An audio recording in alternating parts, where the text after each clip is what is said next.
Most ardently, most unknowingly in love. Written by P.O. Dixon. Read by Christopher. Chapter 1.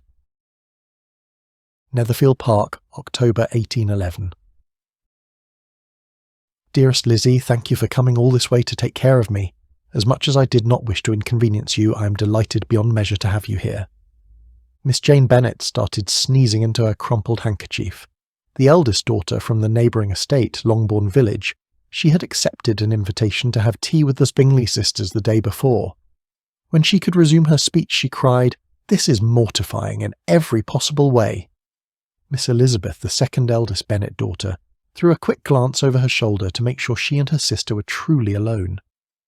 Having been escorted to Jane's apartment by Miss Caroline Bingley, a young lady whose tolerance for Elizabeth was severely wanting, Elizabeth did not trust that the young woman would not be lurking just outside the door, trying to listen to whatever she could hear. Turning her attention back to her sister, Elizabeth said, "Now, Jane, surely you cannot be faulted for having fallen ill. No one plans this sort of thing. No one except our mother. She must be exceedingly proud of herself in having placed Jane in harm's way like this." "I doubt that my friends will agree with you," Jane cried. "Why would you say such a thing? What have they done? What have they said that would give you cause to believe they blame you for being ill?" "No, it is not necessarily what they have said, or even how they have behaved toward me in the aftermath of it all. I could not ask for more prodigious care than the Bingley sisters have afforded me." "Then what is the reason for your concern? Oh, Lizzie, if you could have seen the looks the two of them exchanged when I was shown into the drawing-room drenched from head to toe. They thought I did not see them. Indeed, I pretended I had not, but I know exactly what they were thinking, the same as any sensible person would think, that being, who would ride such a distance on horseback in the rain?" Elizabeth could well imagine her sister's summation of the Bingley sisters' reaction was correct, having been all too aware of the way they had regarded her when she entered the room earlier with her petticoat 6 inches deep in mud and her gown that had been let down to hide it not doing its office. Elizabeth shrugged. "Never mind what the two of them think.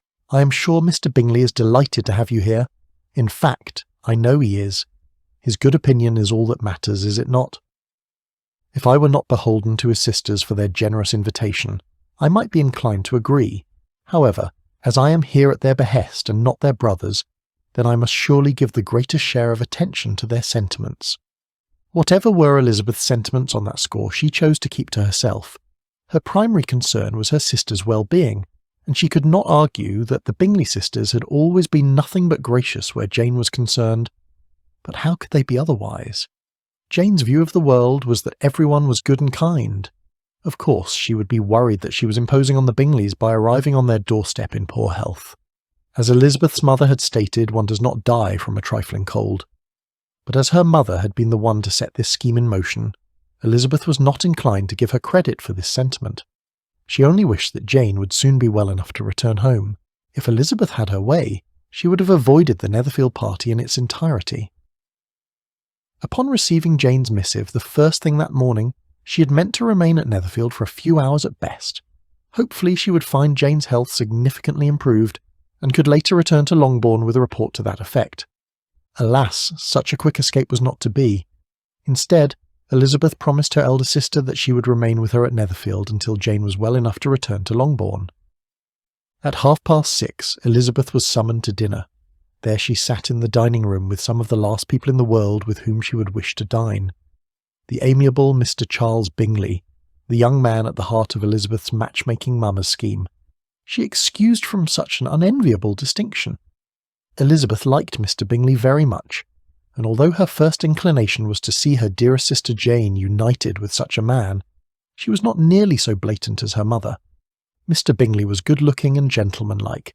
He had a pleasant countenance and easy, unaffected manners. Acquaintances of short duration, Elizabeth surmised. Mr. Bingley was extremely outgoing, an amiable young man who, knowing no strangers, was able to embark upon a conversation with anyone, anywhere. She supposed he was always seeking out new and exciting adventures, which likely resulted in his hasty decision to let Netherfield Park. It had been said that he took the place within a quarter hour of seeing it. If Elizabeth suffered any uneasiness where the gentleman was concerned, it regarded his constancy. What if Mr. Bingley is the sort of man who falls in love at the drop of a hat? What if he falls out of love just as quickly? Of course Mr. Bingley would be a fool not to fall in love with my Jane. Something tells me the young man is nobody's fool.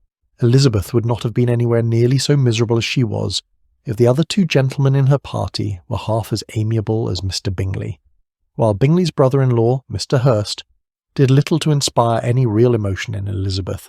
The same could not be said of Bingley's friend Mr. Darcy. Mr. Fitzwilliam Darcy made arrogance and conceit an art form.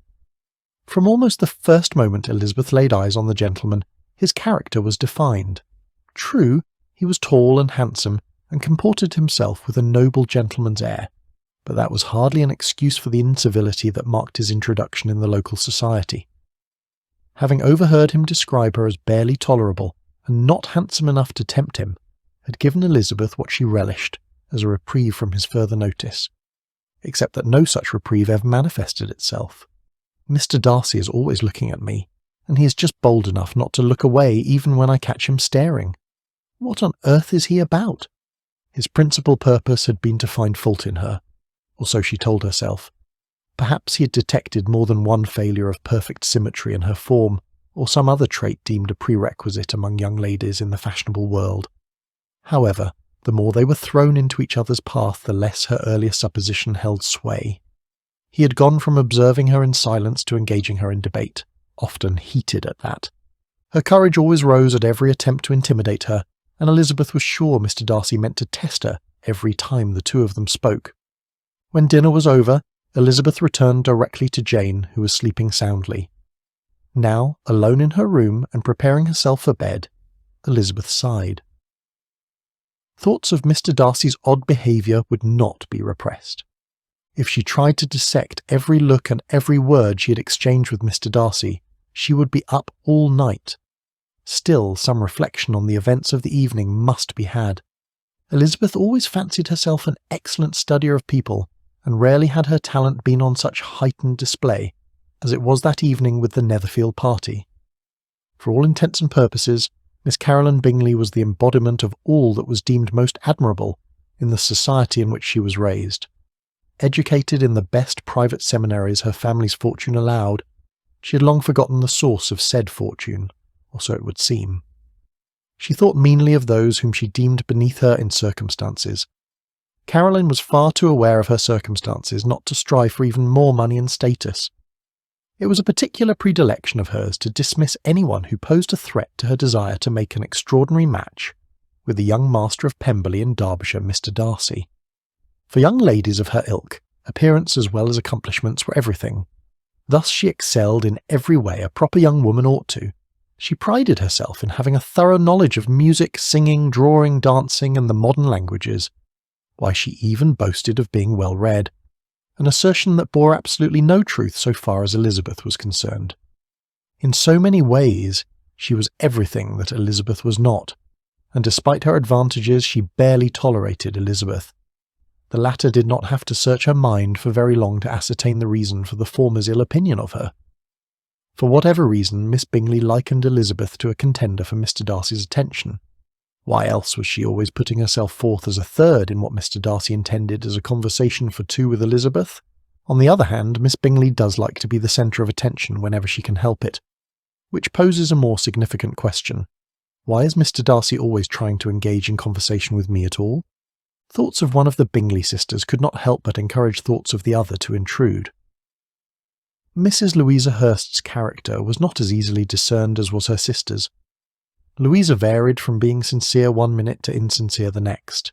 Elizabeth impugned a similar dichotomy to the lady's temperament, self-assured one moment and insecure the next, as though she was deferring how she ought to think and how she ought to feel to the will of others. What a pair the two of them were, Miss Bingley and Mrs. Hurst. They complemented each other, and not in a good way, in much the same manner as Elizabeth's younger sisters, Kitty and Lydia, complemented each other. Between the former pair, Miss Bingley was by far the more awful of the two.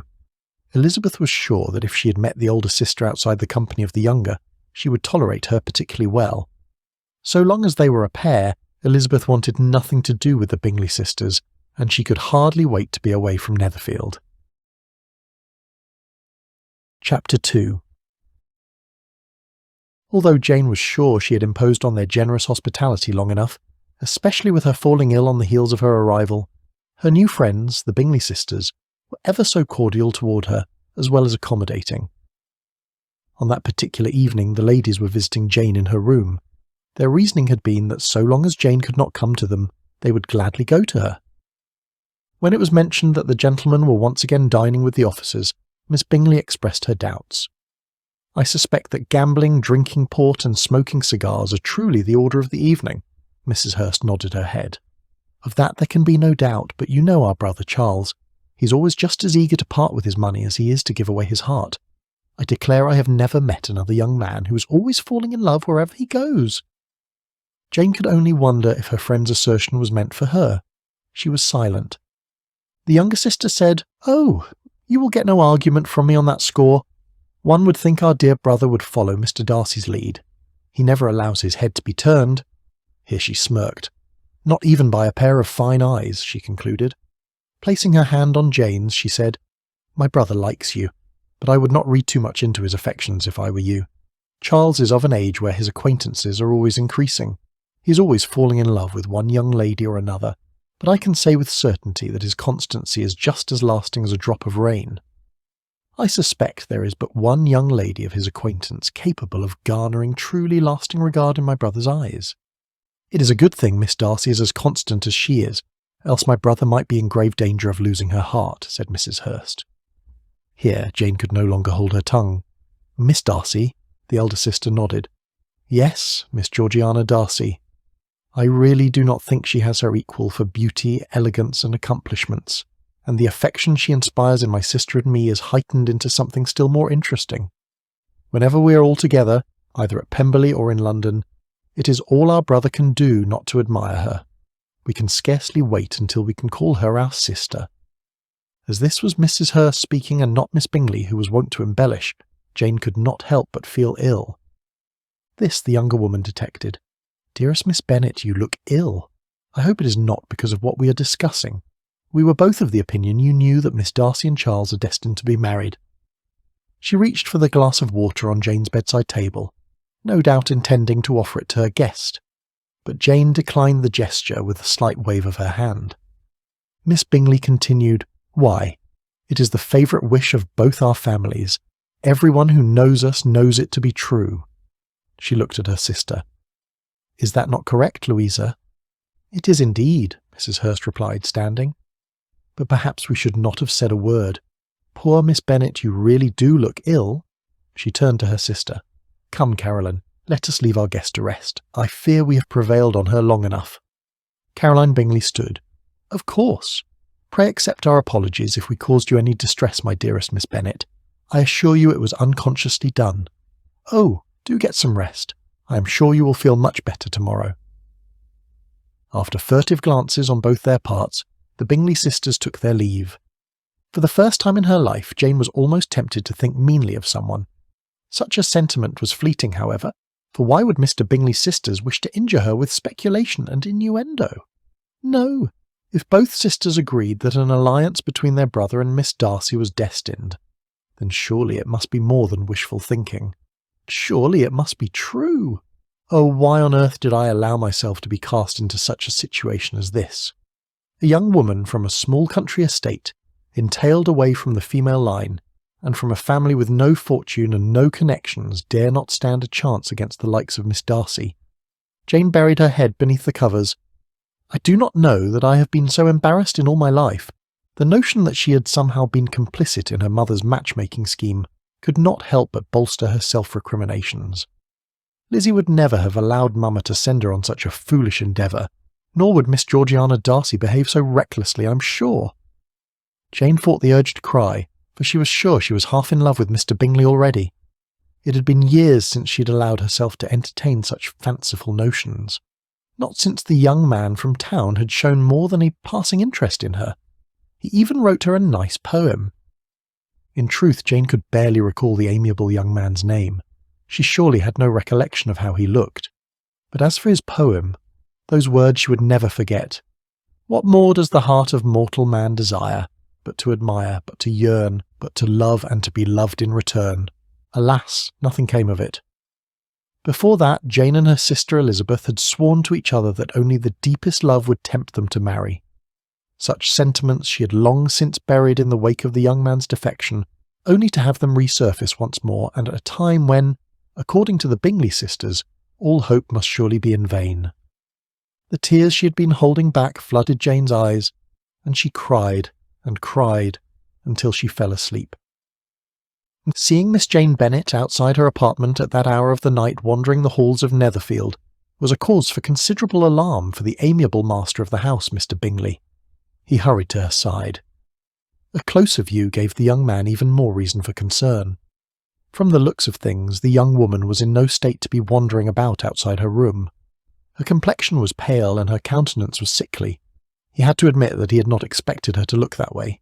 In his eyes, she was the loveliest woman in the whole world. At that moment, she seemed like the most helpless young woman in the entire world. "Pardon me, Miss Bennet," Bingley said, catching her attention. Jane ceased ambling along the corridor, braced her hand against the wall for support, and turned to look at him. Her angelic eyes bore a muddled mixture of embarrassment and confusion. "Mr. Bingley," she replied in a low, sickly voice. Jane covered her mouth with her other hand and started to cough into her handkerchief.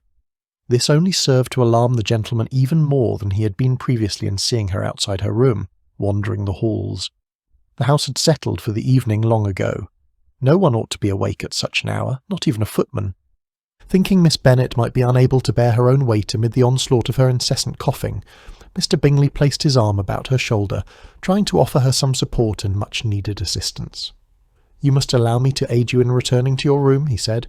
"You do not look well, and I fear you might collapse right here in the hallway." "My sister," Jane said.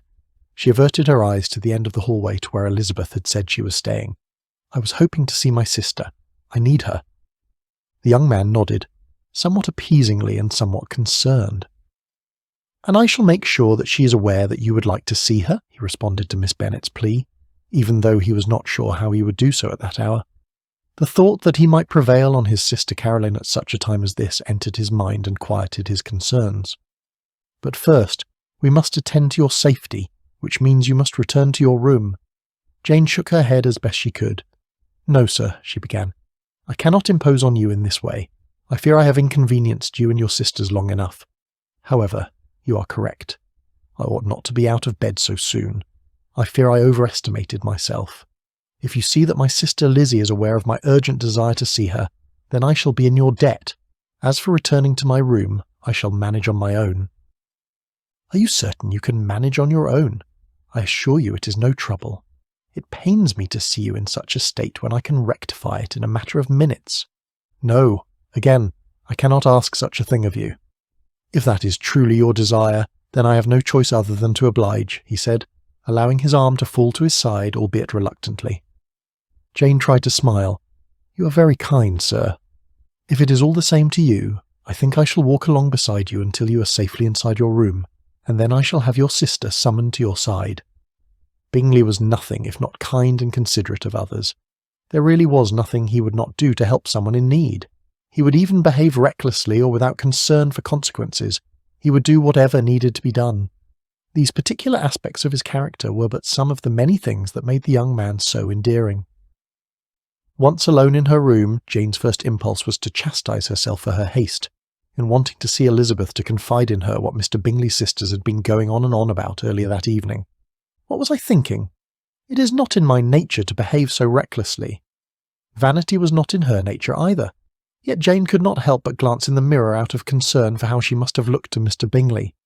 She shuddered at this picture of herself, her unkempt hair, her pale, sickly complexion, her loosely tied robe. What was I thinking in chancing that anyone would see me this way? Especially Mr. Bingley. She certainly admired Mr. Bingley for his kind-heartedness and his unwavering goodness. She too had a penchant for putting the needs of others before her own needs, which is why she was immediately sensitive to how Mr. Bingley's coming to her service at that hour, and under such circumstances as the two of them were facing, might be perceived by someone bent on misinterpreting purely innocent gestures. On the other hand, Mr. Bingley's accompanying her to her apartment was anything but appropriate, and therefore was not innocent. Young men did not escort single women to their apartments at any hour. To do so would be to compromise the young lady's reputation. the retribution of which could be any number of undesirable consequences, one such consequence being a forced marriage between the two parties. Jane liked Mr. Bingley too much to see him forced to endure such a fate. Now, safely back in her own bed under her own volition, she whispered a silent prayer that her late-night chance encounter in the hallway with Mr. Bingley had gone undetected. Chapter 3. Having looked in on Jane some hours earlier and finding her sister fast asleep, Elizabeth went directly to the library. She knew the gentlemen were away for the evening, purportedly dining with the officers, and thus Elizabeth felt reasonably assured she would have the room all to herself. Burying one's head in the pages of a good book had a way of making one lose track of time. What a surprise it was to Elizabeth upon looking up and seeing Mr. Bingley's proud friend enter the room. "Miss Elizabeth," Mr. Darcy said, bowing slightly, "I did not think I would find you here." Being in a playful mood, as a consequence of a passage in the book in her hand, Elizabeth replied, "Oh, where did you think you would find me, sir?" Rather than appear amused by her teasing, the tall, brooding gentleman seemed alarmed. "No," he quickly responded, holding up his hand almost apologetically. "What I meant to say is I did not expect to find you here at this hour. It is very late." Using her finger as a bookmark to remember her place, Elizabeth closed her book. Having sat for so long in the same attitude, she adjusted her position in her large velvety chair by tucking her foot underneath herself. Half smiling at the gentleman, she said, "You really do not like being teased, do you, Mr. Darcy?" In saying as much, Elizabeth was referring to a prior conversation she had suffered with Mr. Darcy and Miss Caroline Bingley in the drawing-room. "Mr. Darcy is not to be laughed at," Elizabeth had teased. "That is an uncommon advantage, and uncommon I hope it will continue, for it would be a great loss to me to have many such acquaintances. I dearly love to laugh. Miss Bingley has given me more credit than can be. The wisest and the best of men, nay, the wisest and best of their actions, may be rendered ridiculous by a person whose first object in life is a joke," he then replied. "Certainly there are such people, but I hope I am not one of them. I hope I never ridicule what is wise and good. Follies and nonsense, whims and inconsistencies, do divert me, I own, and I laugh at them whenever I can. But these, I suppose, are precisely what you are without. Perhaps that is not possible for anyone, but it has been the study of my life to avoid those weaknesses, which often expose a strong understanding to ridicule, such as vanity and pride. Yes, vanity is a weakness indeed, but pride, where there is a real superiority of mind, pride will be always under good regulation. Your examination of Mr. Darcy is over, I presume, and pray what is the result?" Miss Bingley had asked. "I am perfectly convinced by it that Mr. Darcy has no defect. He owns it himself without disguise." No doubt remembering their conversation as well, the gentleman cleared his throat. "As I said then, I cannot forget the follies and vices of others so soon as I ought, nor their offences against me." Elizabeth nodded. "You concluded with the words, 'My good opinion once lost is lost forever,' I believe. Your point being, Miss Elizabeth?" "My point is that if I am not careful, I may risk your censure for the remainder of all time. That is to say, if I have not done so already."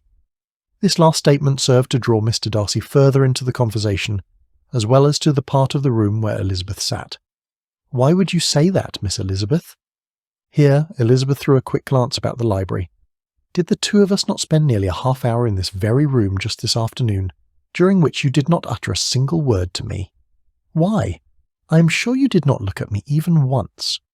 Mr. Darcy arched his brow. "The same might be said of you, Miss Elizabeth. I do not recall your having spared a single glance in my direction either. But, sir, how would you know if I looked at you or not? What with your own steadfastness to your purpose of not looking at me? Your point is well taken, but as I recall you did not utter a single word to me either. What say you now?" "I say a lady must not speak unless spoken to." As though he forgot the purpose of coming to the library at such a late hour, Mr. Darcy gestured to the seat closest to Elizabeth, a silent request to sit with her to continue their discussion. "You have an answer for everything, do you not?" Having taken his seat, he leaned closer to hers. "Indeed, I had resolved upon entering the library earlier that I would not be having intercourse of any kind with you. You looked so contented reading your book, I dared not interrupt you. Now it would seem that you too have an answer for everything. Are we not the two most compatible people in the room? I suspect the two of us have far more in common than either of us supposes, and as you are nowhere near as engaged in your book now as you appeared to be earlier, I would like nothing better than to explore the complementary aspects of our characters. Who is to say what we may discover about each other before the night is over?" Elizabeth placed her book aside on the nearby table. "That, sir, seems like a challenge." "One that I hope you're willing to accept. I, for one, have nothing better to do this evening, although you may opt for a less daunting means of passing the time. I'm not afraid of you, Mr. Darcy. Not even a little afraid, Miss Elizabeth." Elizabeth cleared her throat. She cleared it again. "Should I be?" she asked, her voice an odd mixture of curiosity and scepticism. Mr. Darcy stood. "You seemed parched. Shall I pour you a drink? As for myself, I believe one is in order." She nodded. "I will have whatever you're having, sir." Until that moment, it had gone entirely unnoticed by Elizabeth that there was a liquor cabinet in the room. She could only suppose it was there strictly for Mr. Darcy's convenience, for the Bingleys never entered that part of the house as best she could tell. She watched in wonder as Mr. Darcy went about the business of preparing their drinks, and for whatever reason, she could not help but be intrigued. Here was a man whom she supposed never lifted one finger to do anything. Not that she thought he was lazy, but rather because he was so wealthy. Her own family was by no means poor, but by Mr. Darcy's standards the Bennets were not even rich. Moments later, Mr. Darcy stood before her with two snifters in hand, one for her and one for himself. Their eyes were fixed on each other's when he handed Elizabeth's drink to her. The slight brush of their hands against each other's during the exchange caused Elizabeth to feel as though she was already suffering the effects of her drink, and she had not taken a single sip. She smiled, nodded her thanks, and promptly raised her glass to her lips. She took a long, slow sip, closing her eyes tightly as the hot amber-coloured liquid went down her throat. By now Mr. Darcy had resumed his former attitude, although she could swear their seats were just a little closer than they were before. Elizabeth raised her glass to her lips once more. Mr. Darcy asked, "Shall I bring the decanter over and place it on the table?" Elizabeth brushed her lower lip with her tongue, a consequence of being in the middle of her next sip. "Listen to you, Mr. Darcy, teasing and taunting. Once you get to know me better, Miss Elizabeth, you will realise that I give as good as I get." Elizabeth was not unaffected by his manner of looking at her. She said nothing, which no doubt encouraged him to say more. "I imagine you feel the same as regards your own ability to give and take." She raised her glass, and the gentleman did likewise. Clicking her glass to his, Elizabeth said, "And so it begins." "Are you quite certain you are up to this, Miss Elizabeth? Do you mean to intimidate me, sir, with such a question? You ought to know that my courage always rises with any attempt to intimidate me." "As does my own, I assure you." "Then we shall both consider ourselves forewarned." Elizabeth took another sip of her beverage. "Where shall we begin in the first step towards our journey to discover all that we have in common, Mr. Darcy? Well, being that we both have a penchant for spending time in libraries, perhaps we might start with books." Elizabeth shrugged. "We might start there. We are in a library, after all. It is certainly a fitting subject, but I suspect once we embark upon such a discussion as that, we might be here all night and well into the next day. Surely you did not intend to spend the entire evening inside this room, sir?" "Not entirely." "Then where should you like to begin, Miss Elizabeth?" "Do not mistake me, sir. I would very much like to continue this line of discussion, particularly as it concerns this particular room." "What about this particular room?" "I will not argue that you love to read. Doing so is the very essence of a consummate gentleman, and I dare say you are nothing if not consummate." "I think there is a compliment in your speech, Miss Elizabeth, and therefore I feel obliged to thank you." Elizabeth nodded. "A compliment indeed. It is my pleasure, sir. More to the matter at hand, tell me I am not wrong to suspect your desire to spend copious amounts of time inside this room is a consequence of your wanting to be beyond Miss Caroline Bingley's reach." Mr. Darcy laughed a little at this conjecture. "I cannot argue your point. I know her well enough to know she is the last person in the world I might expect to see in this room. Were it not for Bingley's library, I do not know that I would have found my time spent here in his home nearly so tolerable." His use of the word tolerable struck a particular chord with Elizabeth, and she supposed that now was as good a time as any to introduce the subject. "Pardon me, Mr. Darcy, What is this fondness you have for that particular word, tolerable? That is an odd question. Would you care to elaborate? Do you not recall telling Mr. Bingley the night of the Meryton Assembly that you found me barely tolerable and not handsome enough to tempt you? Mr. Darcy coloured. I did not mean for you to hear me say such a thing, Miss Elizabeth. How can I make amends for such an ungentlemanly remark? Are you saying that you meant what you said, but you did not mean for me to hear what you said? Because it sounds to me that the latter is true. The latter is certainly true, but not the former, not by any stretch of the imagination, I assure you. Mr. Darcy, I am confused. Do you or do you not find me tolerable? Miss Elizabeth, it was not long after I met you that I realised you are one of the handsomest women of my acquaintance. Does that put an end to your confusion? It is certainly a pleasing start, but I'm still rather perplexed. How might I end your suspense, Miss Elizabeth? Mr. Darcy asked, leaning closer and resting his hand atop hers, the same hand that she had resting in her lap. Elizabeth was almost afraid to ask her next question, but as it was on the tip of her tongue, she proceeded. My question is, do you believe me to be handsome enough to tempt you, sir, or do you not? She asked, moving her hand from her lap to the armrest of her chair. I think you know the answer to your own question. I think I should like to hear you speak the words, Mr. Darcy. I am of the opinion that actions speak louder than words. Mr. Darcy reached for her glass. Let me pour you another. That is, unless you suppose you have reached your limit for one evening. Elizabeth handed the gentleman her glass.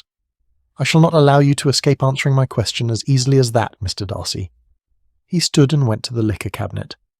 Are you certain I do not need to bring the decanter over to the table, Miss Elizabeth? I have a feeling we are going to be here for quite a while. If you continue to evade all my questions so well as this, you may have a point, sir.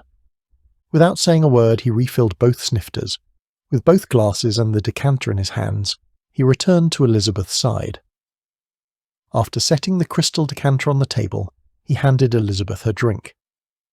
Once again, their fingers brushed against each other's, only this time the two of them lingered a second or two longer than was necessary. Elizabeth could only wonder if what she was feeling, the gentleman was feeling too. Are you certain that you are a connoisseur of fine cognac, Miss Elizabeth? This is from my private stock. You may be unaccustomed to its effects. Dare I be accused of plying you with fine liquor and then having my way with you? You need not concern yourself on that account, Mr. Darcy, I assure you. It is not as though I have never imbibed brandy before tonight, she said, raising her freshened drink to her lips. Yes. Well, there is brandy, and then there is cognac. This young woman is not just cognac, but, as I said, it is from my private stock. I wonder at the distinction, sir. Are cognac and brandy not the same? It is certainly true that all cognac is brandy. Not every brandy is cognac. There are rich distinctions inherent in the latter, which makes comparing the two akin to comparing champagne to wine. Whereas brandy is made all over the world, every cognac is made in the cognac region of France. Hence your reasoning for travelling with your own stock. Is there anything else that you bring along with you, Mr. Darcy, other than the usual things? You would be surprised, Miss Elizabeth. Test me, she teased. What about books? Is there a secret stash hidden somewhere in this very room, owned by you and reserved for your own particular pleasure? Or perhaps you keep them in your apartment? A particular pleasure that I would be happy to share with you. In your apartment, Mr. Darcy? How scandalous, she cried before taking another sip of her drink. Well, we would not want that, would we, Miss Elizabeth? What say you that I bring one of the books from my private library with me the next time we meet here in the middle of the night? As intriguing an offer as that is, who is to say there will be a next time? Only you can say, my philosophy is, there is always a next time. At any rate, I often come here during the late hours of the night, just in case you ever wish to know. I shall take your words under advisement, Mr. Darcy. Leaning forward, Mr. Darcy reached for the decanter. Will you be having another, Miss Elizabeth? Or have you reached your limit for one evening? I do not know that I have a limit, Mr. Darcy. Is that something you would advise? Generally, everyone ought to establish a limit in one matter or another. It is what keeps us safe from harm. Pray tell me what is one of your limits. Perhaps it is yet another shade in our characters that we share. Actually, I have a limit where imbibing cognac is concerned, which is the reason I intend for this to be my last one for the night. Oh, but I thought we agreed the night is young. If you insist. I'm afraid I must, for you have yet to answer my earlier question. Ask me again. My question is, do you believe me to be handsome enough to tempt you, sir, or do you not? At length he said, You more than tempt me, Miss Elizabeth. After taking a long sip from his refilled glass, he leaned closer to her once again. The question remains, do I tempt you, Miss Elizabeth? Well, sir, I have never uttered such words against you, which renders your question a moot point in my estimation. Darcy leaned closer. Then allow me to rephrase the question. Do you want me to tempt you? Mr. Darcy, there can be only one answer to your question. An answer for me to discover? He asked, his voice tentative yet teasing. An answer to defer? Am I not allowed such a prerogative?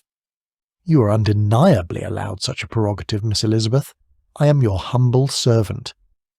Elizabeth breathed a silent sigh. Finally her heartbeat's pounding ceased. Never had she shared such daring intercourse with a member of the opposite sex.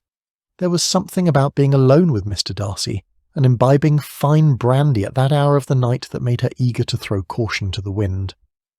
A part of her whispered she ought to excuse herself from his company and return to her apartment. Another part of her whispered, surely one more glass will not hurt. Soon enough Jane will be well, and the two of us shall return to Longbourn. When would Elizabeth ever have the chance to enjoy Mr. Darcy's company again? She liked this side of him very much. She was sure she might never see it again. I know that ascribing oneself as a humble servant is the thing to do, but surely you know that it is ironic when you speak this way. Are you suggesting that I am disingenuous? He clutched his chest. You injure me, Miss Elizabeth. No, I'm not saying that, Mr. Darcy. I'm merely pointing out the irony. Aside from your friends from town, I do not know a single person who does not think you are haughty and arrogant. She bit her lower lip. No, there is one person whom I must exclude from your long list of critics, my sister Jane, for she believes the world in general is good. What do you believe, Miss Elizabeth? About the world in general? About me in particular? Now that I know that you think I am one of the handsomest women of your acquaintance, there can be only one answer to your question. It sounds to me as though you're once again exercising your prerogative to defer answering my question, which hardly seems fair. How does it not seem fair? Have I not been forthcoming with you? Here, Elizabeth placed her hand on top of his, but only for a moment before remembering herself. You have been forthcoming with me. I shall endeavour to be equally frank with you. Oddly enough, this picture of herself wounding the man whom she had professed to hate for all eternity mere weeks before did not sit well with her at all. She placed her hand atop his again. Sir, she began, my feelings on the subject now are nothing at all as they were when you first entered the room. This brief adventure of ours has given me insights into your character, the likes of which I could not have imagined. Once again she remembered to remove her hand from atop his. His countenance taking a delightful turn, Mr. Darcy raised his glass. The night is young. Where shall we journey from here? Let me think, Elizabeth said. Well, what else do we have in common?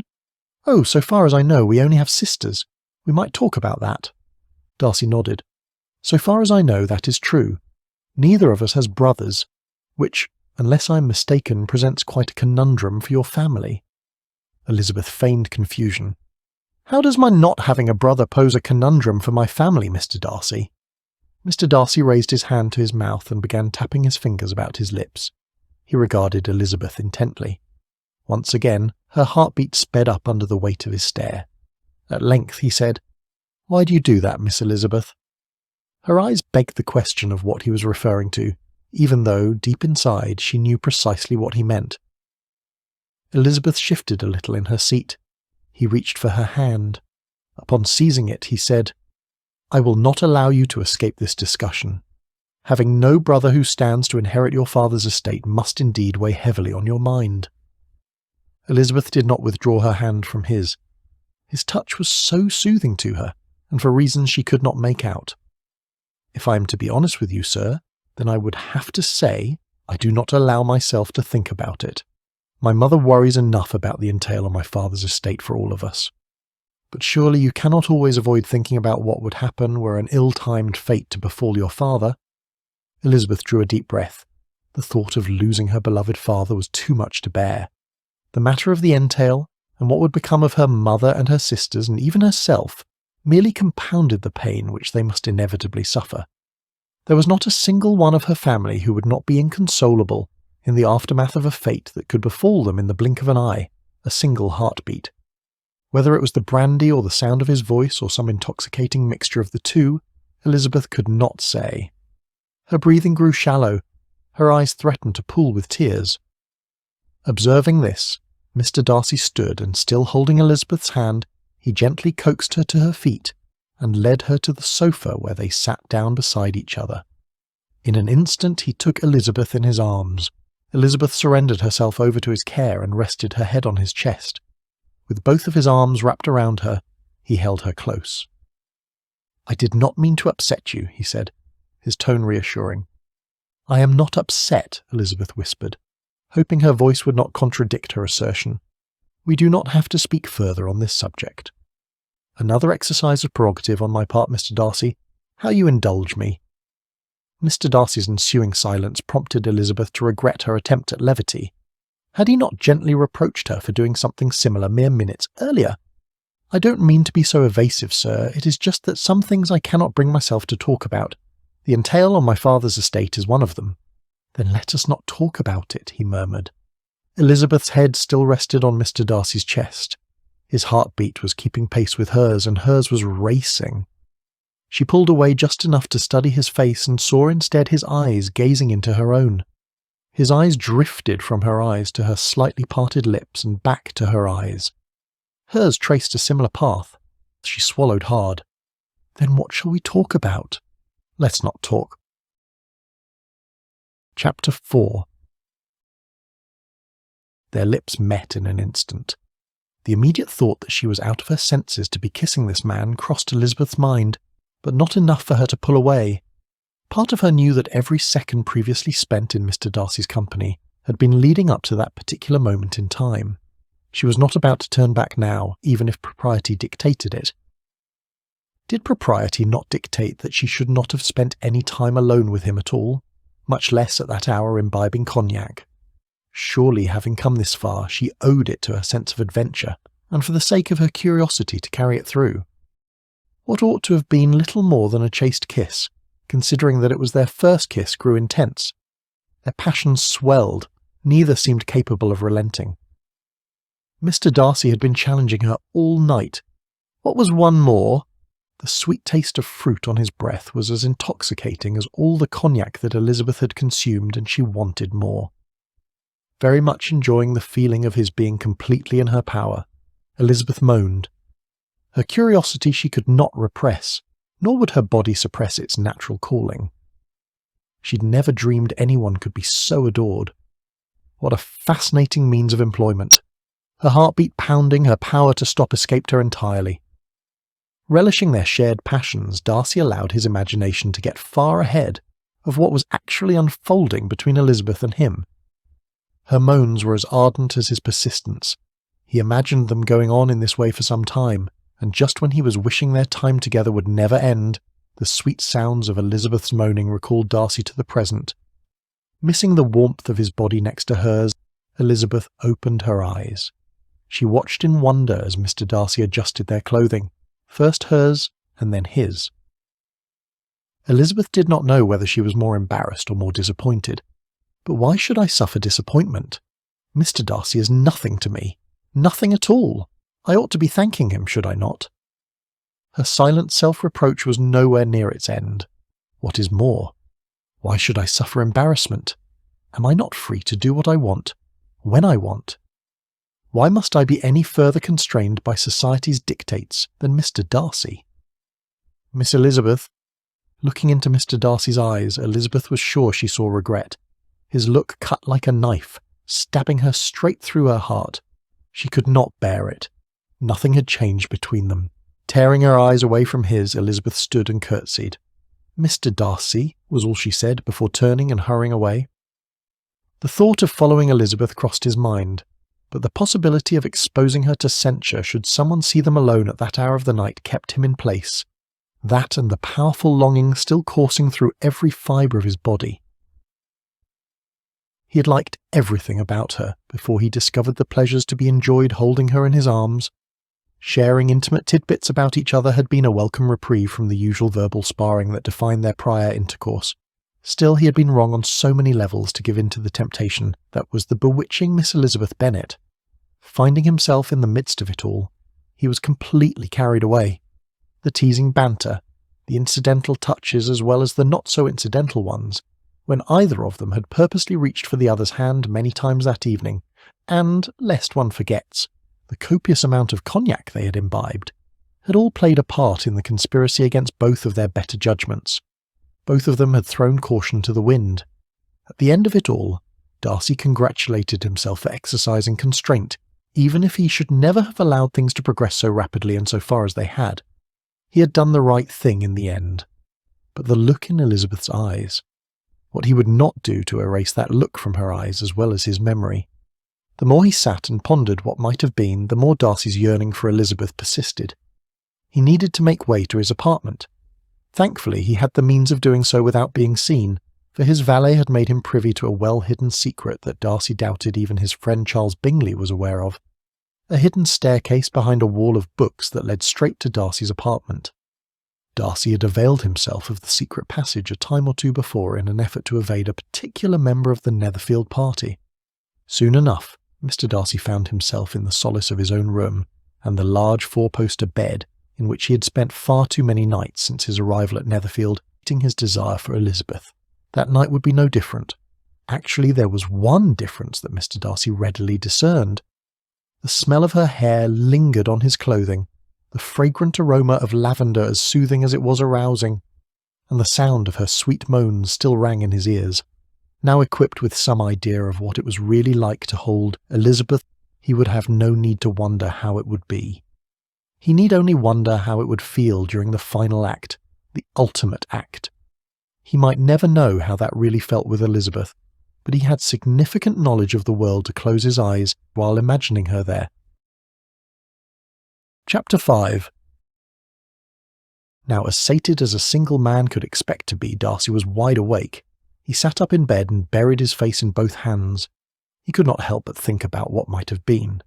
He and the woman he had vowed not to fall in love with had almost committed the ultimate act. Almost. A proud man who did not make it a habit of toying with the lives of innocent young ladies, particularly gently bred young ladies. He had always kept himself under good regulation. In that respect, he had held himself above other young men his age. But he had never seen anyone like Miss Elizabeth Bennet before. He had known no one like her.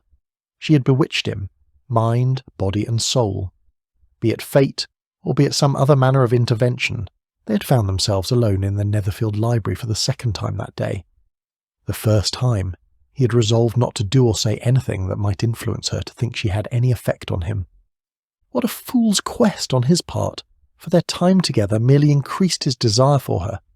He had agreed to dine with the officers with his friend Bingley, hoping to distance himself from Elizabeth, if only for one evening. Her time at Netherfield had hardly begun before taking its toll on his sensibilities. She fascinated him. She baffled him. His thoughts of her had no ending. Coming across her that night was like the answer to a prayer that he never knew he had prayed. What then would have become of her reputation? Or her good name? Of his reputation and his good name? Would they both not have been ruined, forced to do that which neither of the two of them were truly ready for? He would have been compelled to marry her even if against her wishes, and he had no reason to suppose it would be otherwise. He had almost been the means of subjecting her to a life that threatened to cause her misery of the acutest kind, because she had been forced to marry him against her wishes, because of one night of unbridled passion between them. Almost. Fortunately, reason had overtaken passion, and he'd stopped before matters progressed too far. Still wide awake what seemed like hours later, Darcy recounted the events of the evening in vivid detail, in search of answers to how something so unexpected and so uncharacteristic had come about. His answer to every question that sprang to his mind was some variation on the fact that Elizabeth had bewitched him like no other woman before her. At first he had thought a single embrace could do no harm, an embrace that was meant to be calming, reassuring.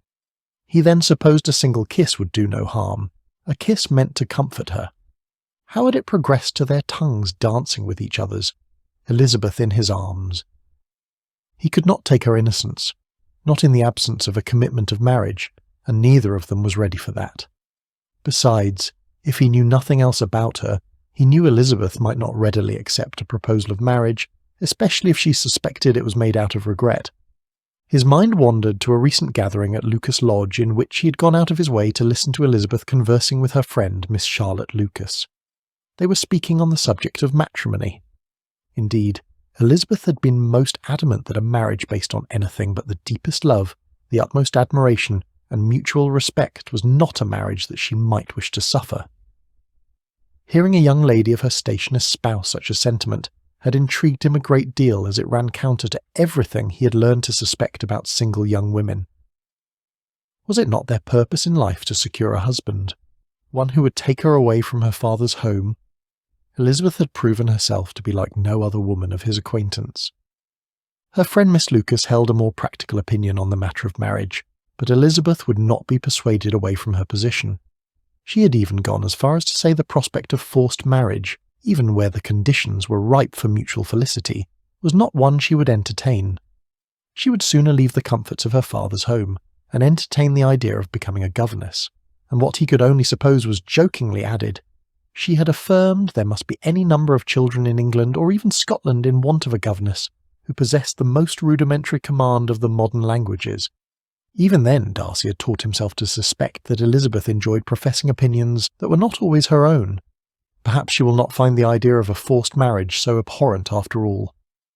He quickly persuaded himself that such conjecture was merely wishful thinking on his part. He recalled the way she had looked at him in the library that night.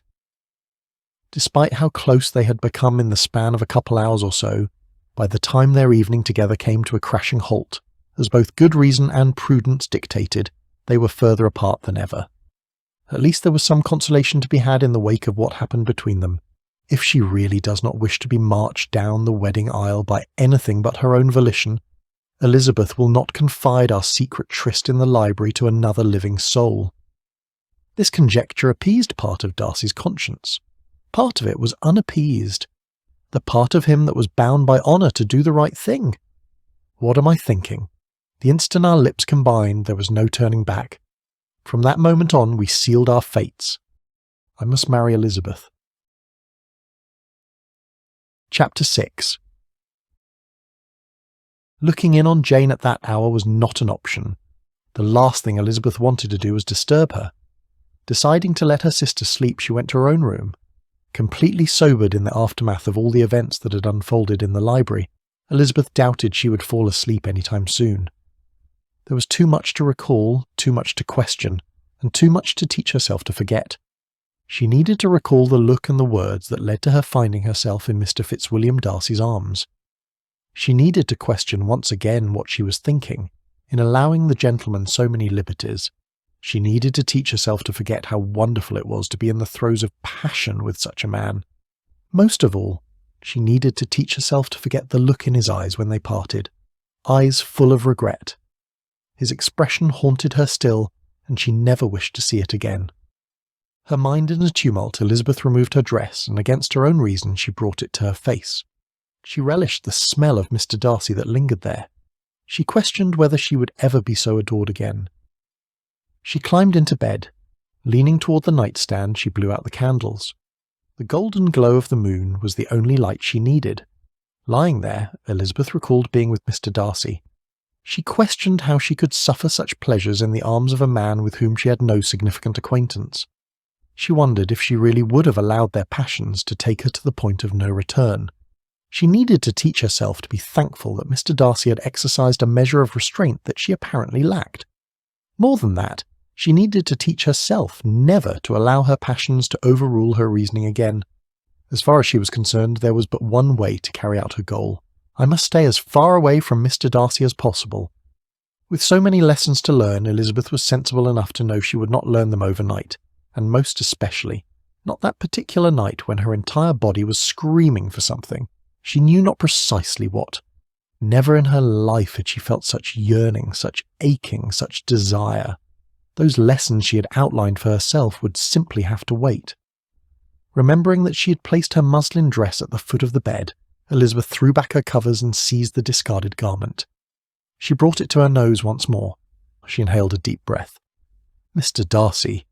What a betrayal to her sense of who she was to find such comfort in the gentleman's smell. Oh, but what a sensational reward it was for her body. Fortunately for Elizabeth, her heart and mind played no part in the battle raging inside of her. And since it was only one night, she kept her gown close to her pillow. In affairs of the mind and body, what power did one command over the other, especially after Elizabeth had spent so much time in the arms of a man like Mr. Fitzwilliam Darcy?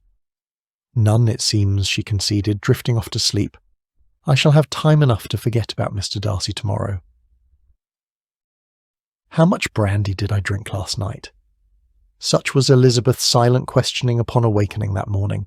She ached all over, especially her throbbing head, plus her stomach hurt.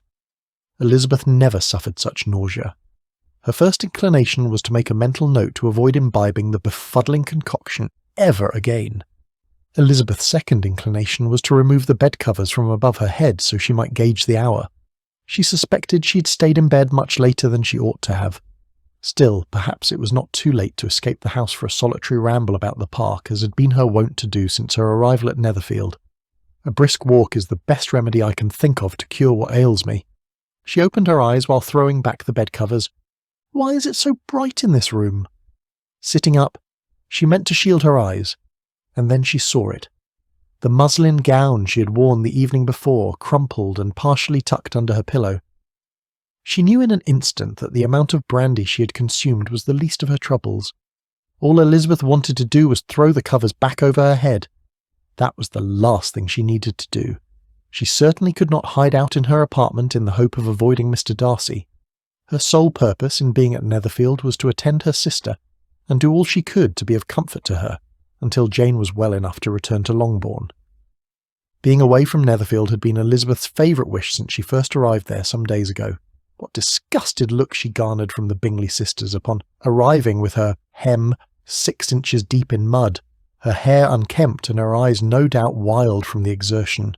The manner in which Mr. Darcy had looked at her when she entered the room crept into her mind. At that moment, she had cared not what he thought of her appearance. Now the question of what he thought and how he felt could not help but intrude. Elizabeth shook her head, hoping to wash away the memory. It mattered not to me then. Surely it can make no difference to me now. She started remembering the things she'd promised herself to forget the night before. There were so many she had a hard time reciting them, which she supposed must surely be a good thing, for she was already keeping her promise, was she not? A good thing indeed. However, there was one that felt like ringing in her ears. I must avoid Mr. Darcy. Or was it? I must forget about Mr. Darcy. She shook her head. No, she was sure it was the former. To avoid Mr. Darcy, for how would she ever forget the man who taught her what it was to feel like a woman? She would not. She could not. But she could avoid the gentleman, and she would avoid him, for that was entirely in her power.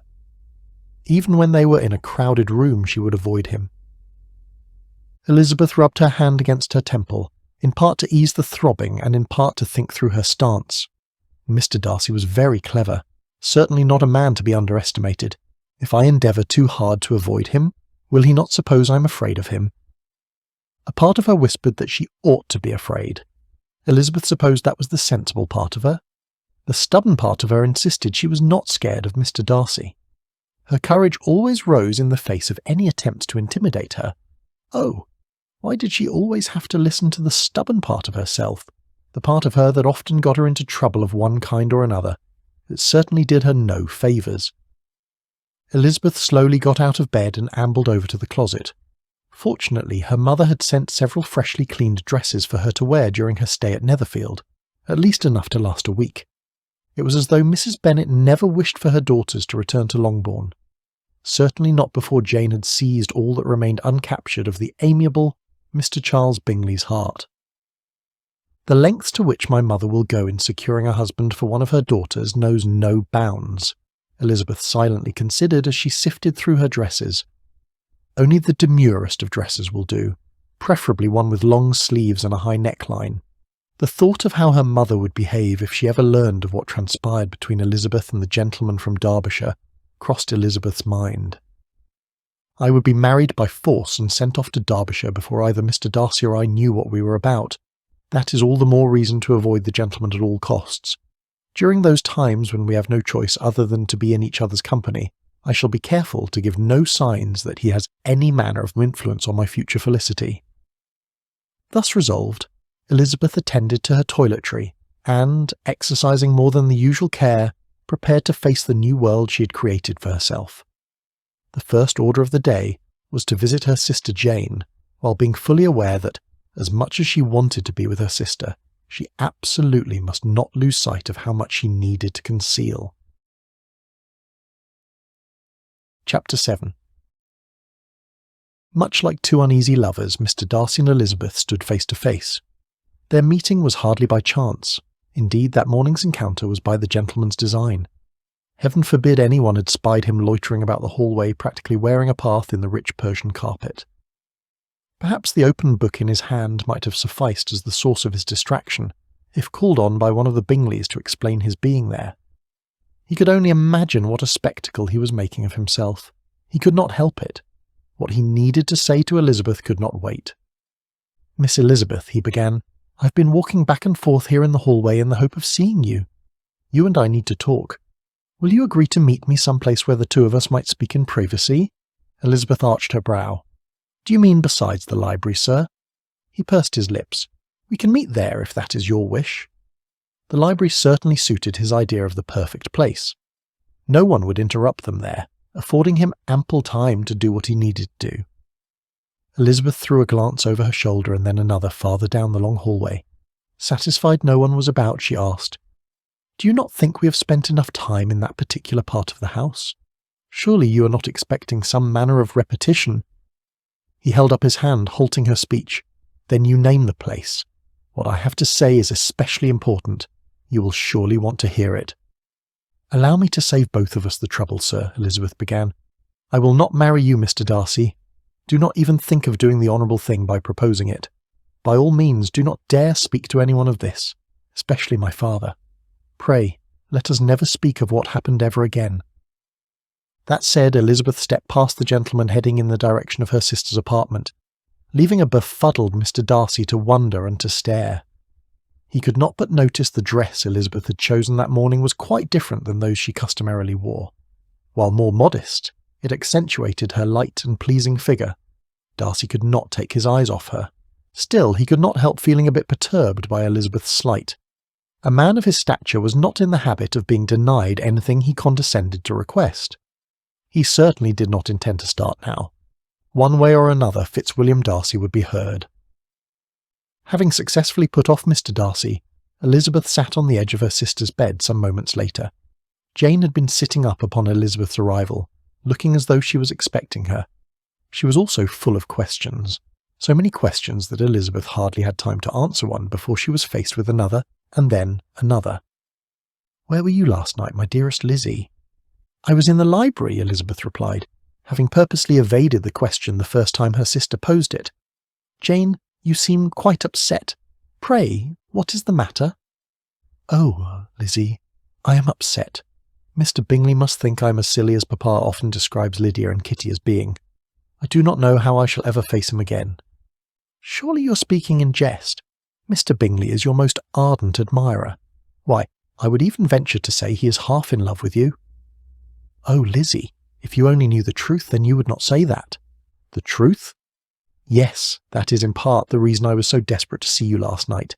I even sought to find you of my own accord. That is until Mr. Bingley found me wandering the halls in the middle of the night like a mad woman. Oh, Jane, I am so sorry I was not here for you when you needed me most. You need not apologise, Lizzie. I know how you are when you find yourself tucked away in a library with a good book. I suppose you were so agreeably engaged that you lost all track of time." Agreeably engaged indeed, Elizabeth silently considered. Her heart started racing, much the same as it had done earlier in the hallway upon her coming across Mr. Darcy. How she had wished to retreat, to turn and walk away. Of course, such a tactic would merely have delayed the inevitable. Thus, resolved to get on with the formidable event, and without expectation of pleasure, Elizabeth had met him head-on. "At least our initial encounter is over. All things considered, I believe I comported myself very well." You might say that, Elizabeth waxed nostalgically. What was the point of denying it, especially to herself? Being in Mr. Darcy's arms and giving herself over to his power, just as he gave himself over to hers, was the most liberating thing she had ever done. So long as she never allowed such exercise of said liberties again, she would have no real cause to repine. She trusted Mr. Darcy not to confide their secret tryst to anyone. In keeping with that trust, surely a similar measure of discretion was called for on her part. The material point is that I am here now, and here is where I intend to stay for as long as you need me. Now tell me at once, what caused you so much distress that you felt compelled to leave your sickbed in search of me? Oh, Lizzie! I heard the most disappointing news from Mrs. Hurst and Miss Bingley. When did you have occasion to see the two of them since we were last together? You know how kind they have been to me during my convalescence. The two of them visited me while the gentlemen were out. I do not know whether it was their intention to cause me distress. Still, that is indeed how I felt upon learning that Mr. Bingley is practically engaged. Engaged? Elizabeth cried. How can that be? He certainly does not comport himself as a man who is bound to another. I suppose it is a rather peculiar engagement, Jane replied, clutching a pillow to her bosom.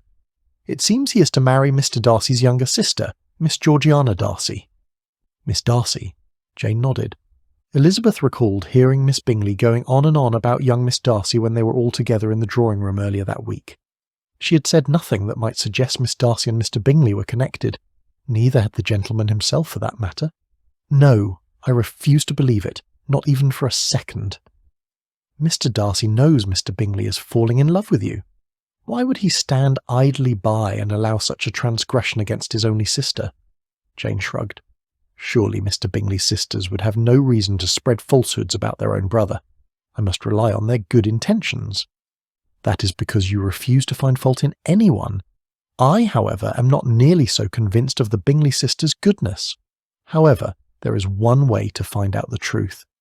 Do you mean to suggest that I question Mr. Bingley? I am not certain it is my place, especially if there is a chance of causing a rift with his sisters. Actually, I had another person in mind. Elizabeth started arranging her sister's bed covers. Pray give what the Bingley sisters said no mind. I no more believe the two of them than I believe the sun rises in the west, and I implore you to feel the same. Even though she had vowed to stay away from him, Elizabeth found it absolutely necessary to confront Mr. Darcy about the Bingley sisters' claim. She found him in the library some hours later after having been unsuccessful several times before. The gentleman stood at once and bowed. You came, he said, half smiling. Elizabeth curtsied. I need to speak with you. She silently congratulated herself on not having asked him where he had been for the better part of the morning, even though she was more than a little curious. Indulging my curiosity about the gentleman is what landed me in my current predicament, is it not? Hearing she wanted to speak with him, no doubt, caused Mr. Darcy to widen his smile. Elizabeth held up her hand. Were I you, Mr. Darcy, I would not expect a repetition of the events that unfolded between us here in this room. Not now. Not ever. Standing tall and proud and clutching his hands behind his back, Mr. Darcy remained silent, which confused Elizabeth more than a little. She had expected him to say something, anything, in his own defence. As he was resolved not to speak, Elizabeth came to the point of her being there. Sir, I have heard a rather disturbing account that I fear only you can clarify for me. It has to do with something that Miss Caroline Bingley and her sister Mrs. Louisa Hurst were discussing with my sister Jane. Since when are you bothered by anything those two have to say, Miss Elizabeth? I rather suspect you view Bingley's sisters as pretentious and mere fodder for sport. I cannot argue your point, Mr. Darcy. However, I do not take anyone who would venture to harm my sister lightly. Pray, what have they done? The two of them spoke to Jane about an alliance between Mr. Bingley and your sister. Is it true? I know that the two of them wish it were true, just as Miss Bingley's favourite wishes for an alliance between her and me. Not that you ought to be concerned in that regard. Women of her ilk have always been my abhorrence, always comporting themselves in a manner designed to garner my approbation. Mr. Darcy, I know you think rather highly of yourself, but how Miss Bingley may or may not feel about you does not answer my question. No doubt, he said, taking a step toward Elizabeth. As for your question about my sister and my friend, what Miss Bingley said is not true. I suspect you knew it to be a falsehood, which leaves me with but one conclusion, he said, drawing ever closer to the spot where Elizabeth stood. Oh, Elizabeth asked, refusing to back away. "Dare I ask what you have concluded, sir?" "You wanted to see me," he replied, now standing directly in front of her. Before Elizabeth could fashion a fitting protest, Mr. Darcy took her by the hand and gave it a gentle squeeze. "I am not complaining, mind you. Your wanting to spend time alone with me bodes well, do you not agree?" Elizabeth's entire body trembled inside. She could hardly fathom the reason why. His hands are so soft as his lips. Thoughts of his soft lips gave way to memories of his soft, silky hair, her combing her fingers through it, him combing his long fingers through hers. "Miss Elizabeth," she heard him whisper. Jerking her hand away before he could raise it to his lips, Elizabeth exclaimed, You are incorrigible, sir." Chapter 8. A report of a most alarming nature did not take long in reaching Longbourn village. It arrived by noon on that particular day, and it was one that was meant for Mrs. Bennet's ears only. For good reason. Upon hearing what was being whispered below stairs in the Netherfield manor house, Mrs. Bennet gaped, she gasped out loud, and she stared.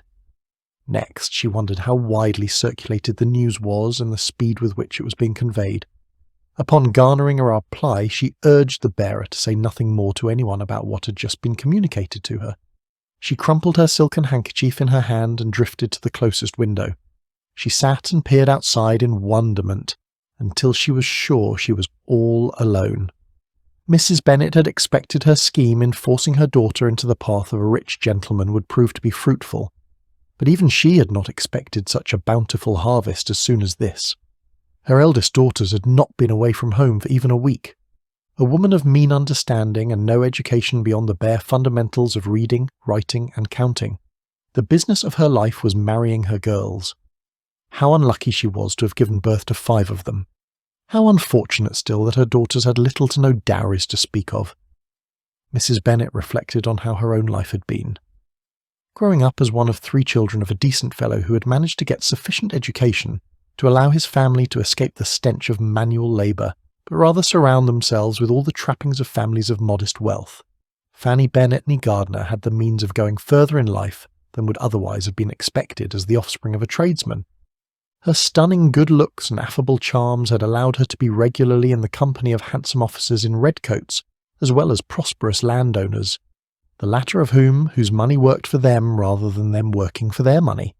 True, there had been many a handsome young man in regiments to lavish more than their fair share of admiration upon her, but she always knew she would never wed one of them. No, Fanny knew from a very early age that she was meant for greater things. She was meant to marry a wealthy gentleman, one with his own estate. She even turned down an offer of marriage that someone in her sphere would have been deemed lucky to get. Why, even her sister Agatha had married a man of modest means, a very fine man at that. Agatha married a Mr. John Phillips, the clerk in her father's law practice in Meryton. Of course, with her being the elder daughter, such an arrangement was no doubt her destiny. But not Fanny Gardiner. Her parents had arranged the offer of marriage that she promptly rebuffed. Had she accepted, she too would have been married to a country lawyer, albeit in another county. She would have boasted of a manner of living no worse or no better than her elder sister. Fanny wanted more, and she thought she'd found it when she drew the attention of Mr. Thomas Bennet of Longbourn. Now there was a man worth marrying. He was in every sense the gentleman, educated, handsome, charming, and he was the master of his own estate, which meant he was rich. How rich young Fanny could not say, and neither did she care. She expected he was wealthy enough, for how else could one explain his manner of living? There had been some mention of an entail on the Longbourn estate, but what did that matter to her? All she could remember during that time when she was in the throes of planning her nuptials to the fine young man was that she would need to conceive an heir to the estate, a male child. Bearing children was the price a young woman had to pay in order to call herself a wife, and the mistress of her own home, was it not? Why, she would bear 5 sons if that was what it took. Fortunately for her, she only needed to bear 1, 2 at the most, for what was an heir without a spare? 2 sons it would be, and perhaps even a daughter for good measure. Such was her plan, along with an abundance of pin money and fine clothing, jewels and carriages. No, Mr. Thomas Bennet was no lord. Fanny was not so insensible as to think that, but he was good enough. Now there she sat in the window looking over a tiny little garden, the mistress of an estate entailed to some estranged distant cousin of her husband's, only a heartbeat away from being thrust out into the hedgerows with her 5 unwed grown daughters should some ill-timed fate befall Mr. Bennet. Was there any surprise she now fancied herself nervous and easily vexed? Who would not suffer as she did when the first thought on her mind each morning was whether her husband would live through the day, and the last thought on her mind before drifting off to sleep was whether he would make it through the night? For the first time in more than a decade, Fanny Bennet could breathe, for her ship was finally coming in. Never again would she have cause to fret about her girls, or even herself for that matter. Before she would allow too many visions of fine carriages, jewels, a house in town, and all the other telltale clues of wealth to dance through her head, the next step in her plan needed to get under way. She needed to speak with her husband, Mr. Bennet. He would know precisely what he needed to do, and on the off chance he did not know what to do, his dear wife would undoubtedly tell him. Chapter 9. The Bennet daughters had not been at Longbourn for a full 24 hours before life as they knew it began to unravel. Together, Kitty and Lydia were perched by the closed door with their heads pressed against it, giggling and smiling from ear to ear. From where Elizabeth stood, the sound of her mother's occasional outburst could be heard from the other side of the door. She scolded the 2 younger girls. "Kitty! Lydia! What have you been told about listening to the private conversations of others?" The youngest of the 2, Miss Lydia Bennet, tore her ear away from the door and looked at Elizabeth. She raised a finger to her lips. "Quiet, Lizzie. Mamma is going on and on about a wedding, and it sounds like she is insisting that Papa go straight to Netherfield before the groom gets away." Netherfield. A wedding. The groom. Torn between wanting to hear more and having heard enough, little wonder the former won out. "The groom? What are you saying, Lydia?" "Hush, Lizzie, you are causing me to miss all the best parts," Kitty said. "Something happened at Netherfield, and now there is going to be a wedding." She made space for her sister and waved her over to the door. "Come, Lizzie, and listen for yourself." Elizabeth's busy mind was in turmoil. Her secret tryst with Mr. Darcy had been discovered. Pretty soon, thanks to her eager mamma, the whole world would know what happened. "I will not, and I insist that you 2 stop spying on others," Elizabeth said, ever mindful of the need to set a proper example for her sisters. Both girls paid their older sister no mind, wondering where the fun was in that. Elizabeth gave up the fight, for once the news got out, she knew she would have bigger problems with which to contend. The silly behaviour of her sisters was nothing in comparison to her own brazenness. Moments later, Elizabeth sat alone on the stairs, pondering what her future might entail, all because of one night in the library at Netherfield with Mr. Darcy. What did it matter that nothing really happened? Was she not still a maiden? Was she no longer afforded the right to meet and fall in love with her future husband with a clear conscience? She knew her mother well enough to know that she would leave no stone unturned in pressing her point. She would insist that Elizabeth marry Mr. Darcy, and she would have every right to. And her father would have no choice other than to go along with the scheme in the interest of protecting his daughter and protecting his family's reputation. "What have I done? I cannot marry Mr. Darcy. I will not marry him, and my parents cannot force me.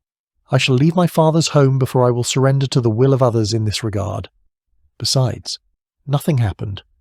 Try as she might to convince herself otherwise, Elizabeth knew deep down inside that something had happened, something severely consequential.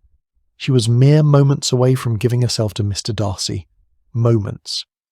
She had experienced every possible feeling a woman could experience with a man while in the throes of passion, except the final act. If she could not convince herself of her innocence, then how on earth was she to convince others? Now her parents were behind closed doors deciding what was to be done about her future. Elizabeth was beside herself. The thought of slipping away from Longbourn to see the other half of this would-be wedding scheme crossed her mind, and then it dawned on her. The conversation that she had already had with him, telling him in no uncertain terms that she would not marry him, as a consequence of what they had done. Had she been overheard? Worse still, had they been seen? And why was this just coming to light if either possibility were the case? Then another thought occurred to her, a far more troubling thought. Did Mr. Darcy allow his own conscience to get the better of him? Did Mr. Darcy inform my father of what happened? Before she had too long to ponder the last question, her elder sister Jane raced past her. She was in a dreadful state. Elizabeth had to run to catch up with her. "Jane, my dearest, what is the matter?" "Oh, Lizzie, the worst possible thing in the world has happened. Our father is on his way to Netherfield Park." Panic ensued and spread through every fibre of Elizabeth's body. She had let her sister down. Her own unthinking actions had likely been the means of ruining Jane's future felicity and marriage with Mr. Bingley. "What have I done?" Elizabeth was on the verge of apologising for ruining her sister's life when Jane continued her speech. "Papa means to force Mr. Bingley to marry me." "Mr. Bingley?" Elizabeth's eyes opened wide. "Mr. Bingley?" Jane nodded her head.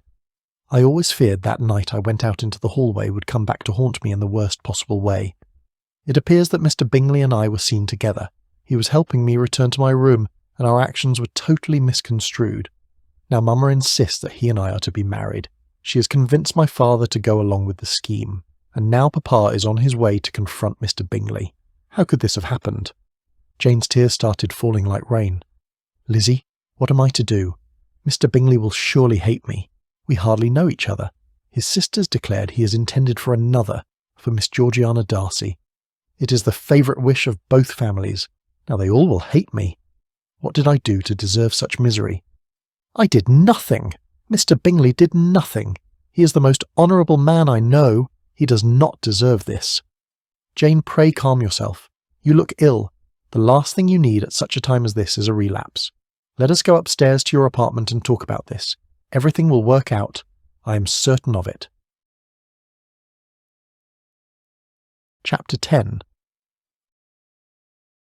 Once the sisters found themselves alone in Jane's apartment. Her words flowed with neither reserve nor restraint, which surprised Elizabeth exceedingly, for Jane rarely expressed her true feelings to anyone. "Lizzie," she said, having composed herself somewhat since they entered the room, "I have been such a fool to have allowed myself to be put in such a situation as this." Elizabeth reached out for Jane's hand. "Please do not say that." "Why ever not?" "Is it not true?" was Jane's reply, eschewing her sister's gesture. "Surely you would never have been so careless, so reckless." "Actually, Jane, it's hard to say what a person may or may not do at any particular point in time. Besides, you did not do anything wrong. Apparently you were seen talking to Mr. Bingley in the hallway at night.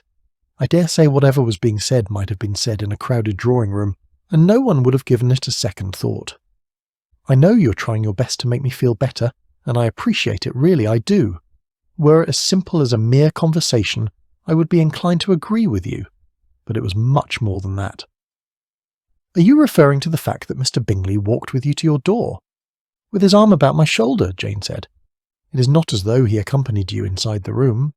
One who would think the worst might easily convince himself or herself that the gentleman was leaving the room. Jane, I am not saying this marriage is not a foregone conclusion. I suppose what I am saying is, I wish you would not admonish yourself so severely. What unfolded between you is wrong, because society deems it that way with all its strict rules about how a gentlewoman ought and ought not to conduct herself. Mr. Bingley knows the truth of what happened, and so do you. In my opinion, both of you are above reproach. I should like to think the two of you can build upon that as a solid basis for happiness, not remorse and regret. But how can I really be happy knowing that it comes at the expense of so many others? Whose expense? Surely you are not speaking of his pernicious sisters? In part I am, for they shall blame me for all of eternity because their brother did not make an advantageous match, one that would no doubt elevate their own stations in life.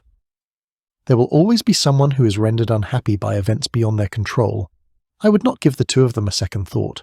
Besides, if they truly do not like you, that can only mean they will not always be coming around. Now that is what I call happiness. But what of Miss Darcy? Shall I relish happiness at her expense? About that I have been meaning to tell you that what the Bingley sisters told you is not true. I spoke with Mr. Darcy, and he told me that his sister, his 16-year-old sister, has not the least interest in his friend.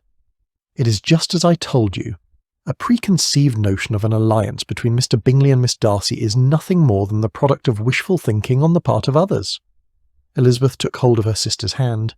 Now that you know the truth, have you any other objections to the prospect of your having a happy marriage with Mr. Bingley? Oh, Lizzie, I'm not like you. If only I were. But I have lived my whole life more concerned about the feelings of others than my own. Here Jane gasped. She cried. "Oh, Lizzie, it is not that I mean to criticise you, or suggest that you are unfeeling. You have always known what you are about, and everyone else knows it too. I envy you that." "Oh, Jane, if you only knew, then I fear your good opinion of me might suffer." "Knew what, Lizzie?" "I promised I would not tell another living soul that which I am about to confide in you, but I will not have you thinking ill of yourself for failing to uphold virtues that you ascribe to me." Here, Elizabeth paused to gather herself. "I think it goes without saying that once you hear what I have to say, you will forget every single word of it. Heaven knows I have tried." "Lizzie?" Jane asked, her countenance worried and confused. Elizabeth lowered her voice and spoke in a hushed tone. "The very same night that you were seen in the hallway with Mr. Bingley, I was in the library with Mr. Darcy." Jane's eyes opened wide, but only for a second. "You and Mr. Darcy share a penchant for reading. I do not believe anyone could take umbrage with your being in the library with him." Elizabeth said, "We were not reading." "If you were not reading, then what were you doing?" Jane asked, just before gasping again. "Lizzie, trust me when I say that whatever you are imagining, it is far worse than that." "Worse than what I am imagining? But how can that be? The two of you do not even like each other. Did Mr. Darcy force himself on you? Oh, Lizzie, is that what happened?" No, it was not as bad as that. Mr. Darcy surely did not force himself on me, and let me assure you, I left the library with my virtue, such as it is, intact." Here, Jane exhaled a deep sigh of relief. "But what if the two of us had been discovered? I might now find myself in a position not too dissimilar from yours, except that you and Mr. Bingley are already half in love with each other, whereas Mr. Darcy and I— "You hate each other?" Jane asked, half inquiringly, half reminding. "Suffice it to say, I thought we hated each other when he first entered the room, but it was not very long after we started talking that I learned what a thin line there is between love and hate." "Lizzie, are you in love with Mr. Darcy?" "No, heaven forbid." "But you just said—" Jane began. "What I should have said is there is a thin line between like and hate. The greater line, I suppose, is the line between liking and loving. So you are saying that you like Mr. Darcy? I do not know that I would have exercised so many liberties with him, and enjoyed them no less, unless I liked him at least a little. Not that it signifies, for I have vowed never to risk a repetition of what unfolded in the library with him that night ever again, which means I am vowed to keep my distance from him. Now, let us not ever speak of this again, for as I said, I am doing my best to forget it ever happened, and I have prevailed on Mr. Darcy to do the same, and I trust he will. The reason I felt I could no longer keep the secret from you is because I need you to go into your marriage with Mr. Bingley, unencumbered by guilt and concern over what others must think. Should someone discover what occurred between Mr. Darcy and me, do you suppose for one instant that Mamma would not rush me off to the altar? You know she would. That is why I have sworn to make sure she never knows. Despite what happened between us, I am sure we would only subject each other to misery of the acutest kind if we were forced to act against our own will." "But you and Mr. Bingley are so similar," Elizabeth said, even as she remembered that her discussion with Mr. Darcy about their own similarities was what had gotten them in all the trouble in the first place. "The two of you have all the ingredients for happiness together in perfect felicity." After a while, Elizabeth left her sister's side with one thought uppermost in her mind. She had dodged a bullet, and for that she could not help but be grateful. If my mother would have Mr. Bingley marry Jane for something as innocent as his assisting her to her room in her enfeebled state, one can only imagine how she would react were she to learn about all the liberties I allowed his friend Mr. Darcy. As much as I adore my sister Jane, I am nothing like her in that respect. No one will tell me what I can and cannot do. My resolve will not be subjugated to the wishes of others. Elizabeth could think of many a manner in which her fiercest detractors would malign her character as a consequence of such a stance. Stubborn, obstinate, headstrong, or worse. Indeed, those who are inclined to describe her in less than charitable terms would surely do so. Not everyone can be expected to be sensitive to my plight. Indeed, not everyone walks in my shoes. Not one to dwell in misery for too long, another thought came to Elizabeth's mind and she could not help but smile. I can think of at least one of my staunchest critics who would applaud my stance. Miss Caroline Bingley. Chapter 11. On a typical day, Elizabeth would have asked her sister Jane to go with her on her walk to Oakham Mount. But this was no ordinary day, and besides, Jane was far too distressed to venture beyond Longbourn village. She was sure the news of the scandal had spread throughout the countryside. Just as Jane did not think badly of anyone, the thought that others might think badly of her was untenable. While the derisive opinions of others seldom affected Elizabeth when directed towards herself, she could not bear any such disparagement of her dearest sister. She resolved to help her sister face the trials that were sure to come. But first, Elizabeth needed time to sort through the warring sentiments raging inside her. Jane's lapse was nothing compared to Elizabeth's failings, and yet Jane was the one who was about to face the censure of the world. Rumours that the eldest Bennet daughter had ensnared the wealthy young man from London in a well-contrived trap might easily be Jane's whispered epitaph. Elizabeth rested her head in both hands and sighed. "I trust my dearest sister shall one day reap the happiness she so richly deserves as the wife of a respectable man like Mr. Bingley. But at what cost to her immediate well-being?" The sound of a man clearing his throat intruded on Elizabeth's silent reflections, causing her to spring to her feet. Nearly blinded by the sun, a second or two passed before her heart slammed against her chest. Mr. Darcy. A curious smile played around his lips, unmasking a youthful charm she had never before witnessed. Elizabeth placed her hand atop her bosom. "I'm sorry, sir. I did not see you. How long have you been standing there?" "I have been standing here long enough to have cause for concern. I do not know that I have ever seen you so distracted, dare I even say distressed. What has happened?" Elizabeth thought surely her father had gone to and returned from Netherfield already. Visions of the pernicious Bingley sisters pulling out their hair had been her unspoken solace. "Mr. Darcy, are you saying you do not know?" "I cannot begin to imagine. However, I am happy to listen if you are of a mind to confide in me. I am afraid that if you do not know, then I must not be the one to tell you. You had much better ask your friend." "My friend?" Mr. Darcy asked. "Yes, your friend, Mr. Bingley," Elizabeth replied. "In such a case as this, I believe he ought to be the one who tells you. Now that my interest is piqued, I think I would rather not wait until I see my friend, especially seeing the effect it has on you. I should prefer to remain here just in case I can be of some comfort to you, Miss Elizabeth. I'm afraid I do not know that you can, especially because of what has happened." "Are you referring to what happened between the two of us? I fail to see how any of that involves my friend Bingley." "Number, I never said it did. I'm not thinking of what happened between us, but if I may, I should like to remind you of our agreement that we must never speak of it again." "I do not know that we can continue to avoid the discussion, Miss Elizabeth.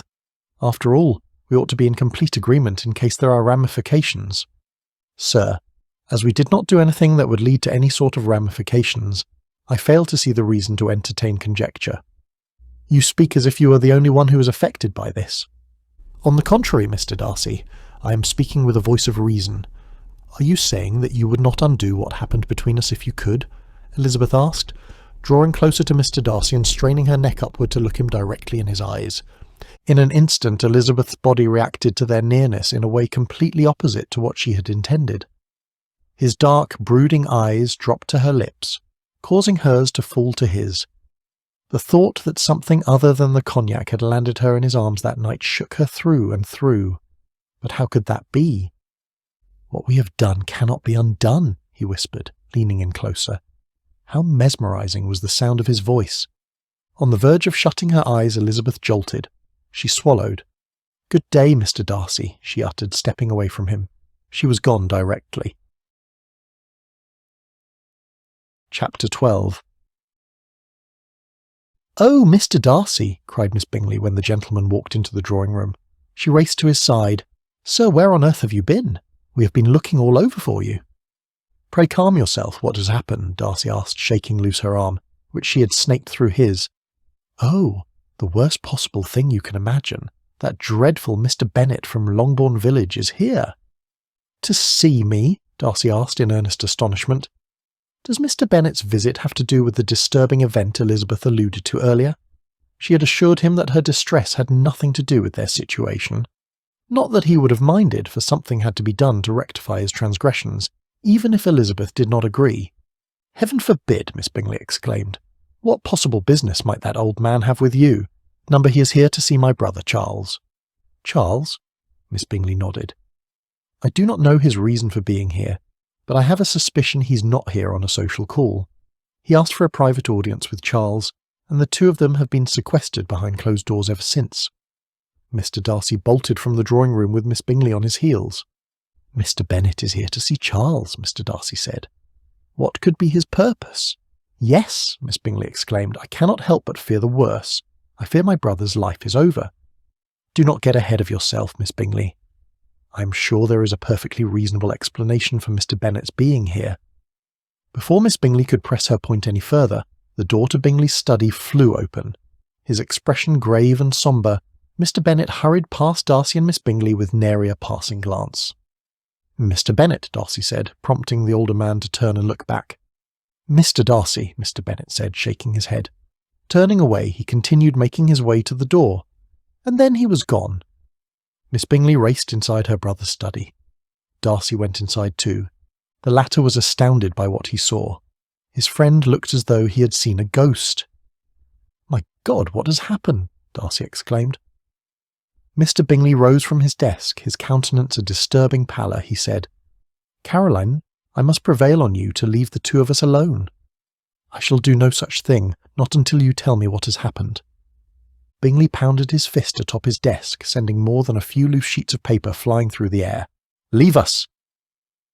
Darcy had never seen his friend so visibly shaken. Judging by the speed with which Miss Bingley fled the room, neither had she. When the two of them were alone, Darcy said, Bingley? Bingley cleared his throat. Darcy, may I prevail on you to close the door? What I am about to say requires the utmost discretion. Darcy did as his friend asked. Shall I pour you a drink? You look as though you could use one. Number, I think not. I am afraid I need to keep my head clear.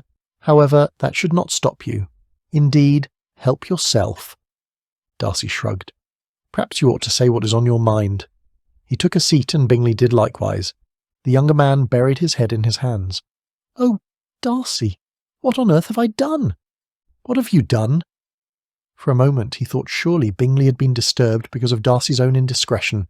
Indeed, I swear I never meant any harm toward Miss Bennet when she was staying in my home.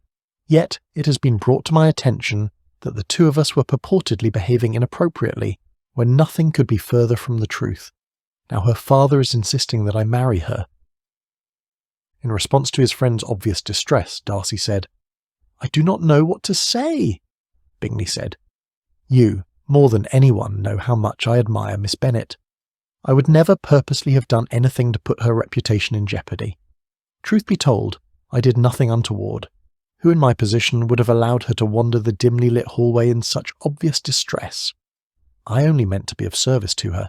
Instead, I have been the means of robbing her of all her joy. How do you suppose you have robbed Miss Bennet of her joy? Are you saying you do not intend to marry her? Number, I'm not saying I do not intend to marry Miss Bennet. Her father has as much as threatened that I have no choice in the matter. However, what young woman would wish to be robbed of the opportunity to marry in the usual way? The usual way? Yes. A young lady likes to be courted. A young lady likes to receive an offer of marriage from a gentleman on bended knee. Assuming that is your only objection, surely it is not too late to do all those things. Have you any other objections, Charles? I cannot help but think it is too soon. I indeed wish to marry, and so far as I can tell, I have never met a woman whom I admire as much as I admire Miss Bennet. However, under such circumstances as this, I must confess to suffering a degree of pressure that is hard to countenance. Do you know that Miss Bennet has already been told to expect the union? Indeed, her mother is so resolved that Miss Bennet is to be married as soon as can be that she is making wedding plans as we speak. Add to that, she insists her daughter and I are to be married by special licence. This is the reason I wished to speak with you even before informing my family of my plans. I shall require your help in obtaining the special licence. Given your connections, I'm sure you know what must be done. If this is what you feel you must do, I shall do all I can to be of service, my friend. The younger man looked at Darcy in sincere earnest. What kind of friend must I be to have embroiled you in such a scandal? Bingley, if I may, I prevail on you not to berate yourself. The situation in which you find yourself might well have befallen anyone. Not you, I dare say, the other man asserted. Anyone, Darcy repeated, even me. I'm not immune to errors in judgment, and I would not have you or anyone else thinking I am. We are, all of us, mere mortals after all, and prone to make mistakes. In this case, it is how you choose to rectify the mistake that matters most. I cannot say with certainty how Miss Bennet feels about you. I suspect she will reconcile herself to her fate soon enough. That must surely be the basis for a happy marriage. Unlike Miss Elizabeth, who has not only forbidden me from speaking to her father, she has also declared she will never be prevailed on to marry against her will, Darcy thought. But of course, he dared not say it.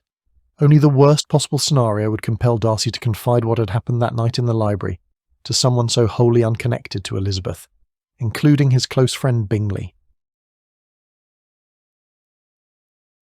Chapter 13. Miss Bingley's disgust could not be disguised. She did not understand how things could have gone so wrong so fast. No sooner had I made it perfectly clear to Jane Bennet that my brother Charles was destined for Miss Georgiana Darcy than she set out to ruin all of our family's hopes and dreams by laying a trap for him. In view of the paltry excuse being used as the reason her only brother must throw away his entire future, how else was Miss Bingley to think and to feel? What are the chances that Mr. Bennet will pursue the matter? He has no connections and no money and nothing in his favour to force the matter, she cried. Mr. Bingley looked at his sister in dismay. I shall not abandon Miss Bennet. While it is true that neither of us did anything wrong, I am sure, thanks to her mother, the damage has already been done. And now I have to do what is right. When demanded by his sister to provide a reason for his allowing himself to be backed into such a corner, without a fight or without protest, Mr. Bingley said, "It is too late for that, as her mother by now has informed everyone who's inclined to listen that there is to be a wedding at Netherfield. Besides, it is not as though I would abandon Miss Bennet at such a time as this.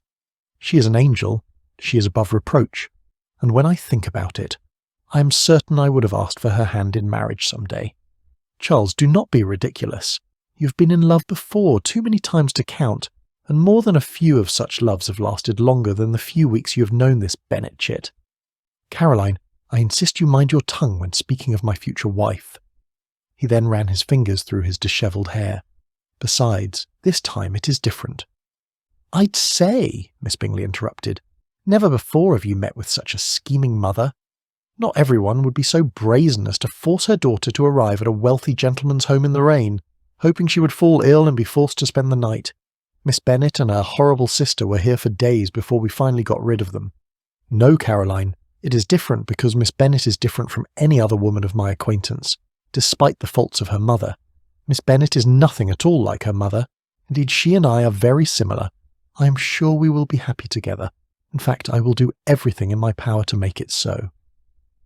The young woman looked at her brother's friend, Mr. Darcy, her eyes imploring. "Please say something to my brother, sir." "What would you have me say? It sounds as though Charles knows what he is about." Bingley threw his friend a look of gratitude for his support. Miss Bingley would not be so easily deterred. Tell him what a mistake he's making to be so eager to align himself with such a family, people with no fortune, no connections, and so lacking in good manners and proper decorum. Tell him that all the doors that might otherwise have been opened to him must now be closed owing to such low connections. Remind him that he is at a point in his life where his acquaintances ought to be increasing, not shrinking, owing to such a reckless decision. Tell him! Miss Bingley, pray calm yourself. It is not as though this is the end of the world. Your brother will make of his life what he has always intended to make of his life. His prospects need not change. Oh, Mr. Darcy, you are just saying that out of some misguided attempt to be supportive when now of all times is the time to make him see the folly of his decision. You surely would never allow yourself to be trapped by such a cunning lot of scheming connivers as those Bennets. I know you would not. So why, pray tell, would you allow my brother? Was it not you yourself who said the Bennet women would never marry men of any consequence in the world? Must my brother, with all his wealth and status, be reduced to the world of men who are deemed inconsequential? For heaven's sake, Mr. Darcy, do anything but allow my brother to make such a grave mistake as this. For heaven's sake, Caroline, stop badgering Darcy. What is done, and if you are so disturbed as your ranting and raving suggests, perhaps you ought to return to London. Your ill wishes and harsh proclamations of impending gloom and doom have no place here in Hertfordshire. As she often did, of late, Elizabeth pondered how her sister's future life would be. No better opportunity lent itself to such reflections than that evening's gathering at Longbourn. As the days since the engagement was announced had gone by, Jane had gone from being apologetic in the face of all Miss Bingley's vitriol to defensive and ultimately to indifference, for she was beginning to see that her future sister was never to believe anything that was not in her own interest to believe. Louisa Hurst, by virtue of her being older and married herself, displayed more temperance than Miss Bingley proved entirely capable of. What was most painfully obvious was they really did not like Jane much at all. They had only pretended to like her for reasons only they could explain. For Elizabeth's part, she always knew the Bingley sisters did not look upon her kindly, which suited her perfectly well. What a shame that what ought to be the happiest time of my dearest sister's life is unfolding in such a manner. Having sat through enough of these thinly disguised attacks on her favourite sister, and having surmised that Jane had adopted her own means of protecting herself, Elizabeth wanted nothing more than to quit the room. Between her mother's silly, almost mercenary, wont to direct every detail of the pending nuptials and wedding breakfast, which was to be held at Netherfield, and Caroline Bingley's reluctance to allow Jane every civility that she was due as Netherfield's future mistress, Elizabeth wanted the whole thing to be over already. How unfortunate indeed that this was just the beginning. Mrs. Bennet's joy in announcing the wedding of her eldest daughter Jane to the handsome and amiable Mr. Charles Bingley could not be repressed. She always knew her Jane could not have been so beautiful for nothing. Having been assured that the union was to take place by special licence, there was also the matter of Jane's wedding trousseau. If there was but one downside to the prospect of a hasty wedding, it was the inability to procure all the necessary things every bride ought to have. There was a new carriage to be ordered, fine linens and laces to be bought, dresses to be made, and the like. With the exception of the new dresses, everything else would have to wait. Mrs. Bennet was sure she could rely on a fine young man like her future son-in-law to see that her daughter got everything that was due to her in the weeks and months after the wedding vows were exchanged. First things first, Mrs. Bennet liked to say. High among her list was hosting a gathering of friends and acquaintances at Longbourn in celebration of Jane's good fortune. She would have invited all 24 of the usual families to dine with them if she could. Indeed, she would once Jane and Bingley were married. For now Jane, ever cognizant of the means of bringing about her good fortune, had successfully prevailed on her mother to keep the dinner party to a small size. Elizabeth, fancying herself a fine studier of people, silently scrutinised the evening's guests each in their turn. Included among them were Mr. and Mrs. Phillips, of course. Then again, they were family. Sir William and Lady Lucas from the neighbouring village were among the guests, along with their 2 daughters, Charlotte, the eldest, and Maria. Not to be forgotten were all the members of the Netherfield party, Mr. Bingley, Mr. and Mrs. Hurst, Miss Bingley, and lastly, and certainly the least, were Mrs. Bennet to have a say, Mr. Darcy. How ironic, Elizabeth supposed as she watched her mother lavish her approbation on the Bingleys, while pretending Mr. Darcy was not even there. Elizabeth knew she had herself to blame in part for her mother's dislike of the gentleman from Derbyshire. After his initial slight at the Meryton Assembly, Elizabeth had gone out of her way to make sure everyone knew what he had done. Elizabeth also supposed she could not take all the credit for her mother's poor opinion of Mr. Darcy. He had done a fine job of securing everyone's disdain himself. Most of the people of Hertfordshire realised early on that Mr. Darcy was puffed up with pride, so much so that they did their best to avoid him. Despite the occasional outburst from her 2 younger sisters at supper, Elizabeth felt that the evening had at least gotten off to a good start. After dinner, when the tables were set for cards, was when her family really began to secure their reputation of being ridiculous. Elizabeth had never been blind to her family's shortcomings. She had occasionally lamented their behaviour aloud when she thought she could make a difference. However, seeing the manner in which the Bingley sisters were making sport of her relations in their own pernicious way vexed Elizabeth exceedingly. The 2 lavished praise on Mary when she performed on the pianoforte, and even encouraged her to play on. Then they sniggered between themselves when they thought no one was watching. The moon shining brightly high up in the late autumn sky cast a warm glow in the copse where Elizabeth stood. This was not the first night that she had ventured outside to that same spot in the past weeks, since her encounter in the library with Mr. Darcy. The calmness afforded by the secluded little garden comforted her. Her arms crossed, and her eyes fixed on the night sky, Elizabeth's heart skipped a beat upon realizing she was not alone. She knew in an instant her unexpected companion was Mr. Darcy. No one else aroused such sensations inside her. "Miss Elizabeth," he said, "I pray I am not intruding on your solitude." "Be my guest, Mr. Darcy," Elizabeth said. "It is not as though I can stop you from doing anything once you are set on a particular course." What a conundrum she faced in dealing with this man. It was not that she disliked him. Truth be told, she did not know how she felt about him. All she knew was she did not trust herself when she was around him. Just being near him invoked a yearning deep down inside of her. True, the gentleman ultimately kept both of us under good regulation the first time, but who is to say how he might behave the next time? Far better I do everything in my power to make sure there is no next time. Darcy walked over to where Elizabeth stood. Would that he could take her into his arms to ward off the night's chill. He wanted to offer her his coat, but he could just imagine how she would react to such an offer of kindness. This dissonance between them was getting to be too much. Does she hate me? Does she like me? Perchance she merely tolerates me. He could scarcely decipher her sentiments from one moment to the next. "Tell me, Mr. Darcy, where do you stand in all this? By all this, are you referring to the sudden engagement between Bingley and your sister? Is there anything more consequential that we ought to be discussing?" "You know there is," he wanted to say. However, he did not wish to alienate her further by broaching the subject of their own fate. His tone sombre, he replied, "I stand on the side that is right." She shrugged, whatever that means. Now it was absolutely necessary to bring up their situation. It might just as easily have been the two of us. "Do not flatter yourself, Mr. Darcy." "Am I mistaken?" "You know you are. Unlike my sister Jane, I would never have allowed myself to be prevailed upon to marry someone I hardly know, based solely on gossip and innuendo. I suppose in your sister's case far worse things could happen than to marry a man whom she esteems." "There is some consolation in that," Elizabeth said. "The two of them seem perfect for one another. I only wish the circumstances that brought them to this point had been different. What an inauspicious start to what ought to have unfolded naturally rather than by force owing solely to the will of others. I do not envy my sister in that regard one bit." With that said, Elizabeth curtsied and walked away. Caroline Bingley always loved to tease Mr. Darcy about his so-called infatuation with Miss Elizabeth Bennet and her fine eyes.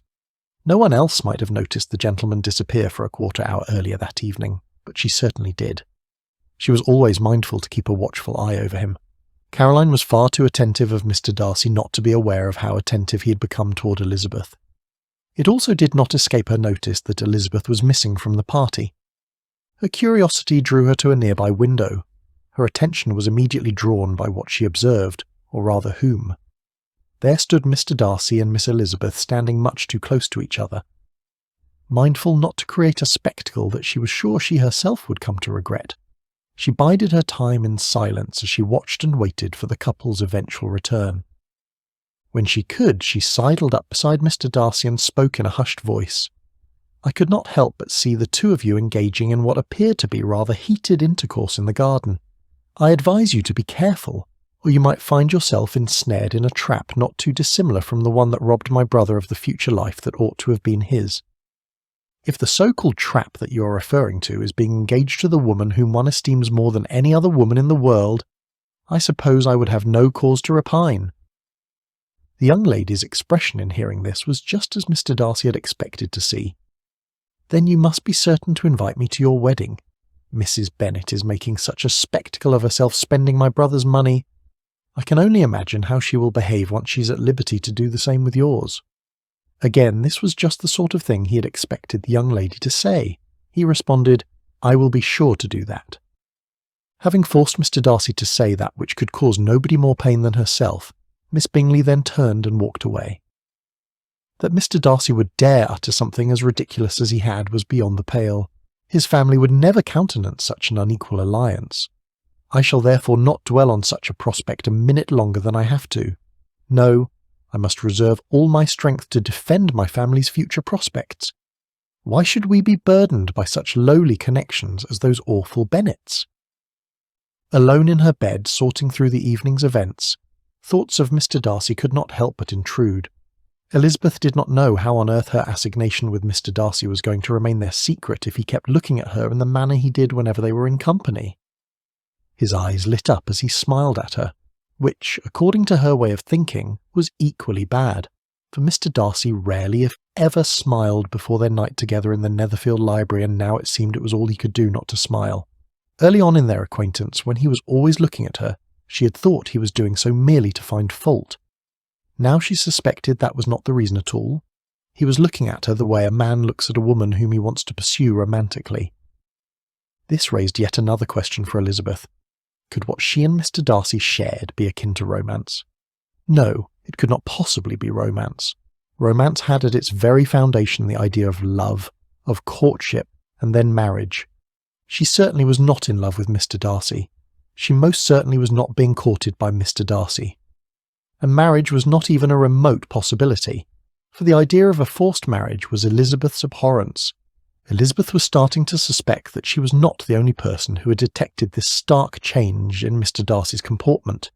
Surely Miss Bingley had noticed it too. What else could explain why she rolled her eyes at Elizabeth as much as she did, even when she had no reason to do so? Elizabeth always knew that Miss Bingley did not like her. Now she had every reason to suspect that Miss Bingley hated her. Oh, to be so despicable because the gentleman she wants always has his eyes on another woman. Elizabeth rather pitied the other woman who had always gone out of her way attempting to garner Mr. Darcy's approbation, only to be treated as if he did not even know she was alive. If she were nearly as bad as Miss Bingley liked to think, Elizabeth might easily have flaunted Mr. Darcy's obvious preference for her in the other woman's face. The absence of such mean-spiritedness in her nature aside, Elizabeth was not at liberty to do so. No one must have cause to suspect that she and Mr. Darcy were more than casual, even indifferent, acquaintances. No one must have reason to suspect the two of us might even be described as lovers. Not if I do not want to find myself in the same position as my dearest sister Jane. Chapter 14. The prospect of Caroline Bingley's knowing or suspecting that which Elizabeth wished to keep secret was untenable. Having suffered a fitful night because of the uncertainty, Elizabeth awakened early the next morning with a new resolve where Mr. Darcy was concerned. His coming upon her in the garden the evening before could easily have proved a disaster. Going forward, the two of them needed to keep their distance from each other.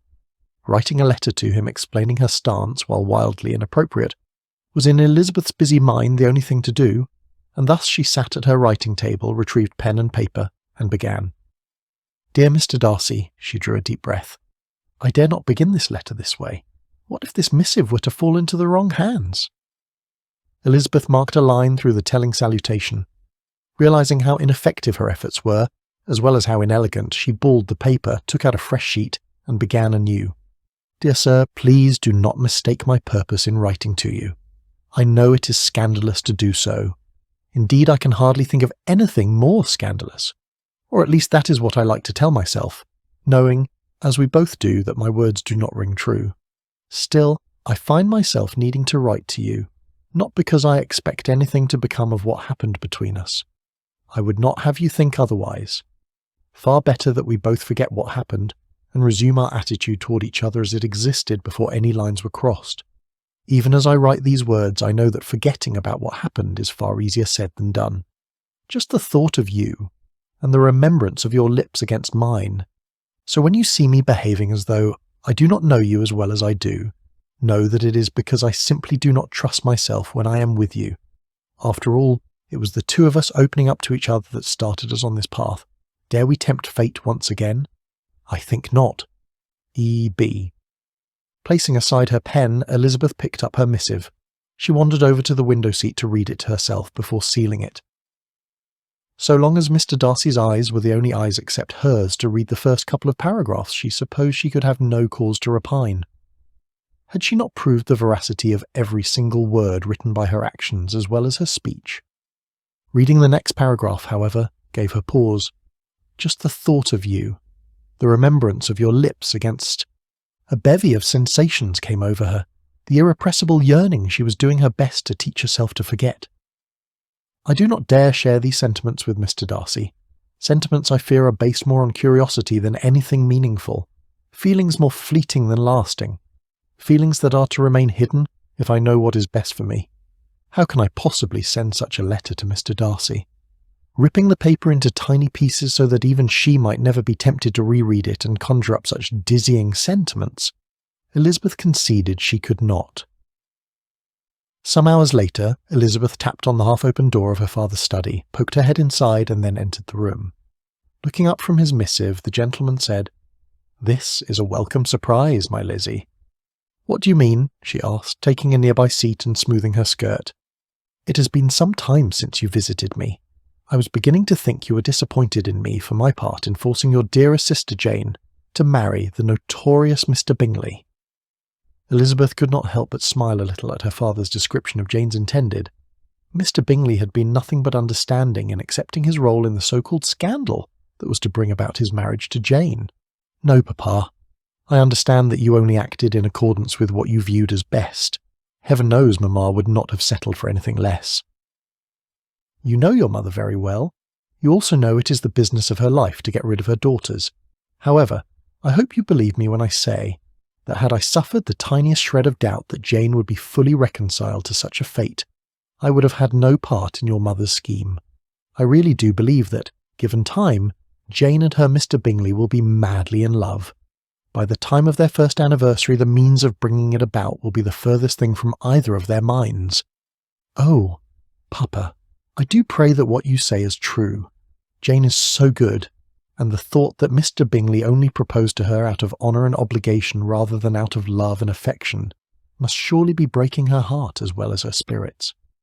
If only she could remember the feelings that they first shared with each other as the surest ingredients to their future happiness, I know she would not be blaming herself as much as she does.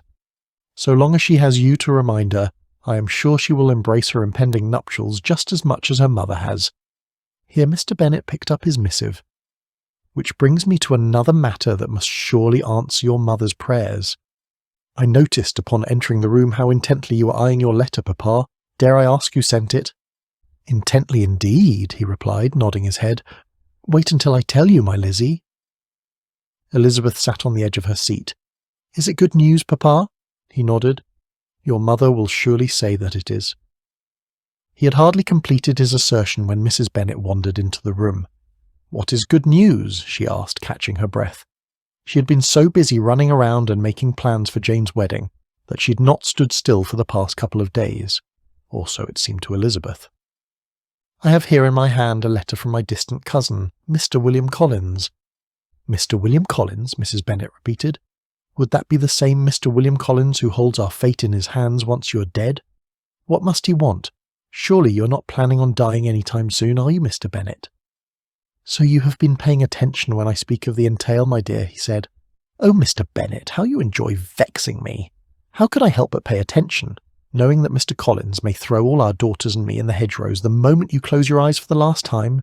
Thank heavens Jane found a way to make Mr. Bingley propose to her, but surely she cannot be expected to make him take care of all of us after you are gone." "Mamma!" Elizabeth cried. She was so glad Jane was nowhere nearby that she might have overheard her mother's crass sentiments. Part of the reason Jane was so disheartened was owing to attitudes such as her mother's as well as many of the neighbours, believing that she had tricked Mr. Bingley into marrying her. "What did I say that is untrue, Lizzie? You should be as clever as Jane was. We all know that Mr. Bingley's proud friend, Mr. Darcy, proclaimed you tolerable, but not handsome enough to tempt him. Still, I am certain that, had you been of a mind to, you might easily have changed his mind, and then I would have 2 daughters headed to the altar." Unbeknownst to Mrs. Bennet, her sharp words cut Elizabeth like a knife. She could not help but wonder if that was indeed what she had done. Had she unknowingly used her female arts and allurements to tempt Mr. Darcy that night in the Netherfield library? Did I not insist that he explain himself for having spoken those words at the Meryton assembly? Did I not tease him mercilessly, and when he told me that he thought I was one of the handsomest women of his acquaintance, did I not encourage him rather than demur? She shifted nervously in her seat. Was I behaving the shameless flirt determined to prove to Mr. Darcy as well as myself that I was more than capable of tempting him? All of a sudden she felt trapped. By her mother's insinuation, by the manner in which her father's eyes fixed on her in the wake of her mother's suggestion, and most of all, by the tumult in her mind as a consequence of her own self-interrogation. Elizabeth wanted to be away. A long solitary walk was in order. She stood. "Where are you going, Lizzie?" Mr. Bennet asked. "You cannot leave until you hear what my cousin has to say." Elizabeth slowly eased back into her chair. However, Mrs. Bennet was not nearly so interested in what the man whom she deemed Longbourn's future usurper had written. She told her husband as much. Mr. Bennet said, Now, my dear, I am certain nothing can clear Mr. Collins from the guilt of inheriting Longbourn, but if you will listen to his letter, you may perhaps be a little softened by his manner of expressing himself." She shook her head. "No, I'm sure I shall not. What is more, I think it is very impertinent of him to write to you at all, and very hypocritical. I hate such false friends. Why could he not keep on quarrelling with you, as his father did before him? Why, indeed, he does seem to have had some filial scruples on that head, as you will hear. Hunsford near Westerham, Kent, 15th October. Dear Sir, the disagreement subsisting between you and my late honoured father always gave me much uneasiness, and since I have had the misfortune to lose him, I have frequently wished to heal the breach. But for some time I was kept back by my own doubts, fearing it might seem disrespectful to his memory for me to be on good terms with anyone with whom it had always pleased him to be at variance." Here Mr. Bennet paused and glanced over at his lady, and seeing he still had her attention, he continued reading Collins's letter. "My mind, however, is now made up on the subject, for having received ordination at Easter, I have been so fortunate as to be distinguished by the patronage of the Right Honourable Lady Catherine de Bourgh, widow of Sir Lewis de Bourgh, whose bounty and beneficence has preferred me to the valuable rectory of this parish, where it shall be my earnest endeavour to demean myself with grateful respect towards her ladyship, and be ever ready to perform those rites and ceremonies that are instituted by the Church of England. Oh, how tiring the pompous man is! I am sure I have much better ways to spend my time. What with Jane's wedding to plan," cried Mrs. Bennet, preparing to take her leave. With a gesture of his hand, Mr. Bennet urged her to hear more. "As a clergyman, moreover, I feel it my duty to promote and establish the blessing of peace in all families within the reach of my influence, and on these grounds I flatter myself that my present overtures are highly commendable, and that the circumstance of my being next in the entail of Longbourn estate will be kindly overlooked on your side, and not lead you to reject the offered olive branch." "Olive branch?" Mrs. Bennet repeated half questioningly, half intrigued. Rather than offer a reply, her husband read on. "I cannot be otherwise than concerned at being the means of injuring your amiable daughters, and beg leave to apologise for it, as well as assure you of my readiness to make them every possible amends by choosing the luckiest of them to be my future companion in marital felicity." Mrs. Bennet's joy in hearing this could hardly be contained. She jumped out of her chair and raced to the other side of the desk and kissed her husband's forehead. Now Elizabeth really wanted to leave the room. "Mrs. Bennet," he responded lovingly, "pray contain yourself." "Oh, Mr. Bennet, how can I possibly contain myself in the face of such happy news? I shall have 2 daughters married after all. Oh, I hope he chooses Lizzie. Of all our daughters, I strongly suspect she is the one we're going to have the most trouble getting rid of. Let us pray she is his choice." "Mamma!" Elizabeth cried. "I am not chattel to be bargained away, and neither are my sisters." "Oh, hush, Lizzie," her mother exclaimed with energy. "Just wait until you have a bushel of daughters of your own to get rid of. You will surely change your attitude about such things." "I do not think so," Elizabeth responded. She looked at her father for help, bolstering her stance. Now, ladies, there is no cause for alarm. Perhaps my cousin will take one look at the lot of us and decide he will not have any of you. You speak such foolishness, Mr. Bennet. Our girls are renowned as being some of the loveliest in the neighbourhood. Why, everyone who knows anything will attest to that fact.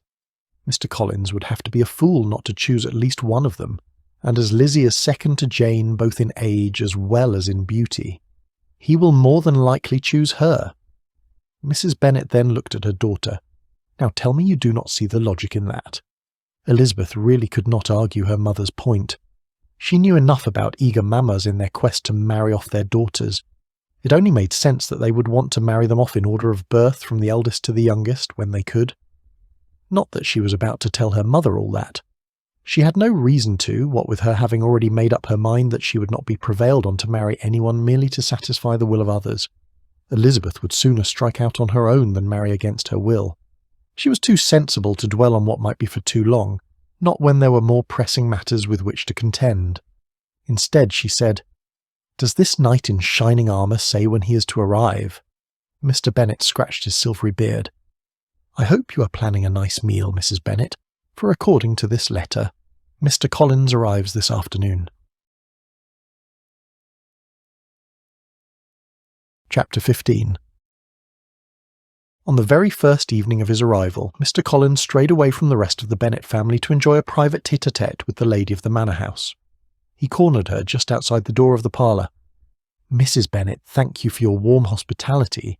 I must confess that after so many years of estrangement between the two branches of our family tree, I had not expected such an outpouring of civility and cordiality."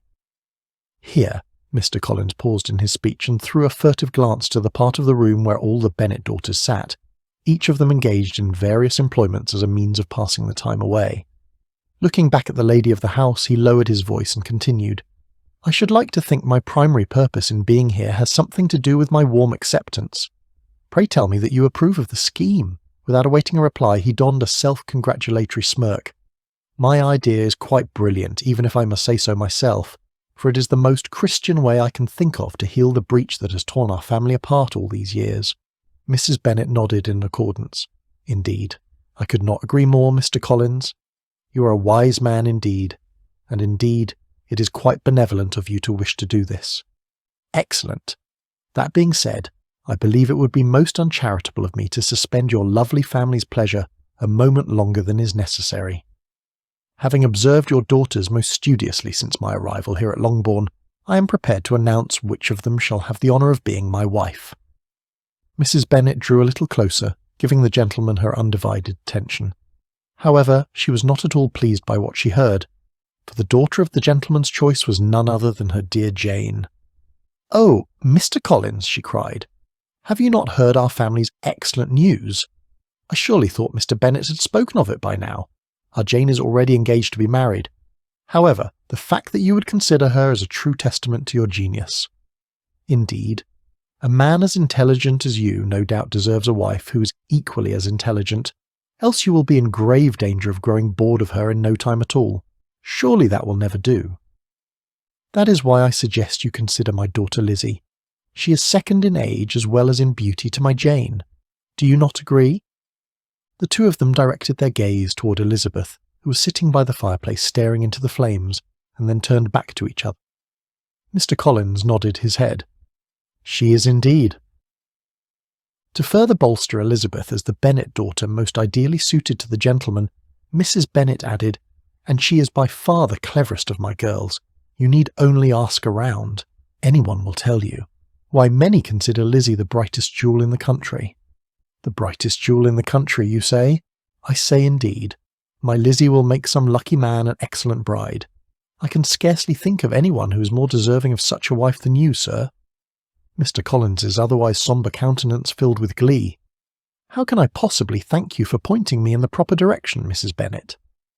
Your marrying my Lizzie is all the thanks I shall ever need." Upon throwing one more glance at her second eldest daughter, Mrs. Bennet lowered her voice and asked, "How soon can the two of you be married?" "Why, Mrs. Bennet, if I did not know better, I might think you were trying your best to be rid of both your lovely daughter and me." "Oh, no, it is not that at all. It is just that wedding plans are already underway for my eldest daughter. She is to be married by special license to a fine young man in under 2 weeks. I simply need an idea of your own intentions so I can know how to plan is all." "Well, I am certain your second eldest and I will not be ready to marry so soon as 2 weeks. I believe a lady likes to be properly courted, as it were." "Indeed," said Mrs. Bennet. "Of course, where the outcome is such a certainty as in this case, I would not think the season of courtship would last too long. Do you not agree?" Mr. Collins nodded. "I agree, and given my responsibilities in Hunsford, I do not imagine I can stay away very long either." "There is that to consider as well," said Mrs. Bennet, nodding. "Perhaps no more than a month after the marriage of your eldest daughter will suffice as the entire duration of our courtship. I suppose I ought to propose very soon. Indeed, I think I will, but not before I have wooed her properly." "Of course, Mr. Collins," she said, nodding. "Whatever you think is best. Just remember, time is of the essence."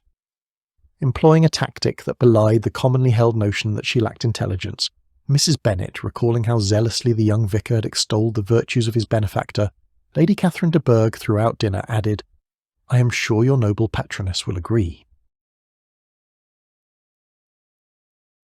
Chapter 16.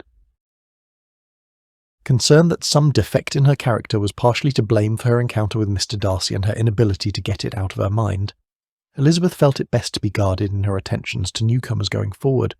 Yet on that particular evening, she was the lucky lady who found herself sitting and talking with the newest addition to their local society, Lieutenant George Wickham, at a dinner party at the home of her Meryton relations, Mr. and Mrs. Phillips. What a handsome man Wickham was indeed, blessed with all the best parts of beauty. Of course, his fine personage was not the only reason Elizabeth let her guard down with him. It was also the odd behaviour of Mr. Darcy on a recent occasion, when he and Bingley came across Elizabeth and her sisters as they were making the newcomer's acquaintance. She knew Mr. Darcy to be haughty and aloof, but even she was surprised by the silent exchange between the two men. On the day in question, all the Bennet daughters, along with their house-guest Mr. Collins, were in Meryton when their attention was caught by a young man whom the ladies had never seen before. Another officer, Mr. Denny, who was a favourite of the younger sisters, accompanied him.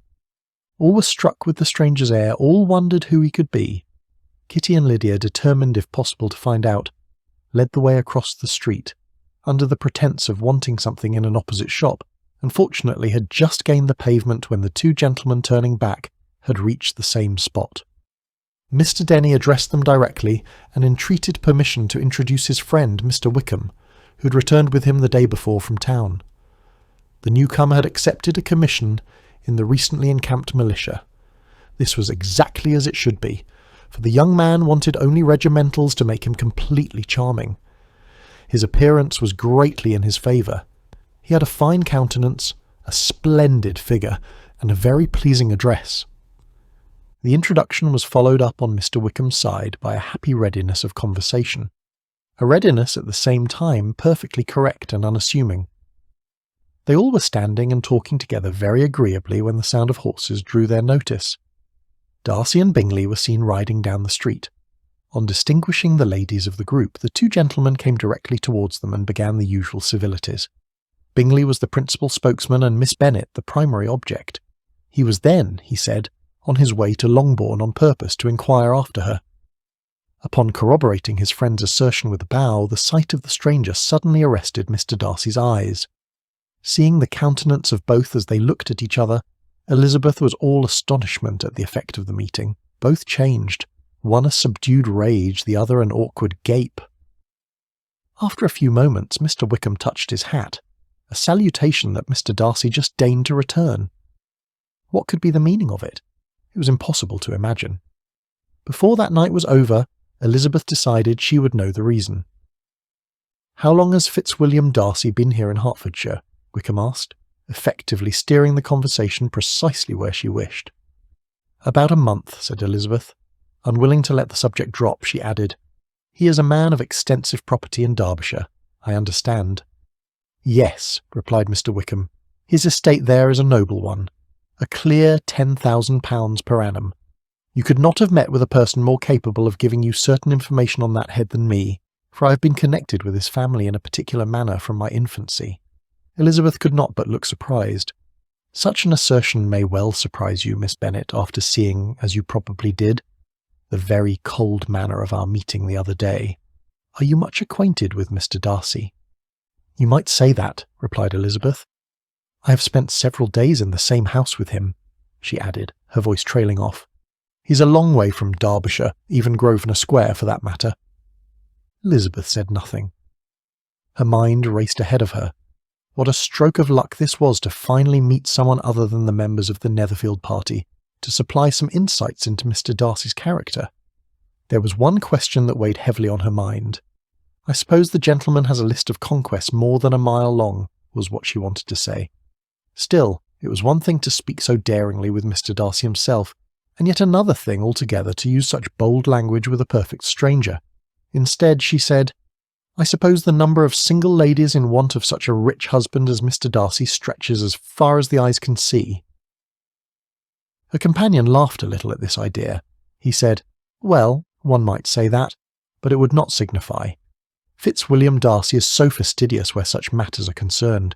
In my view, he rarely looks at any woman, except perhaps to find fault." The two of them went on in that manner for some time before a different thread of conversation ensued. And the agreeable manner in which Wickham continued to speak, though it was only on its being a wet night, made her feel that the commonest, dullest, most threadbare topic might be rendered interesting by the skill of the speaker.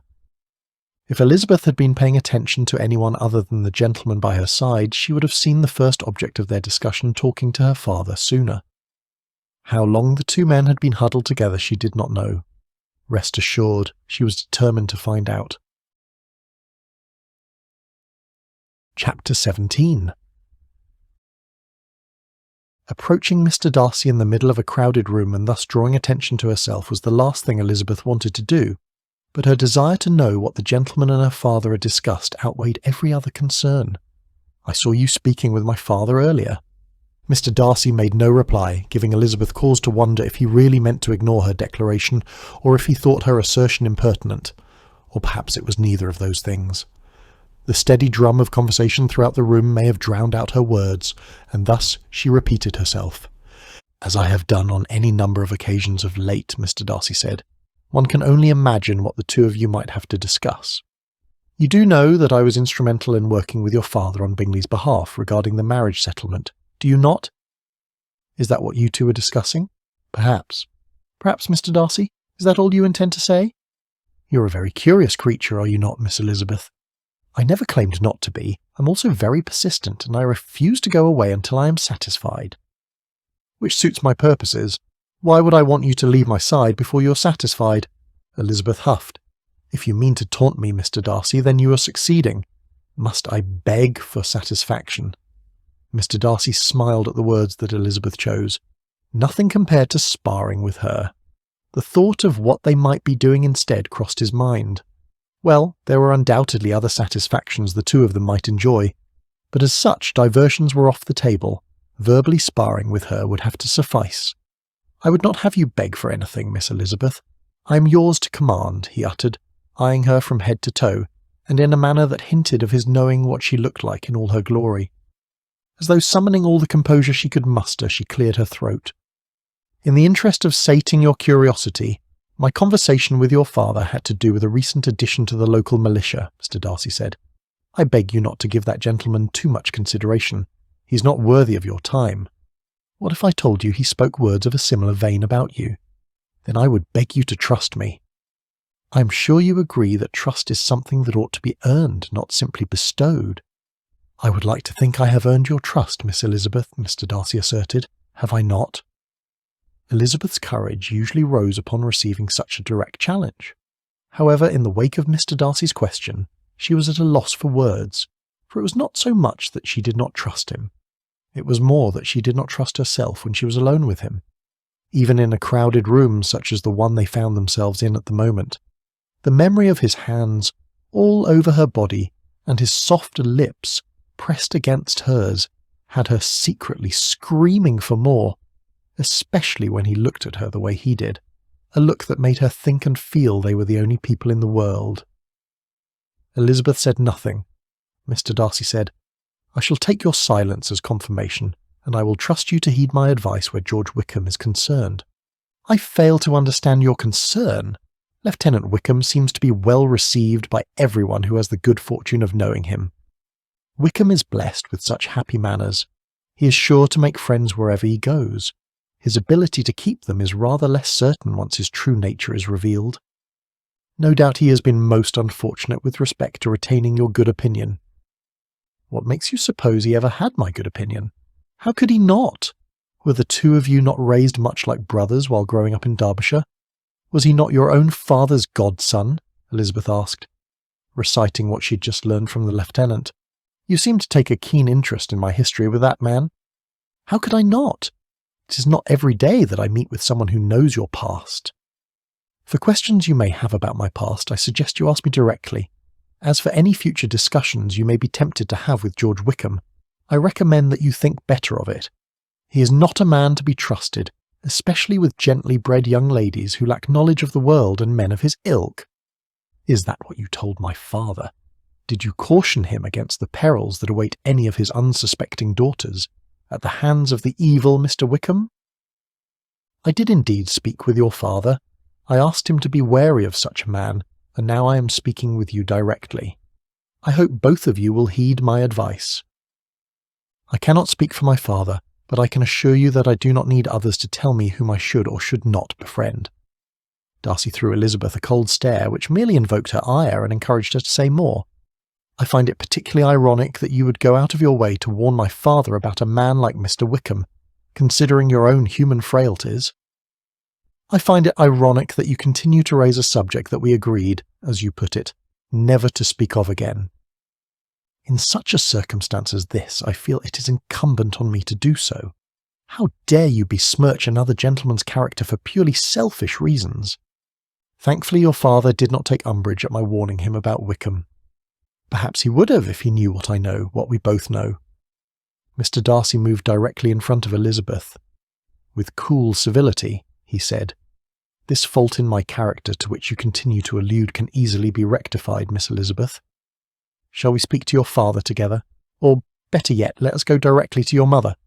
I am sure she will know what to do." Elizabeth hardly knew what to do or what to say in the face of Mr. Darcy's challenge. No doubt her mother would know exactly what to do.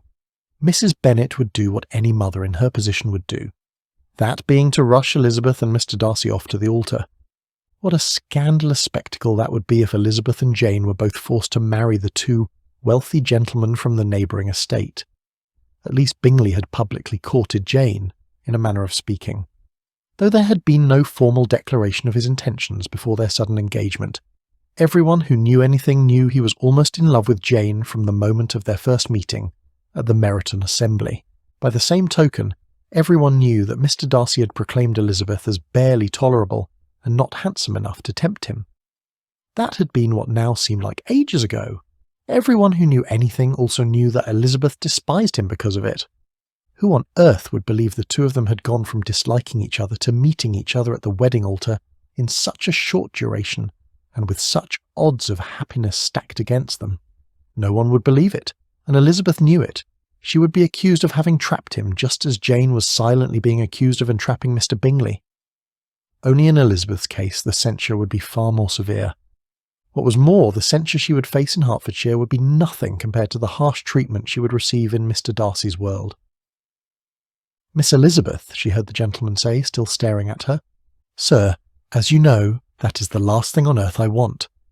The last thing on earth I want is for you to besmirch my character, to compare me to one of the vilest creatures I know, for doing everything in my power to honour your wish." "My wish? I think I have made my own wishes clear, have I not?"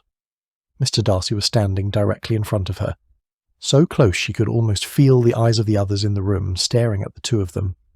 "Your silence is quite telling, Miss Elizabeth." Finding her voice, she asked, "And what exactly is my silence telling you, Mr. Darcy?" "That you regret comparing that vile man to me, and that you're eager to make amends by way of an apology to me for doing so." "An apology?" Elizabeth asked, her voice cracking. "An apology and a promise to heed my warning." "Sir, I should not have compared you to Mr. Wickham," she said, to appease Mr. Darcy's bruised ego. "And you promised to heed my warning." Soon enough, Elizabeth's friend Charlotte came and stood next to her. This alleviated the former of the need to make a promise that she had no reason to suppose she might keep. Mr. Darcy still had not given a reason for her to hate Mr. Wickham, and since when did she rely on others to form her opinion on another? Charlotte's arrival was met with a curt bow and retreat on the gentleman's part, leaving the two ladies standing there. That was not the first time Elizabeth's friend had come to her rescue that evening. The first incident occurred when Charlotte graciously took Mr. Collins off Elizabeth's hands soon after the Longbourn party's arrival, and in the wake of his declaring his intention to remain close by her side. What a knowing friend Elizabeth had in Charlotte, sometimes a little too knowing. Charlotte placed her hand on Elizabeth's. "Lizzie, my dear, what on earth have you done to Mr. Darcy? I have no idea." Elizabeth hoped her voice did not contradict her words, for surely she had some idea, even if she was incapable of admitting it to anyone, including herself. Whether or not Charlotte believed her, Elizabeth could not say. Few people knew Elizabeth as well as Charlotte knew her. They had not been intimate friends for as long as they had been for no reason. In so many respects theirs was a relationship of opposites. Charlotte was pragmatic, Her view of the world was founded on what was practical. At 27, she was well aware of the burden she was to her family. Unlike her friend, Charlotte did not have the liberty of marrying for love. Whether she envied Elizabeth for believing in such fanciful notions, the latter could not say. Charlotte said, "I have never seen the gentleman so affected before in all the time I've known him." Once again that evening Elizabeth found herself at a loss for words. She dared not say too much else. Charlotte might begin to suspect there was more to Elizabeth's relationship with the gentleman than anyone had reason to believe. It turned out she did not have to say more. Charlotte said, "You look as though you want to go after him." Elizabeth shook her head. No, I do not. Not if I know what is good for me." "Pray, whatever do you mean in saying that?" Charlotte inquired. Elizabeth half smiled. "Oh, never mind. I suppose I was thinking out loud. I think I need to escape the room for a breath of fresh air.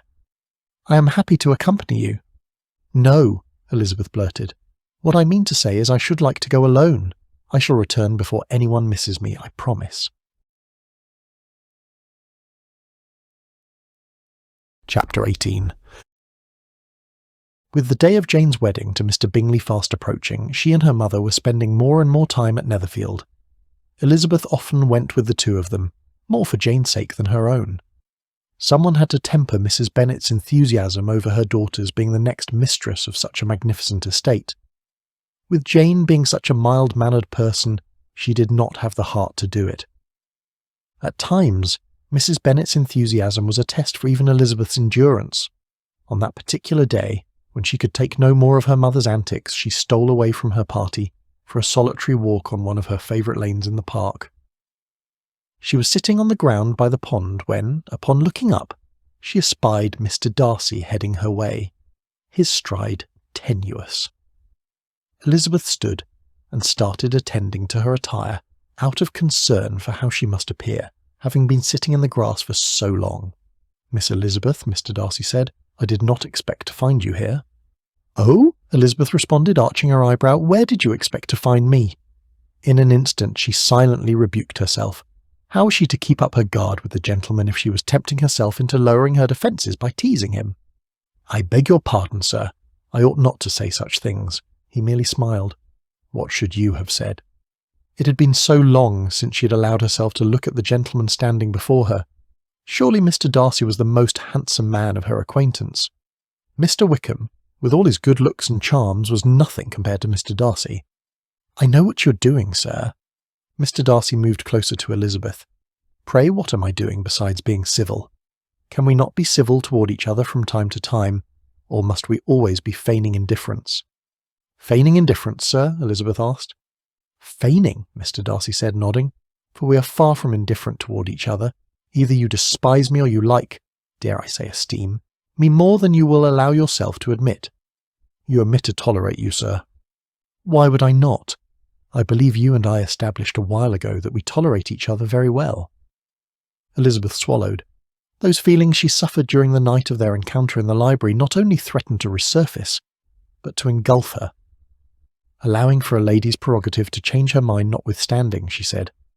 "A lady's prerogative notwithstanding, indeed. I would never argue with you about that, Miss Elizabeth," he said, his eyes poring over her from head to toe. Elizabeth threw a furtive glance over her shoulder. Seeing that there was no one else around, and appreciating how close they were standing to each other, she knew if she did not get away fast, she might very well surrender to her body's thirst for Mr. Darcy. But how could that be? Why on earth do these strange feelings come over me every time I am near this man? She supposed those who did not know themselves might mistake such dizzying emotions for love, but not her. I am no more in love with Mr. Darcy now than I was the night I found myself in his arms. Not being in love with him, however, could hardly take away the memory of him or the havoc his nearness wreaked on her sensibilities. No matter how hard she tried to convince her mind to let go of the memory of being with him, her body would not let her. Elizabeth did not have to look hard to surmise that he must still remember what happened between them too. Knowing how much danger the two of them posed for each other, she struck the path leading back to the manor house. Unless Mr. Darcy had intentionally sought her out, as opposed to coming upon her by happenstance, There was no reason for the two of them to remain in each other's company a second longer. Upon mounting her retreat, Elizabeth realised Mr. Darcy intended to remain by her side. They had not walked far before being met from another walk by Mrs. Hurst and Miss Bingley. "Oh, I did not know that you intended to walk, Mr. Darcy," said Miss Bingley. "You used us abominably ill," uttered Mrs. Hurst, "running away without telling us you were coming out." The gentleman bowed slightly. "As you can see, Miss Elizabeth and I are returning to the house. I bid the two of you a pleasant outing." "Our outing would be infinitely more pleasurable were you to join us, I am sure," cried Miss Bingley. Both ladies took either arm of Mr. Darcy. They coaxed him the other way, intending to leave Elizabeth standing there. Mr. Darcy felt their rudeness, and as the path just admitted 3, he promptly said, "If we all are to walk, then we'd better go into the avenue. This walk is not wide enough for the 4 of us." But as Elizabeth's primary purpose in returning to the manor house was to escape Mr. Darcy, she had not the least inclination to remain with them.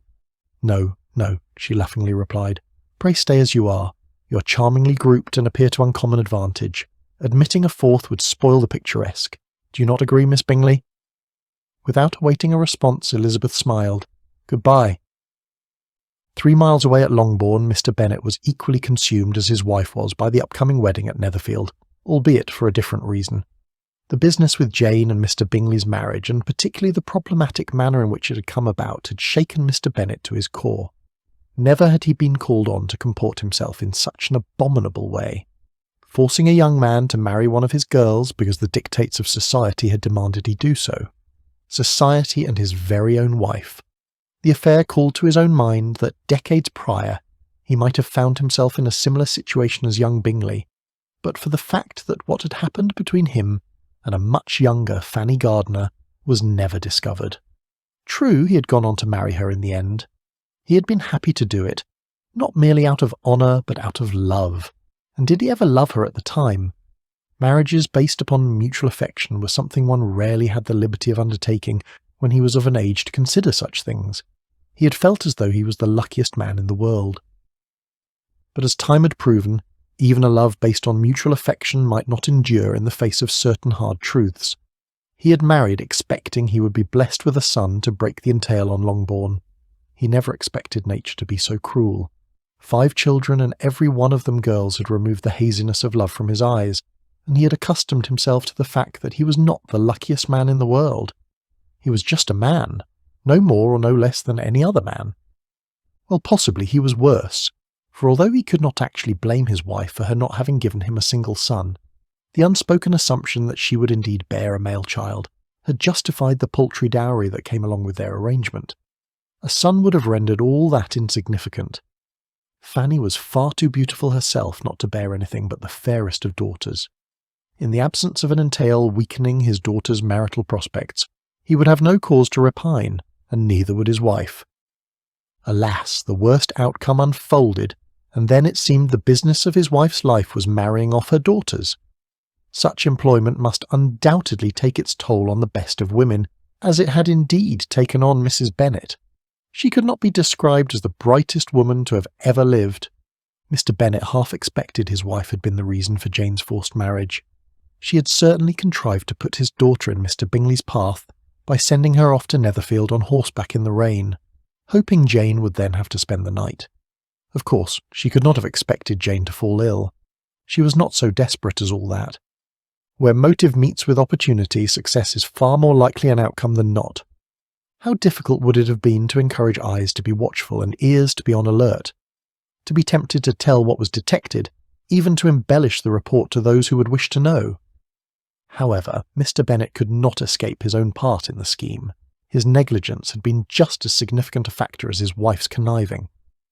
He was bound and determined that no such fate as being forced to marry against one's will would ever befall one of his daughters again. Jane admired Mr. Bingley, and because the gentleman admired her equally, perhaps even more so, Mr. Bennet knew there would exist all the makings of happiness in their marriage, and despite his own experience with the passing of time and what it might mean in the distant future, Jane's and Mr. Bingley's temperaments were much too similar for the likelihood of them suffering a similar fate as he had. Of that Thomas Bennet was quite confident. Knowing what his wife was capable of, and knowing how it was between young men and young women, for even those who were gently born were not immune to basic human frailties. He was determined to do his part in protecting his daughters. This meant reining in the younger girls, who by their own mother's encouragement and example were far too fond of gentlemen in scarlet coats. The business of the militia being encamped just outside of Meryton concerned him more than just a little, so much so that he refused to go about his day-to-day business as usual. It became vital to secure added means of protecting his daughters, even if only from themselves. He meant to employ a companion to accompany them whenever they were away from his home. Elizabeth and Mary he had excused from such scrutiny, despite his second eldest daughter's passion for living her life on her own terms, and even pushing the strict bounds of society when and if it suited her. He had faith that she, as well as Mary, the most sanctimonious of them all, knew what they were about. But toward Kitty and Lydia, he would not afford such benefit of the doubt, especially Lydia, with her wild animal spirits. His wife and his daughters might balk at this loss of freedom all they wished. Mr. Bennet was quite resolved. Chapter 19. Blue skies stretched as far as the eyes could see, and the sun beamed brightly up above when she set off earlier that day. One would have no reason to expect to be stranded in an abandoned barn with the rain pounding against the sides and the wind threatening to blow the wooden doors open. There Elizabeth stood, soaking wet from head to toe, with a large overcoat draping her shoulders, Mr. Darcy's large overcoat, tailored from the finest wool she had ever felt against her skin. Her drenched muslin gown clinging to her body, she shivered in his arms. Elizabeth did not particularly care that someone else, seeking shelter from the downpour, might happen upon their cosy little haven. Once again, I find myself in Mr. Darcy's arms, and once again I am precisely where I want to be. She knew that were it not for the gentleman's coming along when he did, she might have been in grave danger of falling ill, which was not to say that she was completely free from danger. Just having Mr. Darcy there, holding her in his arms, eased her worries considerably. The threat of being discovered and thereby being forced to wed was the least of her fears. Far better to spend my life as this man's wife than to have no life at all. His informal attire did not escape her. He wore no jacket, no waistcoat, not even a cravat. Just a crisp, loose-fitting white shirt tucked inside snug tan trousers and calf-gripping Hessian boots. Without thinking, Elizabeth placed her hands on the black velvet lapels of his overcoat. She silently encouraged him to share the garment with her. Mr. Darcy accepted her invitation without hesitation. Her face nuzzled against his chest. The comforting warmth of his body pressed against hers soothed Elizabeth like a cosy fire. If she had any cause at all to repine, it was that she was causing him to be wet too, just as wet as she was. Surely that would not do. What would be the purpose of both of them risking falling ill? There was only one thing to do so far as Elizabeth was concerned. She needed to rid herself of her damp clothing. But how on earth was such a thing to be carried out?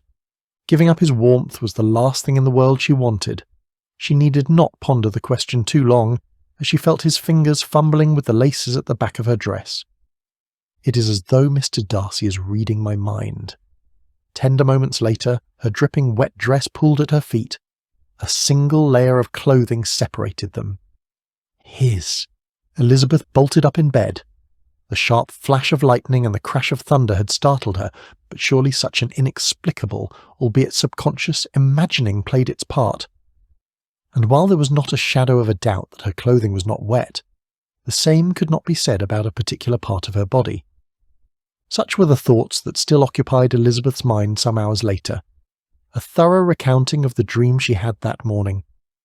She stood there in the middle of the parlour, abandoned by her own family, and at her mother's insistence no less, that Elizabeth must allow Mr. William Collins a private audience. "Dear madam, do not go," had been her plea. She looked at the others. "I beg you will not go. Mr. Collins must excuse me. He can have nothing to say to me that anybody need not hear." Her ardent protests went unheeded, as one by one her family escaped the room. Even her dearest sister Jane and her revered father did not dally. Realizing she was on her own, Elizabeth sat in a chair nearby the door and prepared herself to listen to what Mr. Collins had to say. Amid his muttering, Elizabeth thought she heard him utter, "You can hardly doubt the purport of my discourse. However, your natural delicacy may lead you to dissemble. My attentions have been too marked to be mistaken. Finally, his insistence on staying as close by her side as propriety allowed since his arrival at Longbourn made sense. He thought he was courting me. While she had no intention of giving Mr. Collins a favourable reply, she thought the least she might do was hear him out. Still, she could not help but be bothered that her mind was busily engaged in sorting out her dream. How troubling she found her own confession. Far better to spend my life as this man's wife than to have no life at all. Why would I utter such a thing, even if only in my dream? Elizabeth tried her best to silence her own thoughts, and listen for an opportune moment to refuse her cousin. She faced a daunting task, for the man dearly loved to talk. At length, his ramblings intruded on her reverie once more when she heard him say, "To fortune I am perfectly indifferent. I shall make no demand of that nature on your father, since I am well aware that it could not be complied with. £1,000 in the 4%, which will not be yours till after your mother's decease, is all that you may ever be entitled to. On that head, therefore, I shall be uniformly silent. You may assure yourself that no ungenerous reproach shall ever pass my lips when we are married." It was absolutely necessary to interrupt him now. "You're too hasty, sir," Elizabeth cried. "You forget that I have made no answer. Let me do it without further loss of time. Accept my thanks for the compliment you're paying me. I am very sensible of the honour of your proposals. Still, it is impossible for me to do otherwise than to decline them." "I am not now to learn," replied Mr. Collins with a formal wave of the hand, "that it is usual with young ladies to reject the addresses of the man whom they secretly mean to accept when he first applies for their favour, and that sometimes the refusal is repeated a second or even a third time. I am therefore by no means discouraged by what you have just said, and shall hope to lead you to the altar ere long." "No means discouraged? Foolish, foolish man! Why must he persist in tormenting me?" Dulling her senses to such lunacy, Elizabeth faulted her mother for the man's determination. How dare she presume to promote an alliance between Mr. Collins and me? Does she even know me at all? "Mr. Collins," Elizabeth exclaimed, "upon my word, sir, your hope is a rather extraordinary one after my declaration. Let me assure you that I am not one of those young ladies, if such young ladies there are, who are so daring as to risk their happiness on the chance of being asked a second time. I am perfectly serious in my refusal.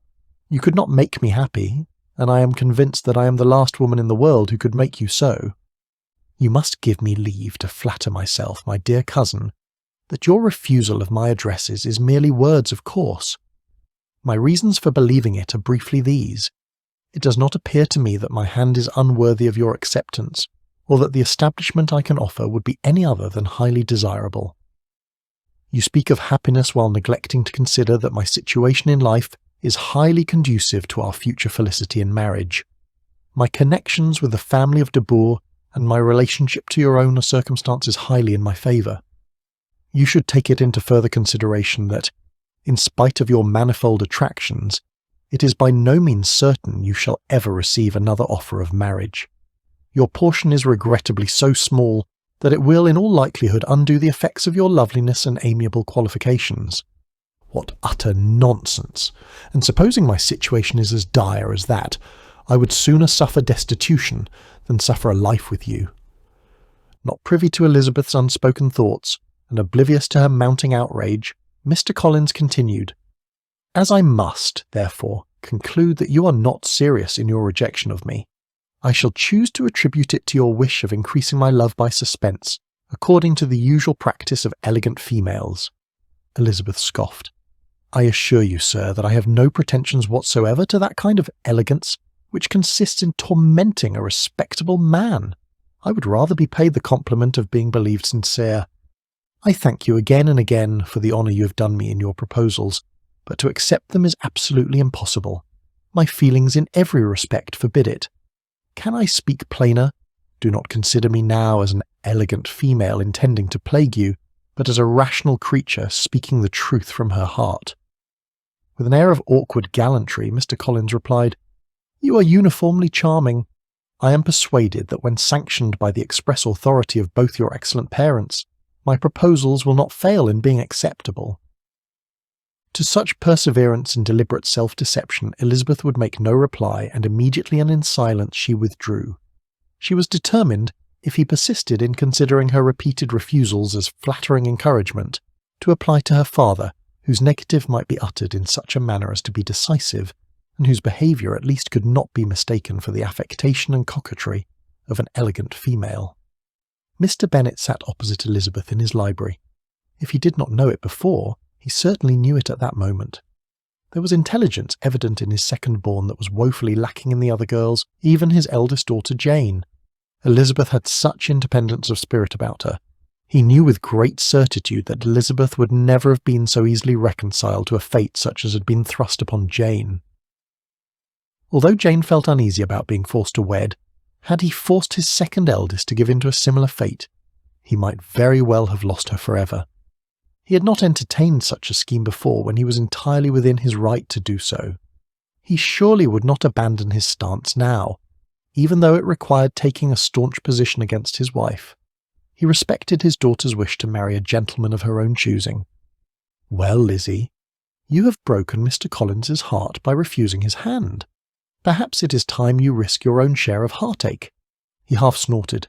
"I'm sure Mr. Bingley's friend, Mr. Darcy, is as fine a man as any with whom you might take such a chance." "Mr. Darcy?" Elizabeth cried. "Why on earth would you suggest Mr. Darcy?" "Why would I not suggest Mr. Darcy? That is the better question. Indeed, why would I not?" Saying that, Mr. Bennet stood and walked away, leaving Elizabeth to wonder and to question, and to stare. Preferring to think she had not been so unguarded as to give rise to suspicion about the true nature of her acquaintance with Mr. Darcy to anyone besides Jane, Elizabeth credited her father's retort as further evidence of his sardonic wit. Unbeknownst to Elizabeth, however, her father's words were grounded more in fact than in speculation or jest, for soon before Mrs. Bennet had come to him with an account of Jane and Mr. Bingley's so-called indiscretion some weeks before, Mr. Bennet had just completed a private interview with another member of the Netherfield party. Indeed, he had met with none other than Mr. Darcy of Pemberley in Derbyshire. The younger man had come to Mr. Bennet with an account of his having indulged in certain liberties with Elizabeth. He had stated in no uncertain terms his willingness to offer his hand in marriage to Elizabeth if he thought for 1 second that she would have him. He further communicated to Mr. Bennet that Elizabeth had explicitly forbidden him to come to him, but honour demanded that he must. Mr. Bennet could have no doubt of what Mr. Darcy had to say. He knew his daughter too well to suppose she would be prevailed on to marry someone to whom she had no wish to be married. As a consequence of a thorough round of interrogation of the young man, being completely assured that his daughter's virtue was intact, Mr. Bennet thus resolved that the conversation must never go beyond the 2 gentlemen in the room. If, however, word of what happened should be made known beyond their secret cabal, then both gentlemen would know how to act. True, Elizabeth would be disheartened by such an agreed-upon outcome. Still, her father could not help but consider that as the wife of Mr. Fitzwilliam Darcy, an honourable man at that, this one indiscretion notwithstanding, surely his favourite daughter would have no cause to repine, even if it took her some time to realise it. Chapter 20. Happy for all her maternal feelings was the day on which Mrs. Bennet got rid of her most deserving daughter. She always knew Jane could not be so beautiful for nothing, and never had Jane looked more beautiful than she did on her wedding day. Just as Mrs. Bennet had planned, the wedding breakfast took place at Netherfield, and in a manner to be talked about among all the Bennet family's friends and acquaintances for years to come. Mr. Darcy was standing near by Elizabeth as she waved goodbye to her newly wedded sister and her new brother. What a beautiful day it had turned out to be, even though the prospect of rain had loomed large during its earliest hours. Thinking back to the start of the day, Elizabeth recalled not having been nearly so bothered by the heavy clouds that filled the sky as Jane had been. "Dearest Jane," she had said, "you're far too beautiful yourself not to be blessed by weather that is equally so." "Oh, Lizzie, it is late November. I dare say that were the sun to come out, it would have done so by now." Jane laughed a little. "Well, at least it is not raining yet. Pray the weather will stay this way for the next few hours at best." Hearing her sister's hopeful speech caused Elizabeth's spirits to rise to playfulness. "Indeed, for how ironic that would be," she said, ever mindful of the abundance of rain the day Jane ventured to Netherfield on horseback, especially since the confluence of events that followed might be noted as having been the means of uniting Jane and her Mr. Bingley. Jane smiled a little. "Ironic, indeed." Elizabeth smiled too. There is the Jane whose bright smile I have yearned to see for so long, Pray tell me you are as happy as a young bride ought to be on her wedding day. I must confess to being far happier than I am sad, which must surely count for something. I would say it counts for a great deal. Herewith your happiness with Mr. Bingley is guaranteed. One can only hope. My greatest wish is, after the hasty manner in which this day came about, I do not end up disappointing him. Here Jane paused and placed her hand over her mouth before continuing. If you take my meaning, Jane, Elizabeth looked over her shoulder to make sure they were alone. I know we agreed that what you told me about you and Mr. Darcy was never to be mentioned again, but that does not take away from the fact that it happened. As a consequence, you have far more knowledge about what happens between a man and a woman than I currently possess. Pray tell me anything other than the prospect is as wanting as my mother has advised. That depends on what Mamma told you. For a start, she advised me to lie perfectly still, to close my eyes and pretend I am counting sheep. Elizabeth could not help but laugh at these instructions. "Oh, Jane!" she cried. "Do anything other than what our mother has advised, else you will surely miss all the fun." Jane gasped. Elizabeth had shrugged. "That is to say, based on my rather limited experience, one must never dismiss the value of extensive reading to fill in any remaining gaps."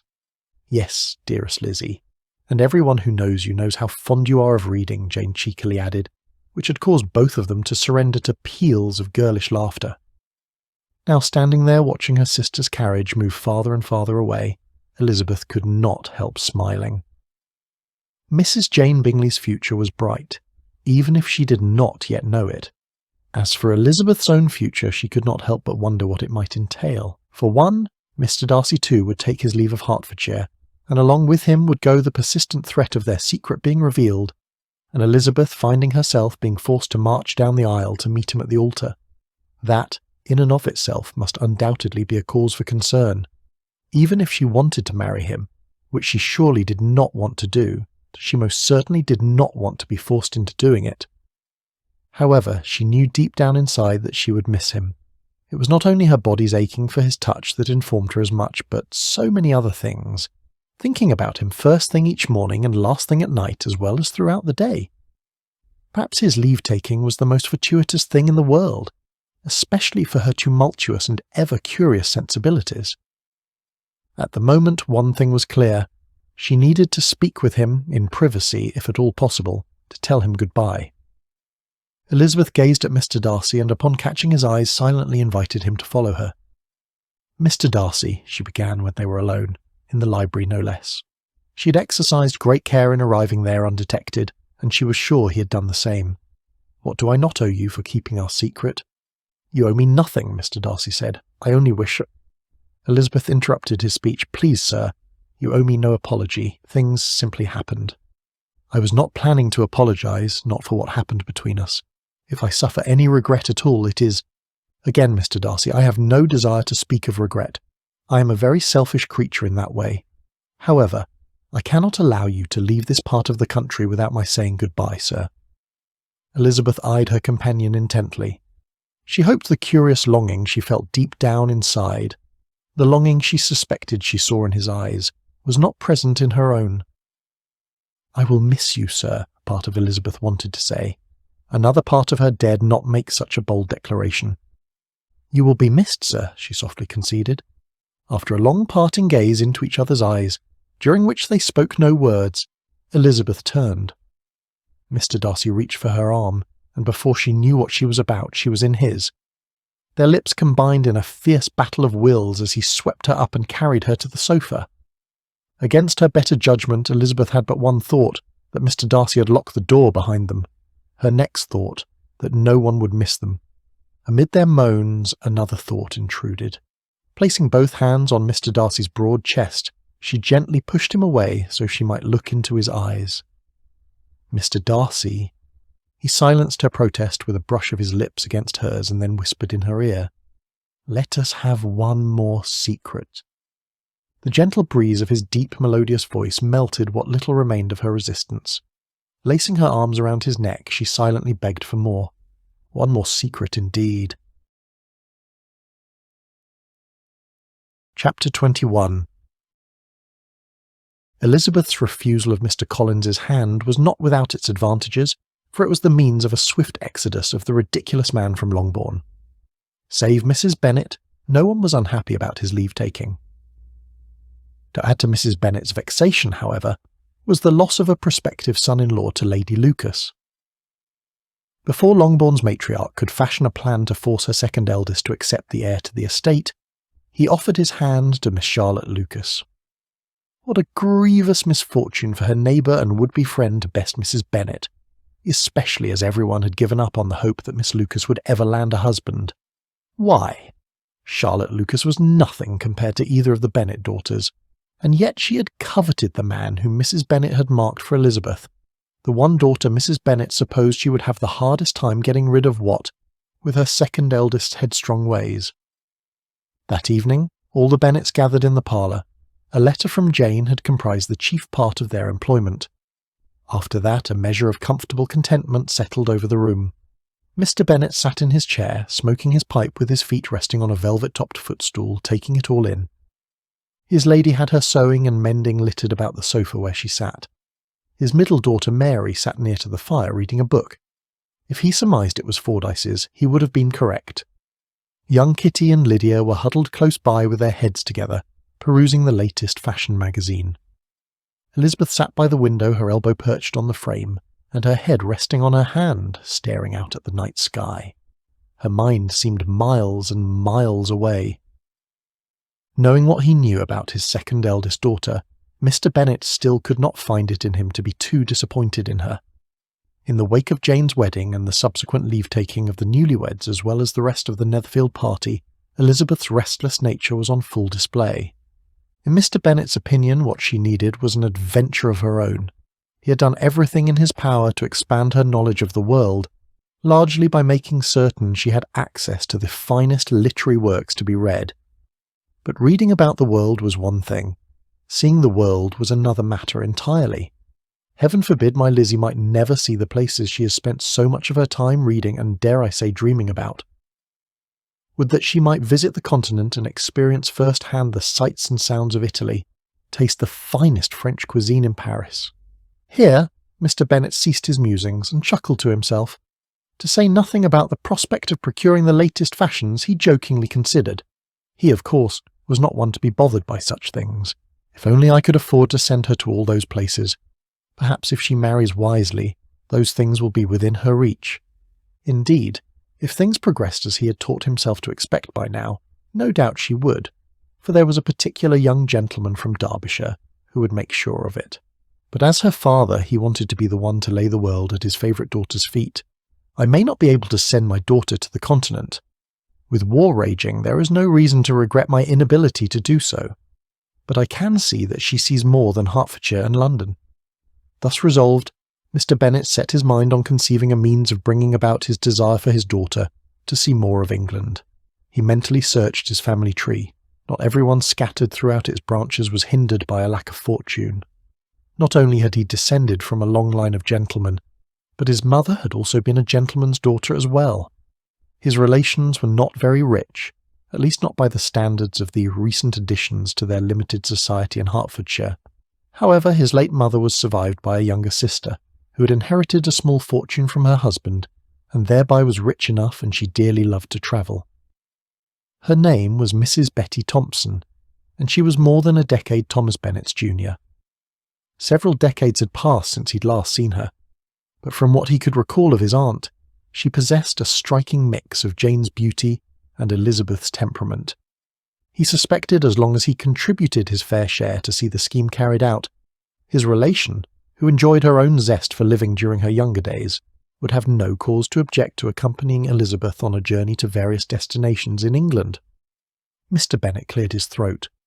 "Lizzie, my dear, you look as though you would rather be anywhere but here. What say you to an opportunity to be away from Hertfordshire during the early part of next year?" Elizabeth's attention was drawn immediately, but before she could fashion a response, Mrs. Bennet chimed in. "Why on earth would you suggest such an idea? If Lizzie wanted to get away from Hertfordshire, then she should have accepted Mr. Collins's proposal." She scoffed.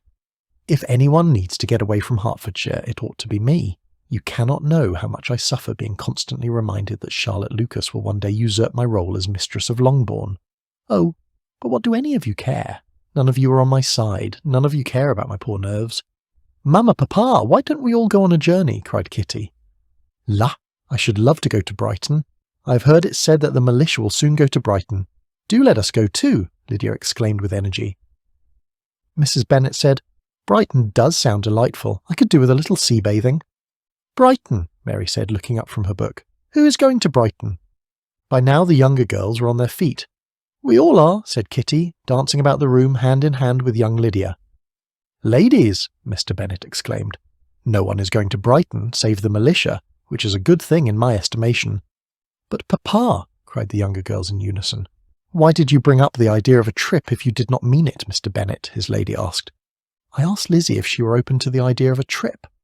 Mrs. Bennet sneered. Why, of course you did, for you're always giving her the preference. Never mind that the rest of us might possibly risk destitution as soon as you're dead as a result of Lizzie's selfishness. Elizabeth's face twisted in anguish mixed with agony. Turning to her father, she said, Having recently disappointed Mamma by refusing Mr. Collins, I dare not disappoint her again with a second refusal, Papa. Mrs. Bennet seemed pleased by this response, at least for a second or two, and then she frowned. Wait, what are you saying, Miss Lizzie? Elizabeth smiled knowingly. I am saying, when shall I begin packing? Chapter 22. Whatever were the feelings between Elizabeth and her intimate friend Charlotte in the wake of the latter's accepting the hand of Mr. William Collins, the two ladies were determined to stay friends. Upon reflection, Elizabeth was not proud of her initial response when Charlotte informed the former of her decision. Engaged to Mr. Collins? My dear Charlotte, impossible! Elizabeth had exclaimed upon hearing the words fall from her friend's lips. The steady countenance that Charlotte had commanded in telling her story gave way to a momentary confusion on receiving so direct a reproach. As it was no more than she had expected, she soon regained her composure and calmly replied, Why should you be surprised, my dear Eliza? Do you think it incredible that Mr. Collins should be able to secure any woman's good opinion because he was not so happy as to succeed with you? But Elizabeth had now recollected herself and, making a strong effort for it, could assure Charlotte with tolerable firmness that she wished her all possible happiness. I see what you are feeling, replied Charlotte. You must be surprised, very much surprised, so lately as Mr. Collins was wishing to marry you. But when you have had time to think it over, I hope you will be satisfied with what I have done. I am not romantic, you know. I never was. I require only a comfortable home, and considering Mr. Collins' character, connection, and situation in life, I am convinced that my chance of happiness with him is as fair as most people can boast on entering the marriage state. Undoubtedly, had been Elizabeth's quiet reply, but her busy mind had not been so easily reconciled to so unsuitable a match. The strangeness of Mr. Collins's making 2 offers of marriage within 3 days was nothing in comparison to his having been so soon accepted. She had always felt that Charlotte's opinion of matrimony was not exactly like her own, but she had not supposed it to be possible that, when called into action, she would have sacrificed every better feeling to worldly advantage. Charlotte as the wife of Mr. Collins was a most humiliating picture, and to the pang of a friend disgracing herself and sunk in her esteem was added the distressing conviction that it was impossible for that friend to be tolerably happy in the lot she had chosen. The uneasiness that marred the two ladies' intimacy was just as present as it had been when they first spoke of Charlotte's plans. However, Charlotte was as eager as a new bride could be expected to be. She told Elizabeth as much. What a wretched business to be unable to speak of my wedding plans with my intimate friend. Oh, Charlotte, pray you will forgive my first reaction to your happy news. I would not have you suspending your pleasure because of me. I am not supposing there are no ill feelings on the part of some because of my marrying Mr. Collins, but I pray any animus will be cast aside if only for a day so you and your family might attend my wedding. You know I cannot speak for anyone's feelings other than my own, but I am sure whatever my mother's may be, she will want to be present for all the festivities. Elizabeth's spirits rising to playfulness, she added, How else is she to compare everything to Jane's and subsequently find yours wanting? Charlotte laughed a little. Mind you, those are your words and not mine. Have truer words ever been spoken? Charlotte made no reply to her friend's question. Instead, she said, Mere words are insufficient to express how much I shall miss you, my friend. I am sure the feeling is mutual. Do you certainly plan to travel with your great-aunt this spring? Elizabeth assured Charlotte that she would be. I pray your plans will allow for a visit in Kent somewhere along the way. I shall be happy to visit you. Given that my relation currently resides in the neighbouring county, perhaps I shall join you in Kent after I leave London, where I plan to visit my uncle and aunt, Mr. and Mrs. Gardiner. I'm sure my great-aunt, Mrs. Thompson, will be just as agreeable to meeting me in Kent as in town. I shall write the necessary letters and keep you abreast of the developments." "How wonderful!" Charlotte cried, placing her hands on her bosom. "Oh, Lizzie, I am so looking forward to being mistress of my own home, and even more so now that you have agreed to be among my first guests. I am certain Mr. Collins will be pleased." Recalling how Mr. Collins's leave-taking of Longbourn had been in a state of angry pride and resentment, Elizabeth suffered some doubt on that score. Still, for the sake of harmony, she kept her reservations to herself.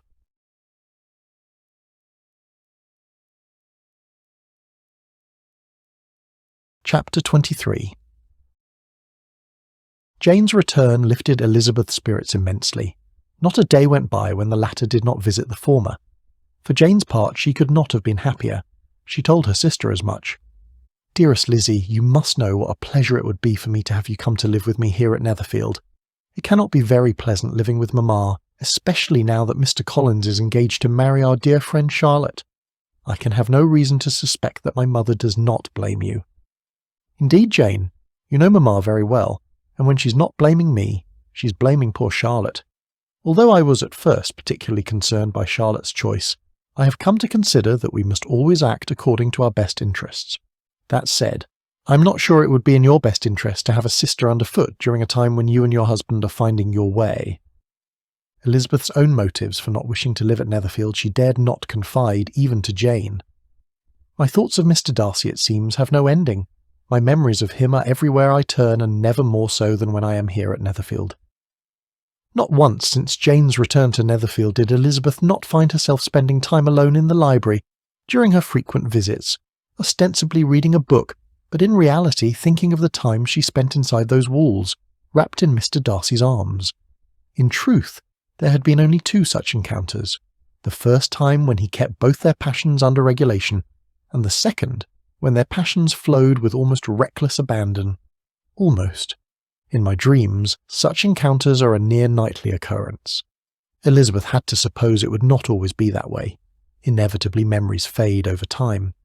And given the short duration of time in which these particular memories had been in the making, surely it would not take very much longer for them to dissipate. I cannot always be thinking of Mr. Darcy, dreaming of Mr. Darcy, especially as she had discouraged any discussion of when or if they might meet again, when it was time for him to take his leave of Hertfordshire. She merely silenced him, with a parting kiss upon his lips, a curtsy, and a swift escape from the room. Her countenance evidencing concern, Jane asked, "What are you saying, Lizzie?" "There is more than enough room for all of us here. And I know Mamma will always be coming and going, and I scarcely believe she will leave her wounded feelings as a consequence of my foolishness, as she likes to say, at the door. However, I appreciate your offer. Who is to say that I will not avail myself of your generosity in the future?" "Then what do you intend to do? How shall you tolerate my mother's steady abuse?" "Oh, Jane, I have wonderful news. I have decided to visit Aunt Gardiner in London early next year. After that, I shall visit Charlotte for several weeks, and then our great-aunt Mrs. Thompson and I will commence our travels about England." "That is exciting news indeed," Jane said. "However, I must ask if you have no fear that in being in London, you might very well put yourself in Mr. Darcy's path. How should you feel if that were to happen?" "Jane, I'm not afraid of Mr. Darcy. Besides, the gentleman and I have come to an understanding." Jane gasped. "An understanding?" Seeing that her sister had mistaken her meaning, Elizabeth said, "No, not that sort of an understanding. We are simply in agreement that we must forget about what happened between us. But that said, even if we were not, what would be the chances of our seeing each other? It is not as though our London relations and the gentleman move about in the same circles. I suppose there is that. Lizzie, may I be frank with you? You know you can say anything to me." "Well, it has to do with your feelings for Mr. Darcy. You do not seem nearly so bothered by the mention of his name as you once were." Dare I say there is a mutual fondness there, which compels me to say that I wish I had been more supportive of Charles's wanting him to come for a visit at Christmas. Is that your way of saying Mr. Darcy will not be visiting Charles during the holiday season? I hope you're not disappointed. Disappointed? Why on earth would I be disappointed, Jane? Then you are saying you are not disappointed. I don't know why I would be, Elizabeth said. Except, deep down inside she was disappointed.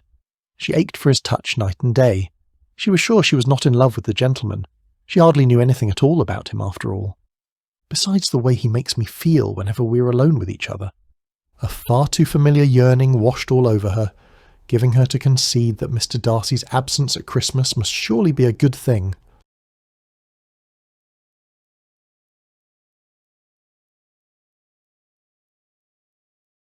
Chapter 24. The following week, Mrs. Bennet had the pleasure of receiving her brother and his wife, who came as usual to spend Christmas at Longbourn. Mr. Gardiner was a sensible gentlemanlike man, greatly superior to his sister, by nature as well as education. The Netherfield ladies would have had difficulty in believing that a man who lived by trade, and within view of his own warehouses, could have been so well-bred and agreeable. Mrs. Gardiner, who was several years younger than Mrs. Bennet and Mrs. Phillips, was an amiable, intelligent, fashionable woman, and a great favourite with all her nieces. Between the two eldest and herself especially, there subsisted a particularly warm regard. The first part of Mrs. Gardiner's business on her arrival was to distribute her presents and describe the newest fashions. When this was done, she had a less active part to play. It became her turn to listen. Mrs. Bennet had intelligence to relate, comprising equal parts of joy and grievances. The Gardiners could not attend Jane's wedding owing to bouts of sickness among the younger children, so there was all of that to be discussed. However, all of Mrs. Bennet's happiness, which was accrued by such an auspicious occasion as her eldest daughter's wedding at Netherfield, was stolen away by Elizabeth's refusal to marry Mr. Collins. Oh, sister! I cannot but think Lizzie might have been Mr. Collins' wife by this time, had it not been for her own perverseness. He made her an offer in this very room, and she refused him. Now Lady Lucas will also boast of having a daughter married, and the Longbourn estate is just as much entailed as ever. The Lucases are very artful people indeed, sister. They are all for what they can get. I am sorry to say it of them, but so it is. It makes me very nervous and poorly to be thwarted so in my own family, and to have neighbours who think of themselves before anybody else. Mrs. Gardiner, to whom the chief of this news had been given before, by way of letters from her nieces, made her sister a slight answer, and in compassion to her nieces turned the conversation. When alone with Elizabeth afterward, she spoke on a different subject. What is this that I hear from your mother about 2 recent additions to local society, both hailing from Derbyshire? Mamma was no doubt speaking of Mr. Fitzwilliam Darcy and Lieutenant George Wickham. Yes, I believe she said the former is the Master of Pemberley. I may have mentioned my having resided nearby the grand estate during my youth. Pray, what can you tell me about Mr. Darcy? Is he a handsome man? He is by far the most handsome man of my acquaintance, Elizabeth thought to herself, but would not dare confess aloud, not even to her favourite aunt. Some might say, she uttered. What do you say, Lizzie? And pray do not be shy. I fear your mother's opinion of the gentleman is wanting, owing to his having spoken unkindly about you. But that was when he first came to Hertfordshire. Is your opinion of the gentleman the same as my sister's, or have you forgiven him for his lapse? I understand you spent several days under the same roof with him when Jane was convalescing at Netherfield. Were any ill feelings you may have suffered against him cast aside, or do they linger still? I would be lying if I said I suffer any ill will toward Mr. Darcy because of his rude remark. I did indeed have a chance to better understand his character. He even apologised for saying what he did. In that respect, all is forgiven, at least on my part. I cannot speak for my mother. I am delighted to hear that. I would not like to think the Master of Pemberley, a place that is so dear to me, is wanting in kindness and gallantry. His father, the late Mr. Darcy, was renowned as one of the best among men. Ideally, his only son and heir is nothing less.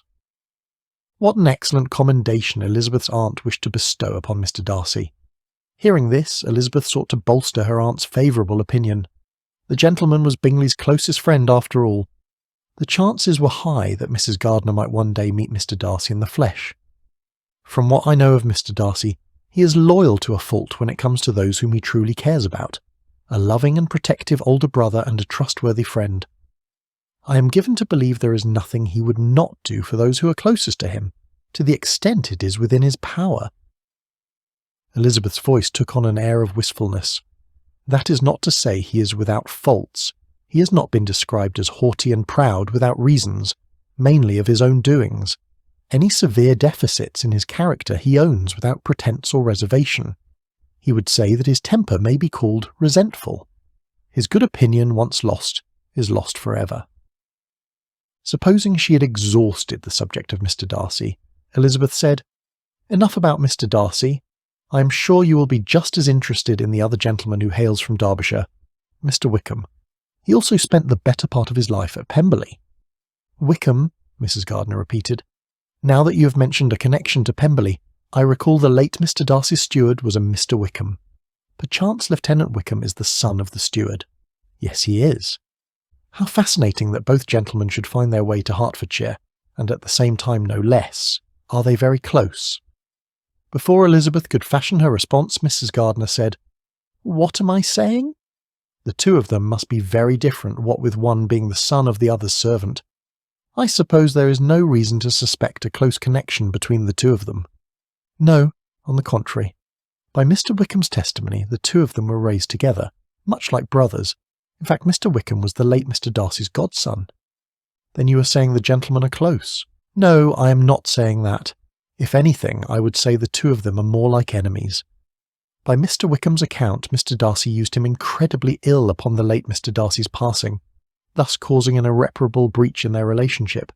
According to Mr. Wickham, the late Mr. Darcy wanted the living in Kympton for him once it became available, but Mr. Darcy ignored his father's wish and gave it to another instead. That sounds very grave, and, if true, would be a most egregious offence and betrayal of his father's final wish for his godson. What does Mr. Darcy have to say in his own defence?" "I have never spoken to him about Mr. Wickham's claim. Mr. Darcy, you see, is very guarded where Wickham is concerned. Not only has he warned my father to be wary of the gentleman, but he has also advised me to be cautious." "And what was your response?" "What else could it be but to inform him in no uncertain terms that his ill opinion of Mr. Wickham can have nothing at all to do with me? I fancy myself a fine studier of people. As best I can tell, Mr. Wickham is charming and affable and well received by everyone who has the good fortune of making his acquaintance. I told Mr. Darcy as much." "Did he offer a rebuttal?" "He posited that, owing to Mr. Wickham's happy manners, he no doubt makes friends wherever he goes. Mr. Darcy contends that Wickham's ability to keep them is rather less certain." "What a conundrum, my dear. It sounds like one gentleman possesses a fair amount of goodness and integrity, and the other does not. The question, I suppose, is which one is which?" The gaieties which the Christmas season generally brings abounded up and down the halls of Netherfield. While merriment and joy were evident wherever Elizabeth looked, she could only describe herself as a spectator to it all. She had no one to blame for her general malaise. Not even her mother's constant lamentations on the son-in-law who ought to have been hers could be blamed. Elizabeth spent far too much time worrying about what might happen to enjoy what was actually going on all around her. Christmas was always her favourite time of year, for it was a time to be with family members who were usually far away, as well as those who were always around. With her uncle and aunt, Mr. and Mrs. Gardiner and their 4 little children visiting from town, having young ones always underfoot made that time of year even more joyful and gay. This year there was even more cause for joy, what with the addition of the amiable Mr. Bingley to the family. The matter of Mr. and Mrs. Bingley's hastily forced marriage was becoming a thing of the past, its remembrance fading more and more away with each passing day. If only Bingley's pernicious sisters would fade away, Elizabeth liked to think.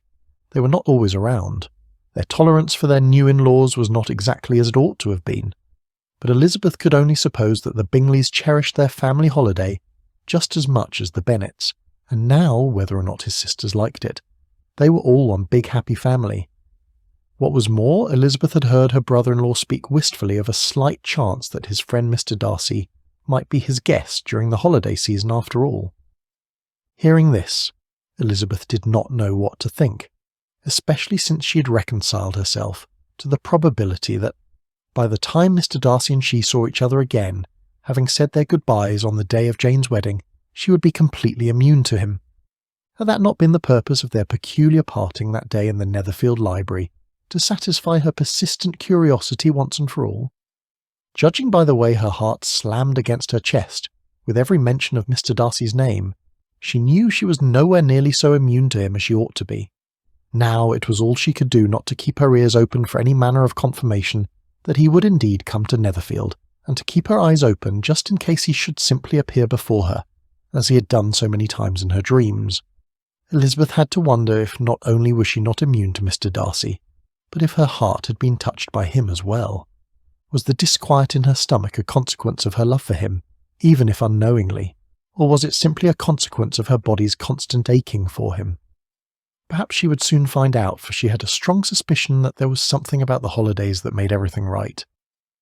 With that thought in mind, Elizabeth drifted over to the window and, taking a seat on the soft cushion, meant specifically for that purpose, she placed her fingers on the frosted window pane and allowed her mind to wander off to London and wonder what Mr. Darcy was doing at that particular moment. Mr. Darcy in Hertfordshire during the holiday season, companionable walks about the many lanes of Netherfield Park, stolen moments in its library. What if that is precisely the remedy I seek?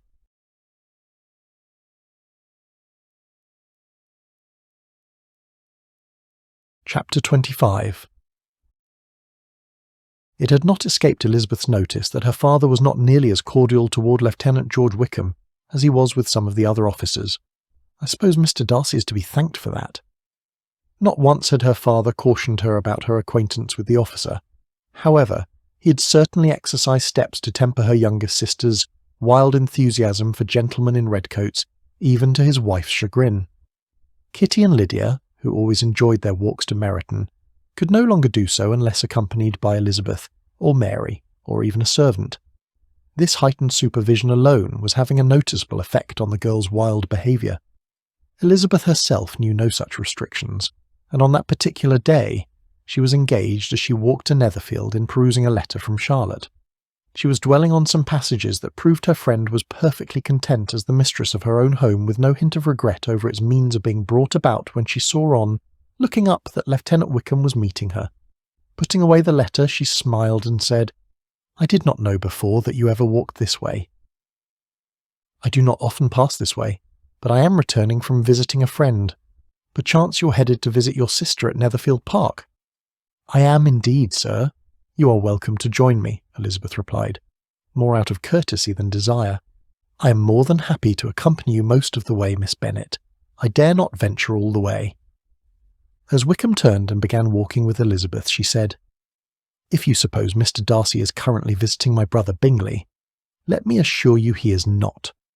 She hoped her tone did not convey her disappointment over Mr. Darcy's absence. "No, I do not suppose Darcy would be in Hertfordshire at this time of year. He generally spends this time of year with his family." "Miss Darcy?" Elizabeth said, half inquiringly, half knowingly. Answering her own question, she said, "Given that it is just the two of them, I imagine he would not wish to be parted from her at this time of year." "So far as siblings are concerned, you are correct. There is only Miss Darcy, but there are others in his family whom he would not wish to be separated from as well, namely his cousin, Miss Anne de Bourgh." It was no surprise that this was not the first time Elizabeth had heard mention of Mr. Bourgh. Her ridiculous cousin, Mr. Collins, had often spoken of the young lady, extolling her virtues as being far superior to the handsomest of her sex, because there was that in her features that marked the young lady of distinguished birth. Charlotte, too, had spoken of the young woman as being a pleasant, good-hearted sort of person. "Miss Anne de Bourgh," Elizabeth uttered in much the same tone as she had used when repeating Miss Darcy's name. Yes, as she is Darcy's intended, it must come as no surprise that he would wish to spend this time of year with her. "Mr. Darcy's intended?" Elizabeth asked, her voice containing a measure of incredulity she wished it had not. "Indeed," said Wickham, nodding. "From the cradle the two of them were intended for each other. It was the favourite wish of both their mothers, the late Lady Anne Darcy and her sister, Lady Catherine de Bourgh. It is the favourite wish of the entire Fitzwilliam family for the purpose of combining Pemberley and Rosings Park. Darcy, as much as I do not care for him, is nothing if not loyal to his family. He will most certainly behave in accordance with what is expected of him. Mr. Darcy, engaged? A new reason for concern sprang to Elizabeth's busy mind. Despite all her protests about the prospect of a forced marriage between the two of them, not once had Mr. Darcy offered his hand in marriage to her. Not once! In her fervent attempt to avoid the undesired consequence of what she had done, Elizabeth had prided herself on having escaped a fate similar to Jane's. How humbling, nay humiliating, the realization that such an outcome was never really a possibility at all, for the gentleman was already engaged to marry another. Their last day together in the Netherfield library now took on a whole new meaning.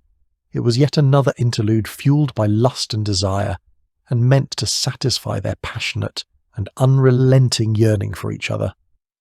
How reckless of me, Elizabeth silently declared.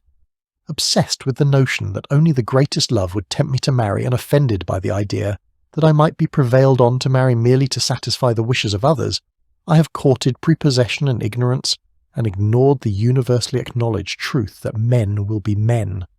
Another more harrowing thought came to mind. Did Mr. Darcy mean to marry his cousin while continuing such forbidden liaisons with Elizabeth?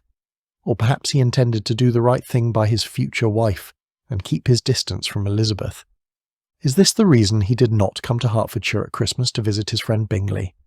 Her heart swelling with confusion mixed with indignation and a touch of regret, Elizabeth had said nothing in response to her walking companion's revelation. After watching her a little, Wickham asked her why she was so thoughtful. She hardly knew what to say or how to look. The agitation the subject occasioned brought on a headache. As much as she wished to visit her sister Jane, the prospect of seeing either of the Bingley sisters was too much to endure. What she really needed was time to think about what the implication of this newfound revelation meant to her. She then made some excuse for needing to return to Longbourn, and without waiting for her companion's response, she turned and hurried away.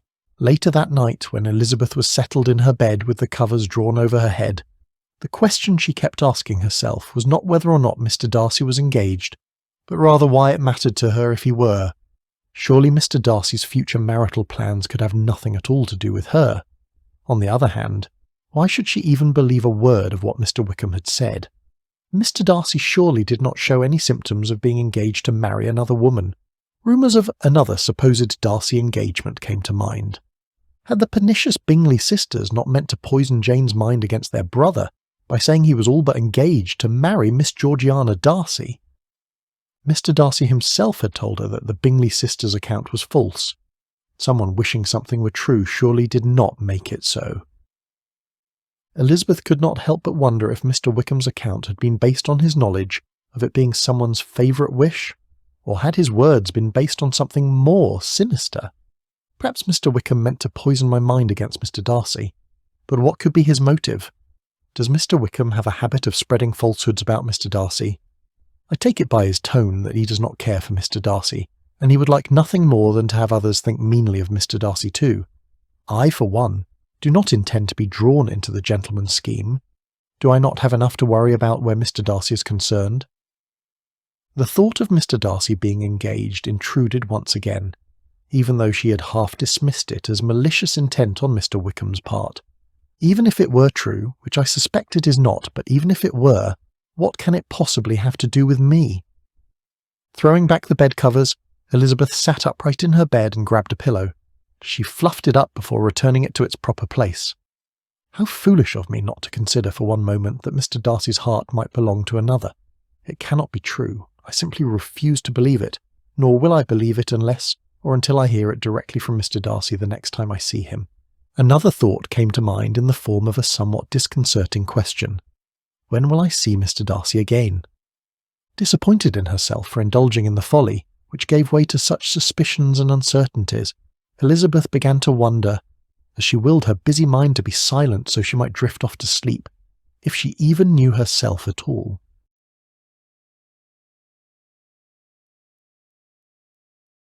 Chapter 26. Kent, England, Spring, 1812. Darcy would have recognised Miss Elizabeth Bennet even if she were walking among a crowd of 100 young women. So enthralled by the bewitching way she moved as he was, He halted his horse in its tracks and admired the view. Elizabeth wore a light muslin gown which, depending on the light, cast a silhouette of her slender legs. At that moment the lighting was exactly right. She appeared to be entirely at one with her surroundings, as though she were in her very own private sanctuary. Memories of all the time spent alone with her flooded every inch of his body, and he awakened that very morning wishing he could fall back asleep and dream of satisfying her once more. How he longed to hold her in his arms in that very moment. Would this be the day she finally conceded that she wanted him just as much as he wanted her? Darcy had asked himself that question so many times before that he was beginning to doubt if Elizabeth would ever be his. That did not stop him from hoping. With that hope in mind, he spurred his stallion on. Despite all the good intentions of her uncle and aunt, Mr. and Mrs. Gardiner, Elizabeth's time in town had proved uneventful. Though part of her would never confess to it, another part of her feared the reason was that she had yet to cross paths with Mr. Darcy, the part of her that wanted to believe he was not engaged to marry another. It was not as though she reasonably expected to see him. In dismissing the possibility that Elizabeth might be reunited with any of her acquaintances with a connection to Netherfield, Mrs. Gardiner had explicitly said, "We live in so different a part of town, all our connections are so different, and as you well know, we go out so little that it is very improbable that you should meet at all." She had further added, for reasons that Elizabeth did not question, that she hoped her assertion would not alter Elizabeth's decision to come to town for a visit. Having spent so many other occasions in town with no such consideration, Elizabeth assured her aunt, and indeed herself, that it would not. Yet and still, while in London most everywhere Elizabeth went, she had imagined seeing Mr. Darcy's face, at the theatre, in the park, and even among the crowded streets of Mayfair. One false sighting was met with another and then another, all to no avail.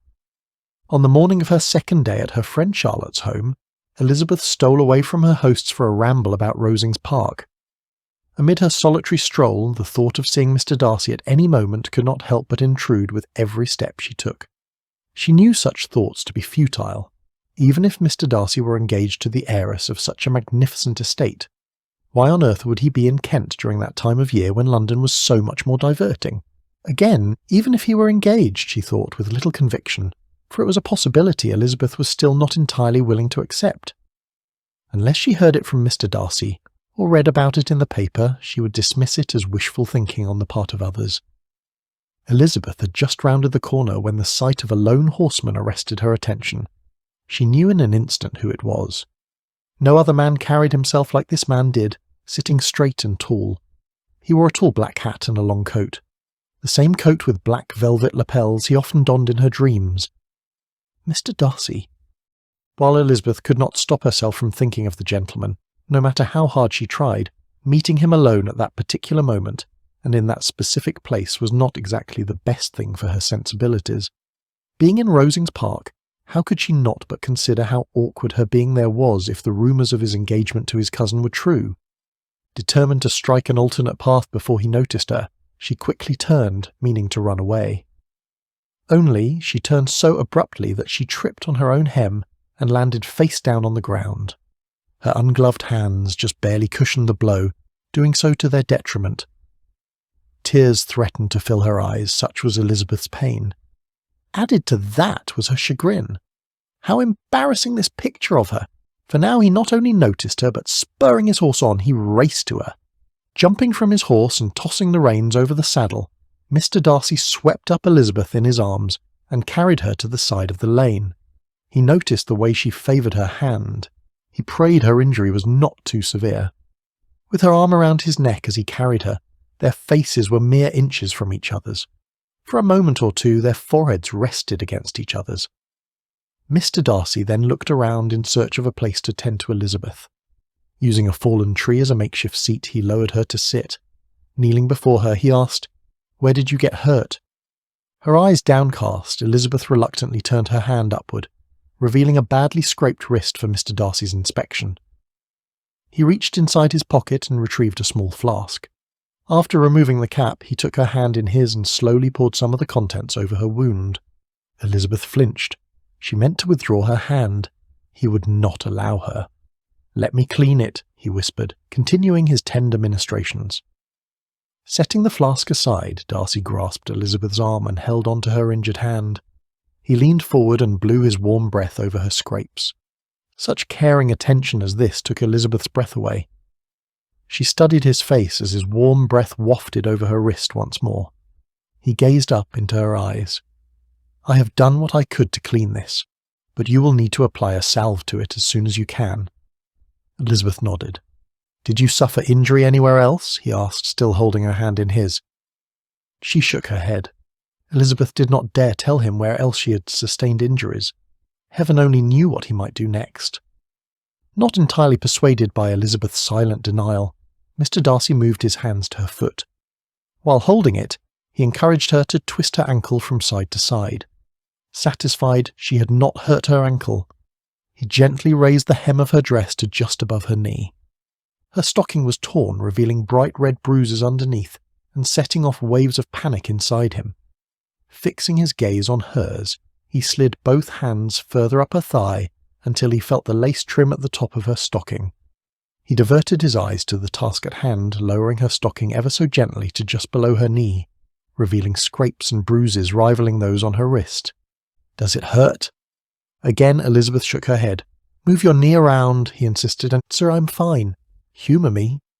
Elizabeth did as he said and even held her tongue as he moved his hand to the back of her lower leg, raised it a bit and moved it side to side. Contented, he eased her stocking back in place and lowered her hem. He reached for her other leg. "No," Elizabeth softly protested. My other leg is fine." "Are you certain?" "I am." Abandoning his efforts, Darcy retrieved his flask, replaced the cap, and tucked it into his pocket. He swept up Elizabeth in his arms and stood. "There is not much the matter with me, Mr. Darcy. I can walk on my own. I do not mind escorting you to safety. What can be your objection? Propriety, decorum, none of which matter to me where your well-being is concerned." Steady to his purpose, he carried her over to his waiting steed and placed Elizabeth atop his saddle. She no longer protested as he fussed over her, making sure she was securely settled. When he was done, he reached for his horse's reins and began walking along beside the stallion. So long as Mr. Darcy did not go with her all the way to the parsonage house, Elizabeth saw no reason to part ways with him right away. Who was to say when the two of them would be able to speak at liberty again? "I really have missed him." "I did not expect to meet you here in Kent, Mr. Darcy. I rather supposed you would be in town. It is the height of the season." "A season that holds little interest for me. Besides, I come here every year at Easter when I can. What is your reason for being here with so much to entertain in London?" "Actually, I came here from London yesterday. I am visiting my friend Charlotte and her husband, Mr. Collins." "Ah, Lady Catherine's vicar. No doubt you will be expected to dine at Rosings during your stay." "Mr. Collins mentioned words to that effect soon after my arrival. I suppose you will dine elsewhere during the auspicious occasion. I can scarcely imagine your tolerating my cousin's company for an entire evening." "I would not dare miss the chance to dine with you, Miss Bennet. It has been too long since I had the pleasure of doing so." "Miss Bennet. I can hardly object to his calling me that, as it is the proper thing to do. But oh, how I love the sound of my given name coming from his lips." "I don't know that I can say the same of my own pleasure, or rather lack thereof, sir," Elizabeth said, half teasing, half serious. "What if what Mr. Wickham said about Mr. Darcy's being engaged to Miss Anne de Bourgh turns out to be true? How unwelcome a prospect that would be to behold." "Can you not, Miss Bennet?" he asked. "Not even a little?" "Sir, you are incorrigible. Why I spend any time at all engaging in any manner of intercourse with you defies logic." "If you say so. However, I might suggest otherwise. I think you enjoy arguing opinions that are in stark contrast to your actual feelings merely for sport." Elizabeth shrugged. "If you say so." Mr. Darcy laughed a little at this retort. "You have offered a half-hearted concession at best, but I shall accept it all the same. Sir, if you will assist me to the ground, I had much rather walk the rest of the way." Reluctantly, Mr. Darcy did as Elizabeth asked, and the two began walking side by side. He loosened the reins in his hand just enough to allow his horse to follow at a comfortable distance behind them. Wanting to fill the ensuing silence between them with anything that would calm the raging sensibilities bursting inside of her, Elizabeth said, "What say you about this formidable dinner party at Rosings? What shall I expect? Is your aunt as magnanimous as my cousin suggests?" Mr. Darcy said, "I say prepare yourself to be quite shocked, perhaps even appalled. My aunt can be quite frank in expressing her opinions. She suffers under the delusion that nothing worth knowing is beyond her dominion. Oh dear, Mr. Darcy, I am surprised to hear you speak so candidly and so uncharitably about your own relation. I say as much out of my concern for your sensibilities. To be forewarned is to be forearmed. You need not worry about me, sir. As you know, my courage always rises with any attempt to intimidate me," Darcy said. "Yes, I know it all too well, which brings me to another matter I wish to discuss with you before you meet my relations." "Oh? On the off chance my aunt mentions my so-called engagement to my cousin Anne, I implore you to pay her no mind." George Wickham was not lying when he spoke of Mr. Darcy's being engaged, and here I was so eager to allow the benefit of the doubt in favour of the latter. Am I blind to all my sensibilities where this man is concerned? Elizabeth did not know who deserved the greater share of her disapprobation, Mr. Darcy or herself. "Are you saying you are engaged, Mr. Darcy? Why have you never mentioned a thing about it before?" "You have not heard about it from me before because it is not true. My aunt, however, insists that it is true. After so many years of telling her as much to no avail, I ceased trying. Her delusions can have no effect on me, and I will not have my aunt's predilections affect you either." Relieved for now, and yet feigning indifference, Elizabeth scoffed. "There you go again, thinking so highly of yourself, as though the prospect of your marrying your cousin can have any effect on me." She scoffed again. "Whatever am I to do with you, sir?" she asked, allowing herself to give in to the temptation of teasing the gentleman, a peculiar habit she had employed especially with Mr. Darcy, to stifle his undeniable effect on her. Despite the risks, teasing Mr. Darcy was too easy for her to resist. How surprised she was when he seized her hand and raised it to his lips. A sudden shiver of desire coursed through her body. As for the gentleman, his lips lingered against her skin. At length he lowered her hand. "I have a good idea of what I would like for you to do with me, Miss Bennet, and I know you know what it is. If only our circumstances allowed me to show you." Elizabeth could not help but think she was dreaming. It was the only explanation for what was happening between them. Her desire for his touch had not ebbed one bit since their parting tryst in the Netherfield library on her sister's wedding day. After their last interlude, she had promised herself that her dreams were the only place she would allow such liberties. "This is no dream." At length she freed her hand from his. She clutched it behind her back, and the gentleman did likewise. They resumed walking, in which direction she could not say, for Rosings Park's charming lanes were all new to her. She trusted Mr. Darcy knew where they were going, and thus she continued walking. The silence between them soon grew deafening. Resolving to speak, Elizabeth said, "I am waiting, sir." "Pray tell me what you are waiting for, Miss Bennet."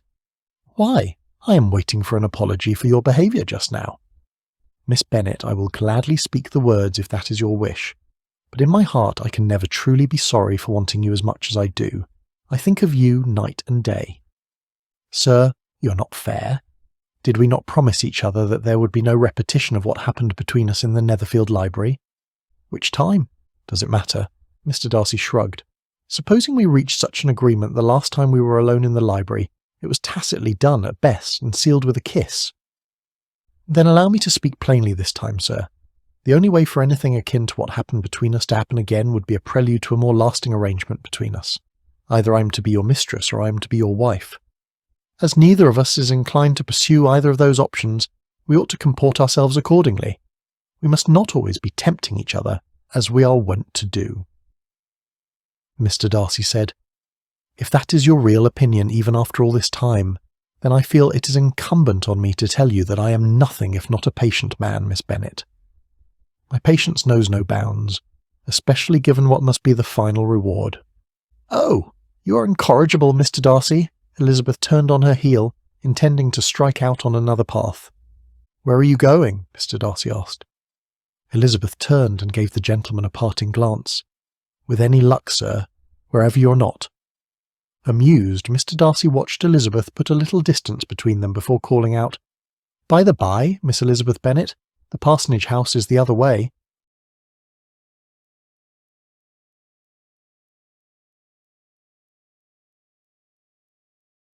Chapter 27. Mr. Collins stood at the end of the pebbled path leading away from the parsonage house with his arms flailing about as he waved goodbye to the departing guests. One might suppose it was the happiest day of his life. His wife, Charlotte, was perched by the window observing it all. Even she was surprised as well as honoured to receive such distinguished visitors. When they were fully out of sight, she turned and faced her friend. Smiling, she remarked, "Dearest Lizzie, I suppose I have you to thank for having the pleasure to receive Lady Catherine's nephews. Despite my having made Mr. Darcy's acquaintance while we were all in Hertfordshire, I'm sure he never would have deigned to call on me if you were not here." Elizabeth had also been surprised by the visit. She had accidentally met Mr. Darcy in the lane at least twice since their first encounter, and yet on this occasion he regarded her with the same measure of reserve he showed while in Hertfordshire, even if her every glance in his direction found his eyes fixed on her. Still, Elizabeth suspected his being there resulted from a strong inducement by Mr. Collins, for he had arrived with the guests. What was more, not once when they met had Mr. Darcy mentioned that he had come to Kent with his cousin in tow. His name was Colonel Fitzwilliam.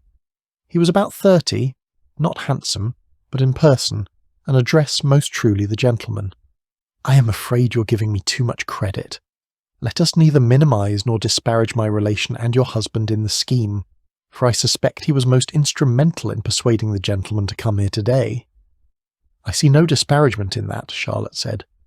Having taken a seat opposite Elizabeth's, she then lifted her cup to her lips to take a sip of her tea. Elizabeth did likewise, thinking to herself, "That is only because I thought to hold my tongue. What I really meant to say is no doubt your ridiculous husband flagged down their horses and begged them to come for a visit." She would never say such a thing aloud to her intimate friend. She would never purposely give pain to another, regardless of the circumstances. The two ladies smiled at each other and tried to strike up a new line of discussion. "I dare say our Jane is settling into her place as the mistress of Netherfield. I hope she's found the joy she so richly deserves, and has completely forgotten all the pain she suffered in its being brought about.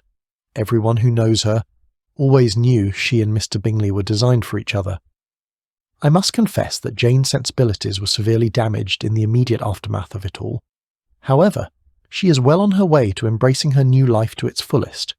Although it is far too soon to really know what the future holds, I have reason to believe there will be a new addition to our family." "How lovely!" Charlotte cried.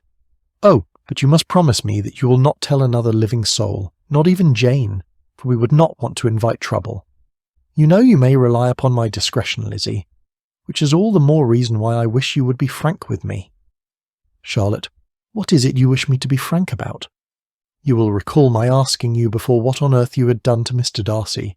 Now I find myself asking you once again, what on earth have you done to Mr. Darcy?" "Charlotte, it is just as I told you before. Nothing at all has changed," Elizabeth declared. What she should have told her dear friend was that she, in fact, was far from indifferent to the gentleman, that she had all but given him the most sacred part of herself. "Well, you did say so back then, and as you are determined to convince me that what applied then still applies now, I have no other choice than to say I believe you." "Even if you do not believe me?" Elizabeth asked. She knew her friend too well to suppose Charlotte really meant what she was saying. Charlotte was not only sensible, but she was also practical, and she was shrewd, extraordinarily shrewd. If Elizabeth was going to keep her secret, she knew she would have to be extra vigilant whenever she and Mr. Darcy were together in Charlotte's company. Not being at liberty to dwell on every word, every look, and every inadvertent touch of his hand when she and Mr. Darcy were in company of late. Now alone in the privacy of her own room, she was free to recall their every moment together. Mr. Darcy had spoken of his patience, and in so doing, he had reminded her of the veracity of his assertion, for only the most patient of men would have done what he had done in the library that night. Had he allowed nature to take its course, then she would know what it was like when a man and woman truly made love, when they committed the ultimate act. It did not escape her that had events unfolded in the natural way, she might also be in the same state as her sister Jane now suspected she was. By that, Elizabeth did not mean married to the man of her dreams. How ironic, Elizabeth supposed, that she was not inclined to admit that Mr. Darcy was indeed the man of her own dreams, when it seemed that all she ever did was dream about him, especially during the late hours of the night when sleep would not come, the lonely hours of the night, for even a gentlewoman with only the faintest knowledge of the world must suffer bouts of loneliness from time to time, and especially a gently bred young woman who spent more than her fair share of time reading romance novels. Fortunately, she was not too nonsensical to think gently bred young women did not have the same needs as gentlemen, else she would really have cause for concern. Was she any less decent to feel as though she did, to feel the way she did whenever Mr. Darcy was near? She had every reason in the world to know and suspect that he suffered in much the same manner as she did. The eyes do not lie. Was she less honourable because she was less willing to risk her heart than she was to risk her virtue? Again, she chose to think not. The thought that Mr. Darcy must surely have the means of finding the relief she thirsted for could not help but intrude. At length, the relief she sought and so desperately desired washed all over her body. Nothing, however, could ever take the place of his being there, but she supposed that until such time as their longing for each other would thrust them back into each other's arms, the means she was employing would simply have to do. I believe in love, but I am not in love, and despite my desiring to know what it must be like to be Mr. Fitzwilliam Darcy's lover, in every sense of the word, I cannot tell my heart what to do. This oft-repeated sentiment was by now Elizabeth's favourite silent refrain. Surely if she told herself this enough, she would suffer no doubt of its being true.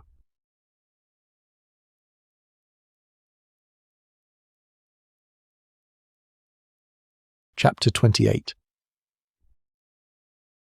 The invitation to dine at Rosings came sooner than either Mr. Collins or his wife Charlotte had reason to hope it might.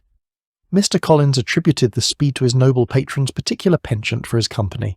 Charlotte secretly attributed it to her ladyship's curiosity about Elizabeth. She had not arrived at her new home for longer than a day before Lady Catherine summoned her to Rosings to receive instructions on how she ought to comport herself in her new role as the parson's wife. Being the sensible woman she was, Charlotte took all of her ladyship's officious propensities in stride. It was not as though she did not know what she was getting herself into with her hasty acceptance of Mr. Collins' proposal. When he offered his hand to her in marriage, he had cited 3 reasons for his doing so, the most important being Lady Catherine's advisement that he must choose a wife. She had further advised him to let his choice be an active, useful sort of person, not brought up high, and able to make a small income go a long way. As the weather was agreeable, the Hunsford party had a pleasant walk of about half a mile across the park. Every park has its beauty and its prospects, and Elizabeth, having never ventured this far, saw much to be pleased with. When they ascended the steps of the manor house, Elizabeth's steps grew more tentative. For the first time she would meet Mr. Darcy's aunt and her daughter. Although she was inclined to believe Mr. Darcy's assertion that he was not engaged to his cousin, she had to question the sensibility of those who believed otherwise in the wake of his repudiation. She supposed she needed to see and judge for herself. From the entrance hall, in which Mr. Collins pointed out with a rapturous air the fine proportions and the finished ornaments, they followed the servants through an antechamber to the room where Lady Catherine and her nephews were sitting. Her ladyship, with great condescension, arose to receive them. The gentlemen also sprang to their feet. Only one of them hurried to where the guests stood. "Lady Catherine," said Mr. Darcy, having taken the spot directly beside Elizabeth, "allow me to introduce Miss Bennet to you, Miss Elizabeth Bennet." Elizabeth's heart slammed against her chest. Mr. Darcy might as well have placed his hand along the small of her back. Of course he did not. But the feelings invoked inside her were akin to his having done so. No one was more surprised by such a bold move on Mr. Darcy's part than Elizabeth herself. That is no one other than the noble aristocrat. The condescending smile that at first graced her countenance twisted into an indignant sneer. "Pray why on earth have you taken it upon yourself to introduce me to Mrs. Collins's guest nephew? I understand her elder sister is recently married to your friend Charles Bingley. Are the 2 of you so well acquainted as your behaviour suggests as a result?" "You might say that, your ladyship." Her piercing eyes fell on Elizabeth. "What say you, Miss Bennet?" At that moment Mr. Collins stepped forward and situated himself between Mr. Darcy and Elizabeth. "I fancy all 3 of us, Mrs. Collins, my cousin as well as I, had the good fortune of getting fairly acquainted with your nephew Mr. Darcy when we were all in Hertfordshire, your ladyship. Never had Elizabeth welcomed an intrusion from her ridiculous cousin, as she did in that instant. What on earth is Mr. Darcy thinking? Why on earth would he purposely give rise to suspicion on his aunt's part regarding the true extent of our acquaintance? Having warned me earlier of his aunt's character, he must know I wish to escape her notice as much as I can during my stay in this part of the country. I cannot wait until he and I are alone, and I am able to have him give account of his actions. Lady Catherine threw a glance at her other nephew. Do you claim a particular acquaintance with Miss Bennet as well, Fitzwilliam? I had the pleasure of meeting Miss Bennet soon after she arrived in Kent, Lady Catherine. We had an enjoyable visit at the parsonage. Well, if it is indeed the case that you are previously acquainted with both my nephews, it is only fitting that I shall command the greater share of conversation with you this evening, Miss Bennet. Elizabeth said nothing. She didn't have to. Having spent mere moments in Lady Catherine's company, she supposed the grand lady loved to hear herself talk, and thus would have no qualms in speaking just to be saying something. After dinner, I should like to have you play something for us. You do play, do you not? A little, Lady Catherine, and very poorly at that. Why, every young woman ought to be able to boast of excellent proficiency on the pianoforte. I should have been a great proficient if I had ever learned. And so would my Anne, if her health would have allowed it.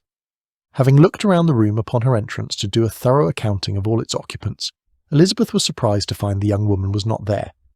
Speaking of Anne, she will join us momentarily, at which point we shall adjourn to the dining-room. Her ladyship arched her brow. I do not suppose you have met my Anne as well. I am aware she sometimes calls on Mrs. Collins at the parsonage. No, I have not yet had the pleasure of meeting Mr. Bourg, Elizabeth said. Knowing my nephew Darcy for as long as you have, you will no doubt have heard of his engagement to my Anne. Lady Catherine, Mr. Darcy exclaimed. He threw an apologetic glance at Elizabeth, who pretended not to notice. I've heard words to that effect, Elizabeth replied, although I must admit to hearing conflicting accounts on its veracity. Why? You are quite frank in your speech. The engagement is of a rather peculiar nature, ordained by my late sister, Lady Anne, as well as myself at our children's births. I do not pretend that there are not those, even in this very room, who would argue to the contrary. Elizabeth could only suppose her ladyship's last sentence was for Mr. Darcy's sake, as his aunt was looking squarely at him while speaking. But what does it signify? The familial obligation is the most sacred responsibility there is in the Fitzwilliam family. There is not one of us who does not know our place and what is expected of us. Lady Catherine was not finished. I suppose now is as good a time as any to caution you about my other nephew as well. Colonel Fitzwilliam is all charm and affability, but do not mistake his intentions. As a second son, he needs to marry a woman with her own fortune, in order to continue the manner of living to which he is accustomed to enjoying. Lady Catherine, I am sure there is no need for such advisement on your part, said the Colonel. Miss Bennet is perfectly safe with me. His aunt rolled her eyes. Nonsense! You are the most notorious flirt I have ever laid eyes on. There is no reason in the world for the young lady's stay in Kent to be marred by increased expectations and disappointed hopes. Mr. Darcy said, As usual, your ladyship's frankness is unparalleled, and your benevolence unequalled. However, I know Miss Elizabeth Bennet well enough to assure you it is entirely unnecessary. Never before have I met someone who is so keenly in tune with what she's about. Her ladyship replied, Then there ought not to be a need for any misunderstandings on anyone's part. Elizabeth was not immune to Mr. Darcy's show of support, but that did not mean she would not be discussing his aunt's understanding or lack thereof regarding his peculiar engagement with him when she had a chance. Before she could dwell on it too long, two ladies came into the room. Lady Catherine's countenance overspread with joy, something Elizabeth was beginning to think was wholly impossible. The grand lady said, Come, Anne, and meet our guest, Miss Elizabeth Bennet. Finally, the time had come for Elizabeth to meet the young woman she had heard so much about. Indeed, the young woman whose very existence had caused Elizabeth more agony than she otherwise would have wished for. Lady Catherine was a tall, large woman with strongly marked features. Having examined the grand lady, in whose countenance and deportment she found some resemblance to Mr. Darcy, she noticed neither in figure nor face any likeness between the mother and daughter. Mr. Bourg was pale and sickly. Her features, though not plain, were insignificant. Unless Mr. Darcy might some day be inclined to marry his cousin merely to magnify his fortune, Elizabeth supposed Miss Caroline Bingley had nothing at all to fear in that quarter, and if Elizabeth were honest with herself, she would admit to suffering a measure of relief on her own behalf. Elizabeth and Mr. Bore exchanged greetings in the usual way. After sitting for a few minutes, everyone adjourned to the dining room, thus affording Elizabeth a slightly different measure of relief. She had half feared, after Mr. Darcy's earlier audacity, he might try to escort her to the dining room. Instead, he escorted Lady Catherine while the Colonel escorted Mr. Bore. What a relief indeed! The dinner was exceedingly handsome, and there were all the servants and all the articles of plate that Mr. Collins had promised. As he had likewise foretold, he took his seat at the bottom of the table by her ladyship's desire, and looked as if he felt that life could furnish nothing greater. He carved, and ate, and praised with delighted alacrity, and he commended every dish. Lady Catherine seemed gratified by his excessive admiration. She gave most gracious smiles, especially when any dish on the table proved a novelty to them. The party did not supply much conversation. Elizabeth was ready to speak whenever there was an opening, but she was seated between Charlotte and Mr. Berg, the former of whom was engaged in listening to Lady Catherine, and the latter said not a word to her all dinner time. Mrs. Jenkinson, Mr. Berg's companion, was chiefly employed in watching how little her charge ate, pressing her to try some other dish and fearing she was indisposed. Lady Catherine's nephews did nothing but eat and admire. When the ladies returned to the drawing-room, there was little to be done but to hear Lady Catherine talk, which she did with no intermission till coffee came in, delivering her opinion on every subject in so decisive a manner as proved that she was not used to having her judgment controverted. She inquired into Charlotte's domestic concerns familiarly and minutely, gave her an impressive deal of advice as to the management of them all, told her how everything ought to be regulated in so small a family as hers, and instructed her as to the care of her cows and her poultry. Elizabeth found that nothing was beneath this noble lady's attention that could furnish her with an occasion for dictating to others. In the intervals between her discourse with Mrs. Collins, she addressed a variety of questions to Elizabeth, of whose connections she knew the least, and whom she observed to Mrs. Collins was a very genteel, pretty kind of girl. She asked Elizabeth at different times how many sisters she had, what their names were, in what order of birth they were in comparison to Elizabeth, whether they were handsome, where they had been educated, what carriage her father kept, and what had been her mother's maiden name. Elizabeth felt all the impertinence of her questions, but answered them composedly. Lady Catherine then asked, "Do your sisters play and sing?" "My next eldest sister, Mary, does." "You ought all to have learned. Do you draw?" "No, not at all." Her ladyship drew back her head. "What, none of you?" "Not one." "That is strange. But I suppose you had no opportunity. Your mother should have taken you to town every spring for the benefit of masters." "My mother would have had no objection, but my father hates London." Her ladyship scoffed. "Has your governess left you?" "We never had a governess." Elizabeth ignored Charlotte's pointed stare and prayed her friend would hold her tongue regarding the chaperone Mr. Bennet had recently hired for the younger girls. Elizabeth had grown quite weary of Lady Catherine's looking down on her family and her. Why rob her ladyship of the pleasure of her predetermined condescension? Lady Catherine's righteous indignation would not be repressed. "No governess! How was that possible? 5 daughters brought up at home without a governess! I never heard of such a thing. Your mother must have been quite a slave to your education." Elizabeth could hardly help smiling as she assured her that had not been the case. "Then who taught you? Who attended to you? Without a governess you must have been neglected." "Compared with some families, I believe we were, but such of us as wished to learn never wanted the means. We were always encouraged to read and had all the necessary masters. Those who chose to be idle certainly might." "Aye, no doubt, but that is what a governess will prevent, and if I had known your mother, I should have advised her most strenuously to engage one."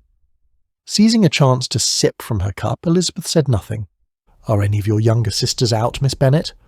Elizabeth set her porcelain cup aside. "Yes, your ladyship. All." "All? How very odd. And you are the second and as yet unmarried. How can that be? Your younger sisters must be very young." "Yes, my youngest is not 16. Perhaps she's full young to be much in company. But really, your ladyship, I think it would be very hard upon younger sisters that they should not have their share of society and amusement because an elder sister may not have the means or inclination to marry. The last-born has as good a right to the pleasures of youth as the first, and to be kept back on such a motive, I think it would not be likely to promote sisterly affection or delicacy of mind." "'Pon my word," said her ladyship, "you give your opinion very decidedly for so young a person. Pray what is your age?" "With 3 younger sisters grown up," replied Elizabeth, smiling, "your ladyship can hardly expect me to own it." Lady Catherine seemed quite astonished at not receiving a direct answer, and Elizabeth suspected herself to be the first creature who had ever dared to trifle with so much dignified impertinence.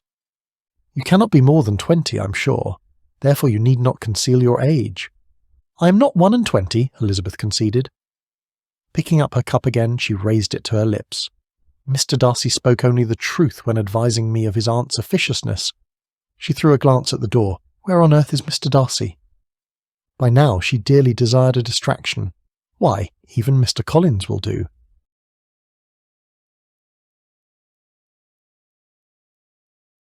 Chapter 29.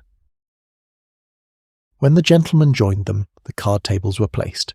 Elizabeth had no desire to play, and seeking to escape Lady Catherine's notice for the rest of the evening, she wandered over to a table and picked up a book, the same book Mr. Darcy had been reading when she first entered the room earlier that evening. She was sitting by the window flipping through the pages when Mr. Darcy approached her and invited her for a turn around the spacious room.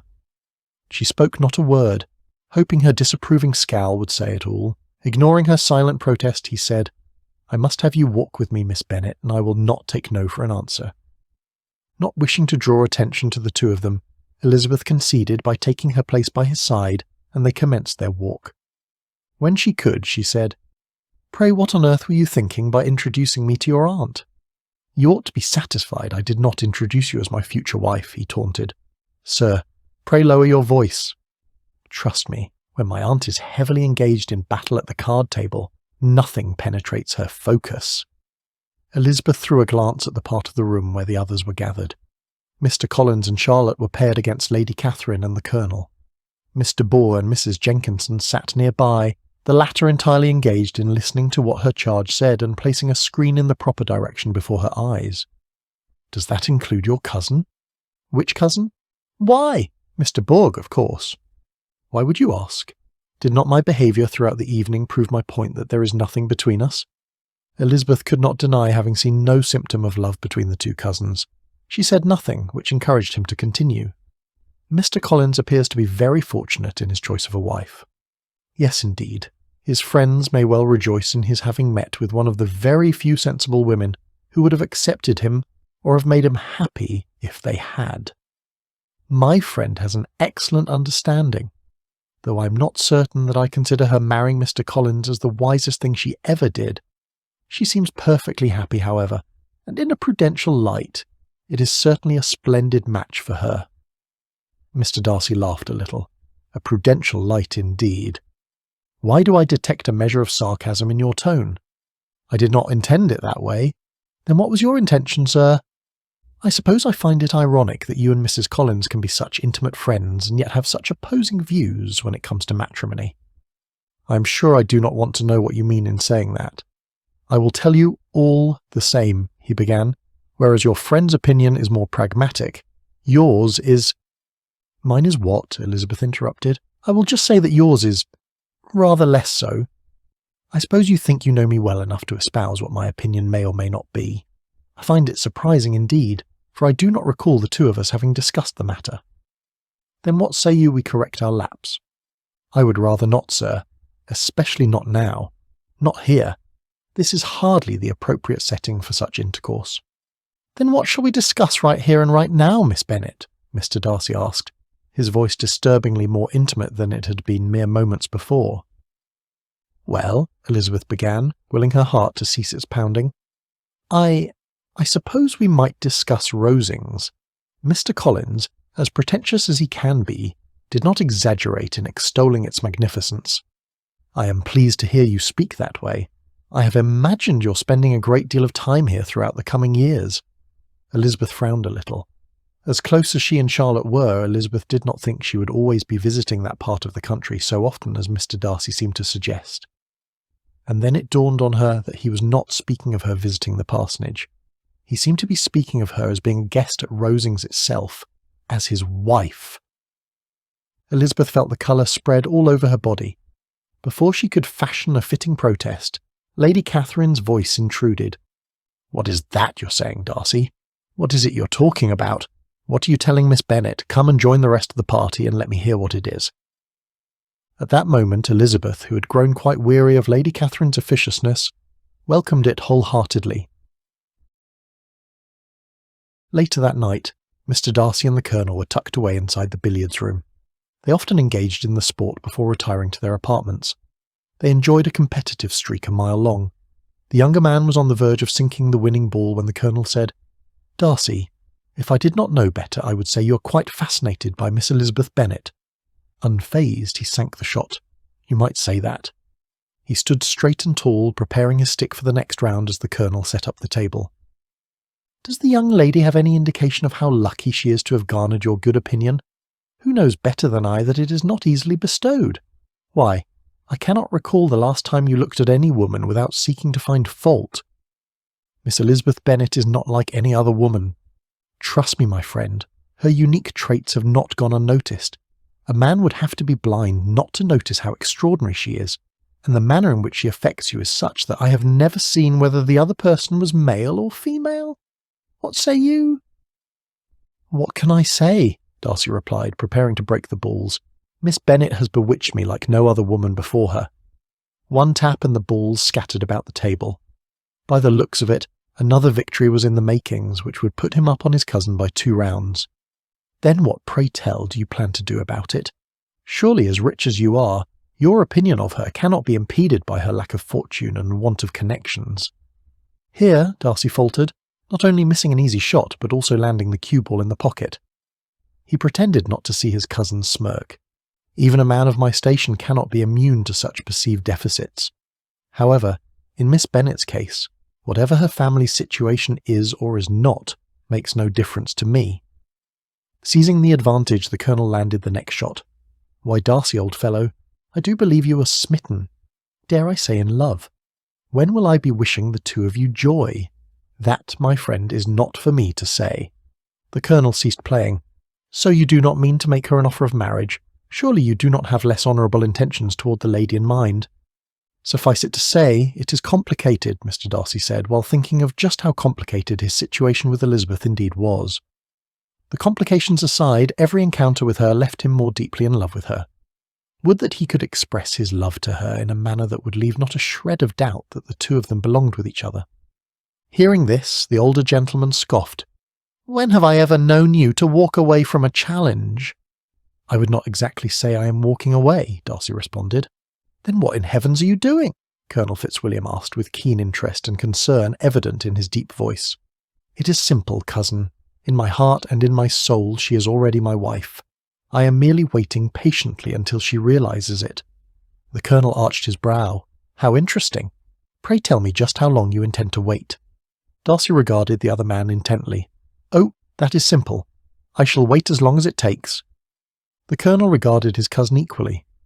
"Waiting for love will not make it happen, my friend," he said.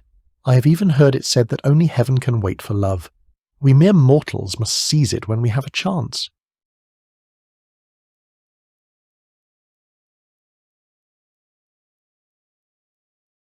Chapter 30.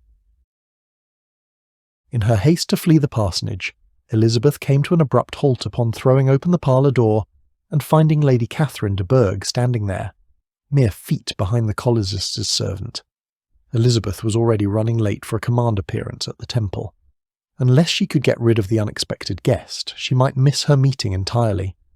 Lady Catherine entered the room with an air more than usually ungracious, made no other reply to Elizabeth's salutation than a slight inclination of the head, and sat down without saying a word. Elizabeth did likewise. Dismissing the servant with a polite smile and a nod, she waited to see what her ladyship was about. She did not have to wait long. "You can be at no loss, Miss Bennet, to understand the reason for my being here." "I can only assume you are here to call on Mrs. Collins. I'm afraid you have missed her. She and Mr. Collins went away earlier on business in the parish." "You have assumed incorrectly. My being here has nothing to do with either of the Collinses.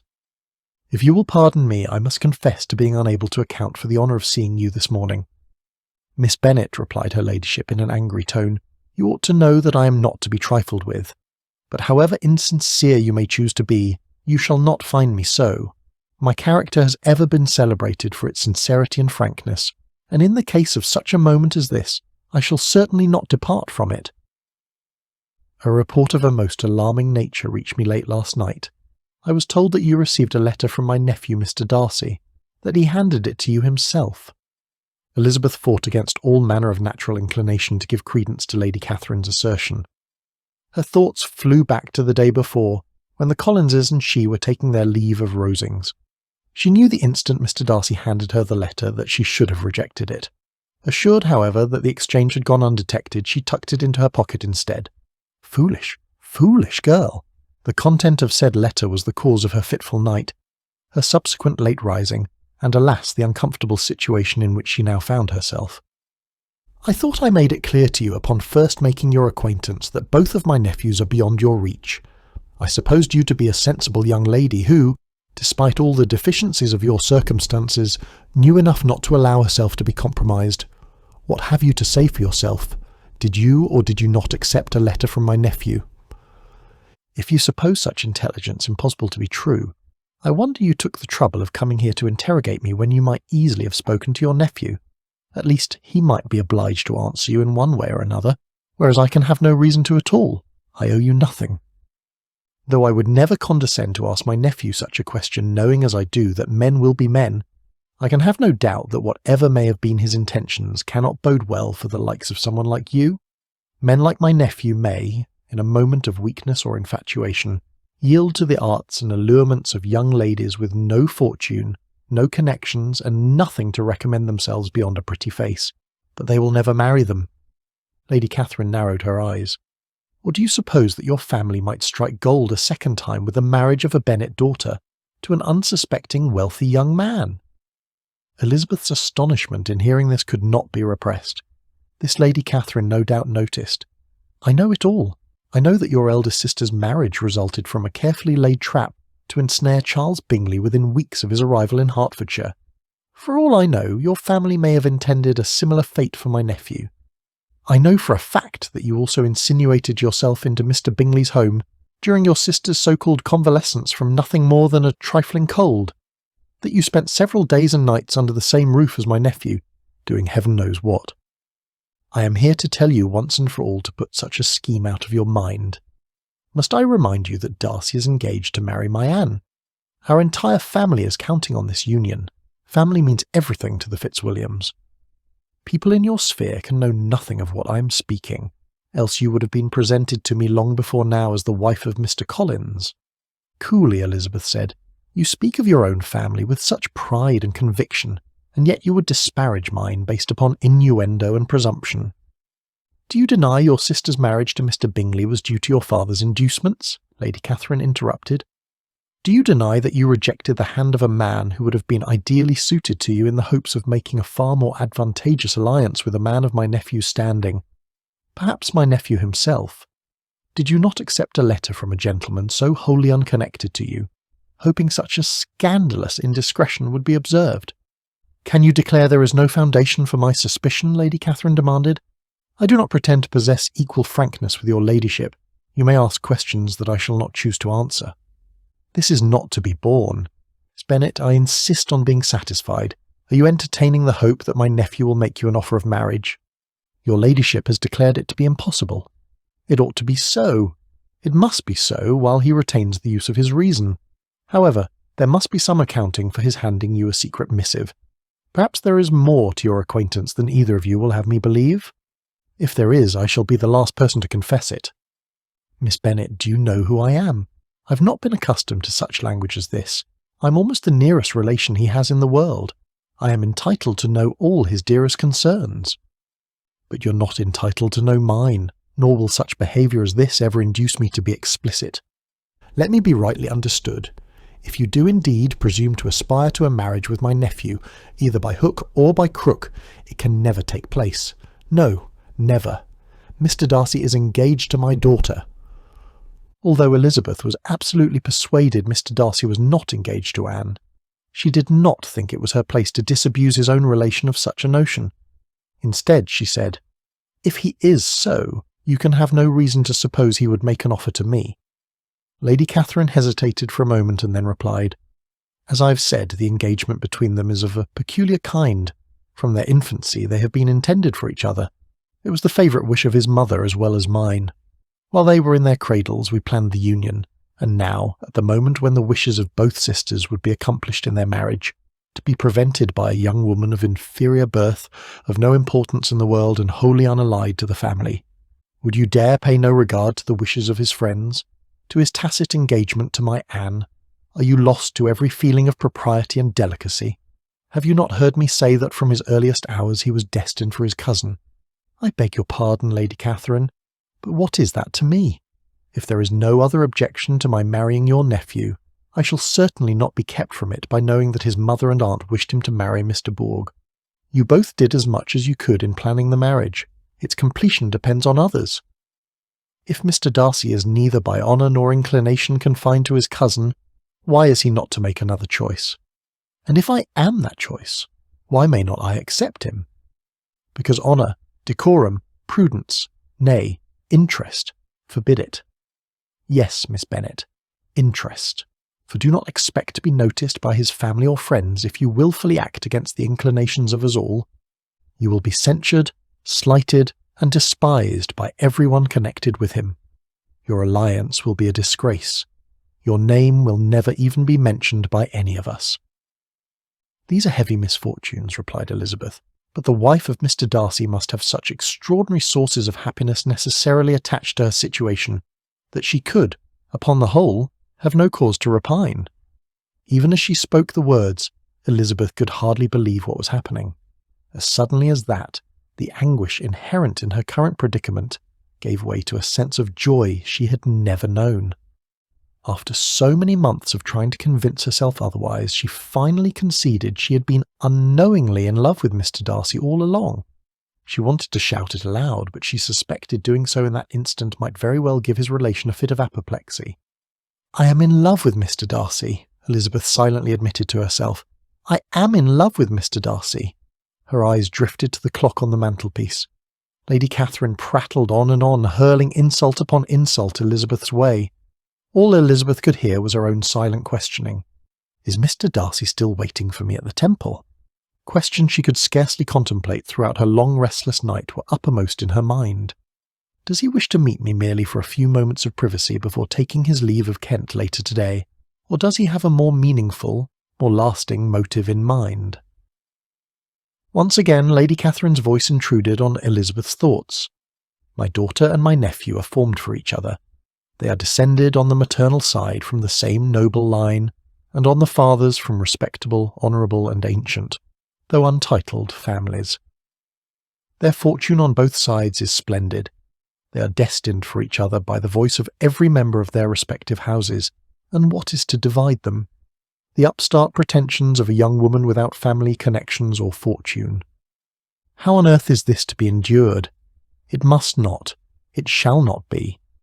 If you were sensible of your own good, you would not wish to quit the sphere in which you have been brought up. In marrying your nephew, I should not consider myself as quitting that sphere. He is a gentleman. I am a gentleman's daughter. So far, we are equal." Elizabeth stood. "Now, if you will pardon me, Lady Catherine, at this very moment I have somewhere else I ought to be." "Not until I have had my say, young lady," Lady Catherine exclaimed. Continuing on, she said, "While it is true that you are a gentleman's daughter, what of your mother? Who are your uncles and aunts? Do not imagine me ignorant of their condition." "Whatever my connections may be," said Elizabeth, "if your nephew does not object to them, they can be nothing to you. Once again, I must be on my way." It was now Lady Catherine's turn to stand. "I am just as eager to be done with this conversation as you are, Miss Bennet. Before concluding this visit, I insist that, having heard all that I have to say, you will promise never to entertain fanciful notions of an advantageous alliance with my nephew. Not now, not ever. I will make no promise of the kind. Miss Bennet, I am shocked and astonished. I expected to find a more reasonable young woman. But do not deceive yourself into a belief that I will ever recede. I shall not go away till you have given me the assurance I require. And I certainly shall never give it. I am not to be intimidated into anything so wholly unreasonable. Your ladyship wants Mr. Darcy to marry your daughter, but would my giving you the wished-for promise make their marriage at all more probable? Supposing him to be attached to me, would my refusing to accept his hand make him wish to bestow it on his cousin? Allow me to say, Lady Catherine, that the arguments with which you have supported this extraordinary application have been as frivolous as the application was ill-judged. You have widely mistaken my character if you think I can be worked on by such persuasions as these. How far your nephew might approve of your interference in his affairs I cannot tell, but you certainly have no right to concern yourself in mine. I must beg, therefore, to be importuned no further on the subject. With that said, Elizabeth dropped a slight curtsy and headed for the door. Speculations of every kind raced through her mind. As a result of the delays brought on by her own misgivings about meeting Mr. Darcy at the Temple, as well as the unexpected visit by his aunt, the most urgent cause for concern was the question, what if I am too late?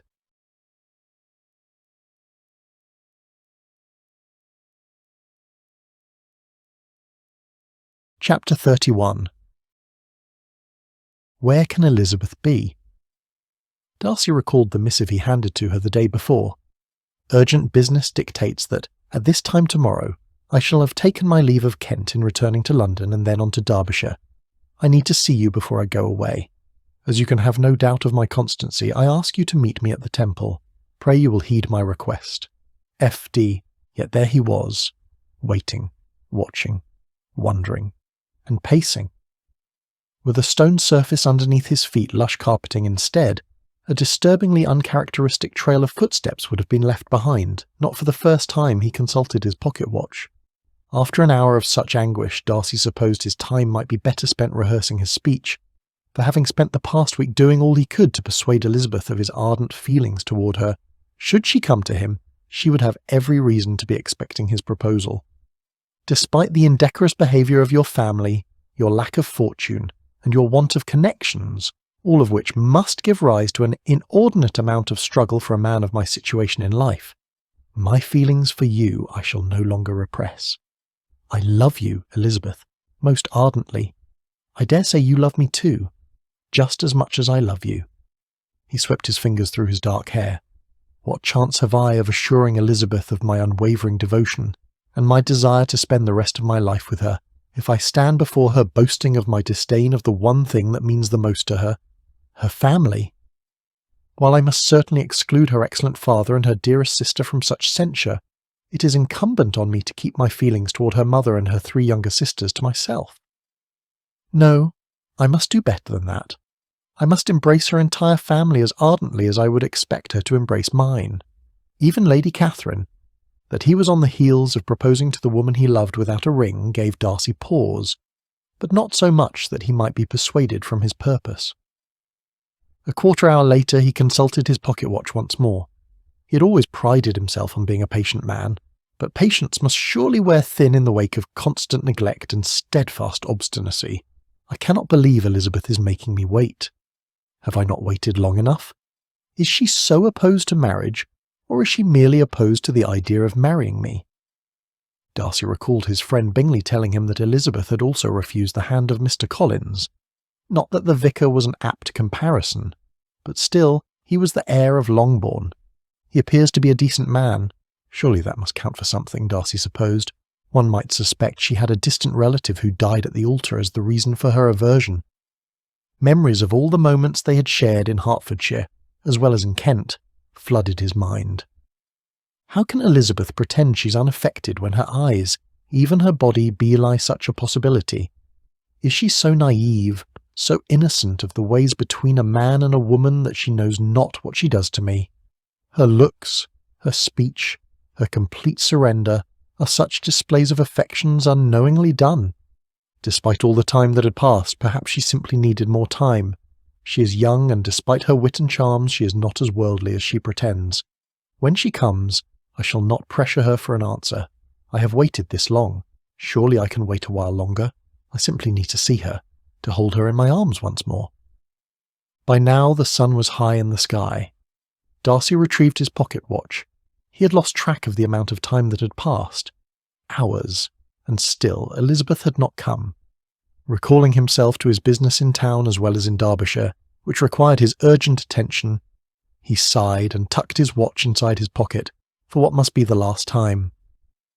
I must reconcile myself to the fact that I cannot make Elizabeth accept me, love me, when she's steadfastly determined that she will not.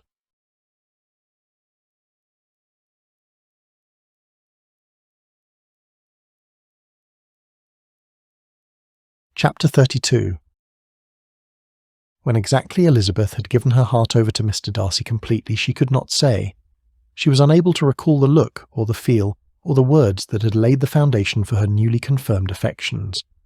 All she knew was she loved him with all her heart and soul, and if she kept pushing him away one day she might find that he was no longer there. A sinking feeling crept over her that said day might very well be upon her. Try as she might to blame Lady Catherine's untimely and unwanted visit for her delay, deep down inside she knew she had no one to blame but herself. Had she not tarried at the parsonage for as long as she had, weighing whether she should heed Mr. Darcy's request for a parting meeting, she would have been away from the house long before her ladyship's arrival. Now an unwelcome thought accompanied her hurried trek to the temple by the lake, the one he had shown her on one of their accidental meetings. How painful would it be to have loved and lost before she ever got a chance to really know what it was like to love and be loved? It would not do. A different proposal added to the tumult in Elizabeth's busy mind. Mr. Collins's pontification on the ways of elegant females who would purposely torment a respectable man. How adamant she had been in her denial of such a characterization being attributed to her, and yet that was precisely how she had behaved toward Mr. Darcy. No longer wishing to be that sort of female, Elizabeth in a sped-up pace raced to her destiny, that being, she hoped, to spend the rest of her life in Mr. Darcy's arms. She pictured him standing there by one of the large opposing stone columns at the temple. She imagined herself running to him. If, on the other hand, she arrived and saw that he was not there, then she would know she had lost him forever. Either way, she had to know. When at last she arrived and ascended the stone steps, she looked all about, hoping for the one thing she had taken for granted for far too long, the sight of Mr. Darcy waiting patiently. She even called out his name. She waited, she hoped. Then suddenly it happened. Her heart sank. Elizabeth had arrived at the appointed spot only to find Mr. Darcy was not there. For a moment she was not sure who suffered the greater share of her disappointment. Mr. Darcy, for not having waited longer, or herself for having made him wait at all. Surely in this instant every fault must lie with me. How reckless was my behaviour all this time, thinking only of myself and what I wanted, and caring little for Mr. Darcy's feelings, pretending he meant nothing to me when I cannot recall the last time I awakened and he was not the first thing on my mind, or the last time I fell asleep with him not being the only thing on my mind, which is to say nothing of all the nights I spent dreaming of him, all the nights I spent longing for his touch, all the nights I spent aching for him and yearning for him and wanting him. How foolish of me not to consider that he might be feeling the same way, or, worse yet, not really bothering to care. After taking a seat and waiting just in case he might return, and giving way to every variety of thought, reconsidering events, determining probabilities, and reconciling herself, as well as she could, to her situation, fatigue and a recollection of her long absence made her at length return home. She entered the house with the wish of appearing cheerful as usual, and the resolution of repressing such reflections as must make her unfit for conversation. Charlotte approached her friend in haste. "Oh, Lizzie, where have you been all this time? I fear you have missed the two gentlemen from Rosings." Elizabeth's eyes opened wide, which encouraged Charlotte to continue. "Indeed, I do not believe I have ever seen Mr. Darcy so distracted. I am sure he was looking for you." Elizabeth could scarcely open her mouth to feign protest when Charlotte said, "Before you pretend you do not know what I am talking about, I beg you to hold your peace. I know what I saw. It was as though the thought of his taking his leave of Kent without bidding you adieu was untenable." Charlotte went on to say that the gentleman had been sitting with them at least an hour, hoping for Elizabeth's return. "Colonel Fitzwilliam almost resolved to walk after you until he could find you, but then he remembered that he and his cousin needed to be on their way. He mentioned their return having been delayed long enough." Elizabeth could but just affect concern in missing the Colonel. As for her sentiments on missing Mr. Darcy, she dared not say. How was such a confession to be made to someone who knew her as well as Charlotte did? Her innermost thoughts, however, would not be repressed. I suppose Mr. Darcy must despise me for not meeting him at the Temple as he requested. Elizabeth was not designed to dwell in the type of misery that regretting the loss of Mr. Darcy's affections must inevitably entail. Still, she could not help but think, I wonder if I shall ever see him again, and she could not help but offer a silent prayer that she would.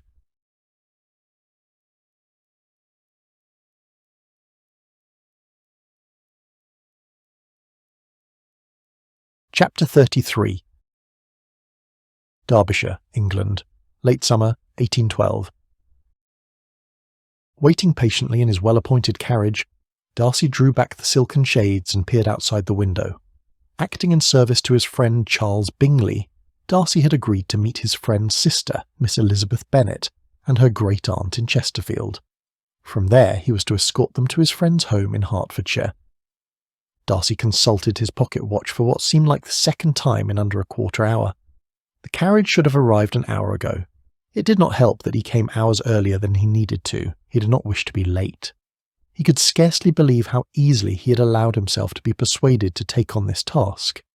Thanks to regular correspondence with his friend Bingley, Darcy had been kept abreast of Elizabeth's travels throughout England. Fortunately, there had been no mention of suitors in the wake of her explorations, which surely must be a cause for hope.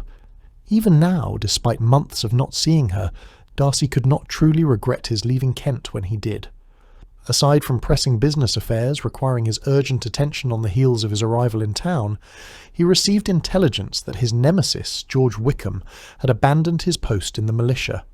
What was more, he had been seen lurking around in the general vicinity of Miss Darcy's London establishment. So far as he knew, only a handful of people were privy to what had transpired in Ramsgate the summer before, when Wickham tried to persuade Miss Darcy to elope. Wickham's principal aim had been to gain control of her dowry of £30,000. Darcy's timely arrival had put an end to the vile man's mercenary scheme.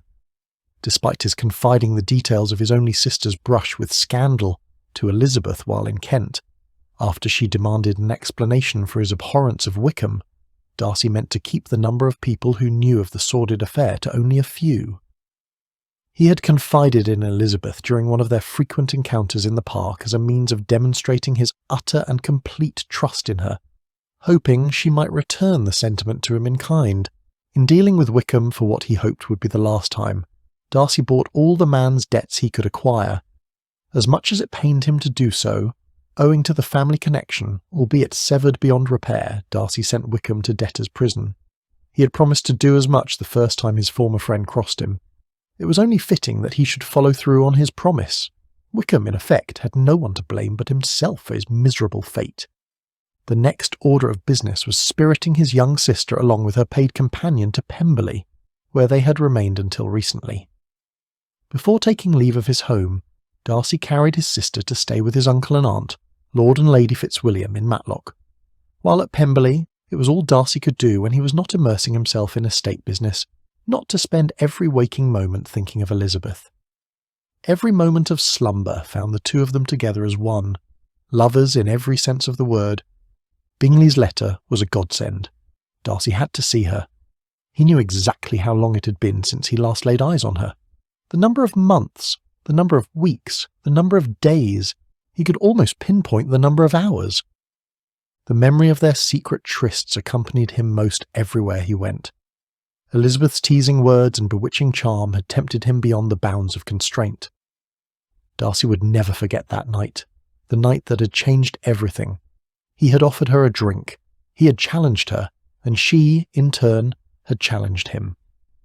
Would he have succumbed so easily had he not been thoroughly captivated by her from almost the first moment of their acquaintance? Here was a woman who was his equal in every way. Just thinking of her aroused his passions to a point where he would have been embarrassed were he not alone in the privacy of his carriage. The next time, if I am ever allowed a next time, I shall not vouch for my ability to maintain such restraint. Against his reason, against his better judgment, he had allowed himself to cast off the strict rules of society that a gentleman must not dally with a gentlewoman unless he intended to make her his bride. Far better he had turned and walked away when he saw her sitting in the library that night. But even now he knew he could not have, and he would not even if he had a chance to do it all over again. He was drawn to her like a moth to a flame. During the time preceding their tryst, he had dreamed of her night and day on every possible occasion. Darcy laughed a little in the recollection of the version of himself that once denied what he felt for her was love. No matter how many times I at one time told myself it was not love that I felt for Elizabeth, but rather a sense of honour, my constant and persistent longing for her suggested otherwise. Bewitched was how he had described his uncharacteristic behaviour whenever she was near. She had bewitched him, body and soul, like no woman before her had ever done, and as no woman since could ever do. But that was hardly an excuse for his conduct that late night in the Netherfield library. At length, good sense had prevailed, and he had taken command of his passion. He regretted the position he had put both of them in, Elizabeth more than himself. She stood to lose so much more than he if their passion had followed its natural course. That he would have married her had it come to that was small consolation, knowing as he did that she likely would not have had him, at least not willingly, particularly as evidenced by the barriers she had erected between them during the ensuing days and weeks in Hertfordshire. Yet and still, he could not stop wanting her, wishing she were his. Time and distance had not erased the memory of being with her, and whether they were at odds with each other or in perfect harmony, he felt a particular void when they were apart. And now she was one of his best friend's unmarried sisters, and he was in just as much danger from her as that first night in the Netherfield library.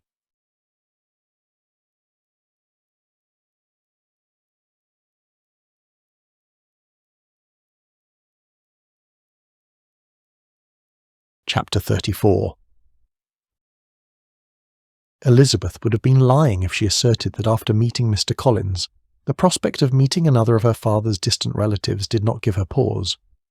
What a balm to her sensibilities to find her great-aunt was someone with whom she could proudly boast of an acquaintance. Mrs. Thompson was an intelligent, elegant woman who had married a gentleman with a modest fortune when she was 19.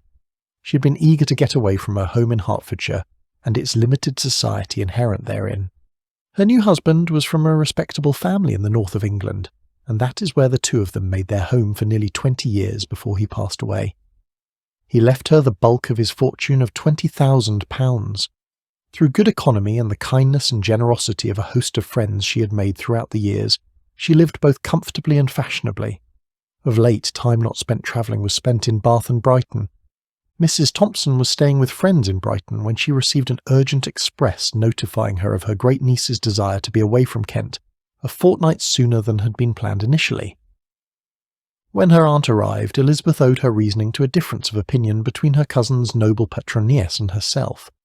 Elizabeth cited the grand lady's officious, interfering nature as the reason without getting into the details of what really transpired between the two of them. Not being better acquainted with her relation, whom she had not seen since she was a tomboyish young child, Elizabeth thought it unwise to discuss something as sensitive as all that. Elizabeth had not even given Charlotte a thorough accounting of what happened, and she was sure she would never confide it to Jane either. Surely the ear of a near stranger would not do.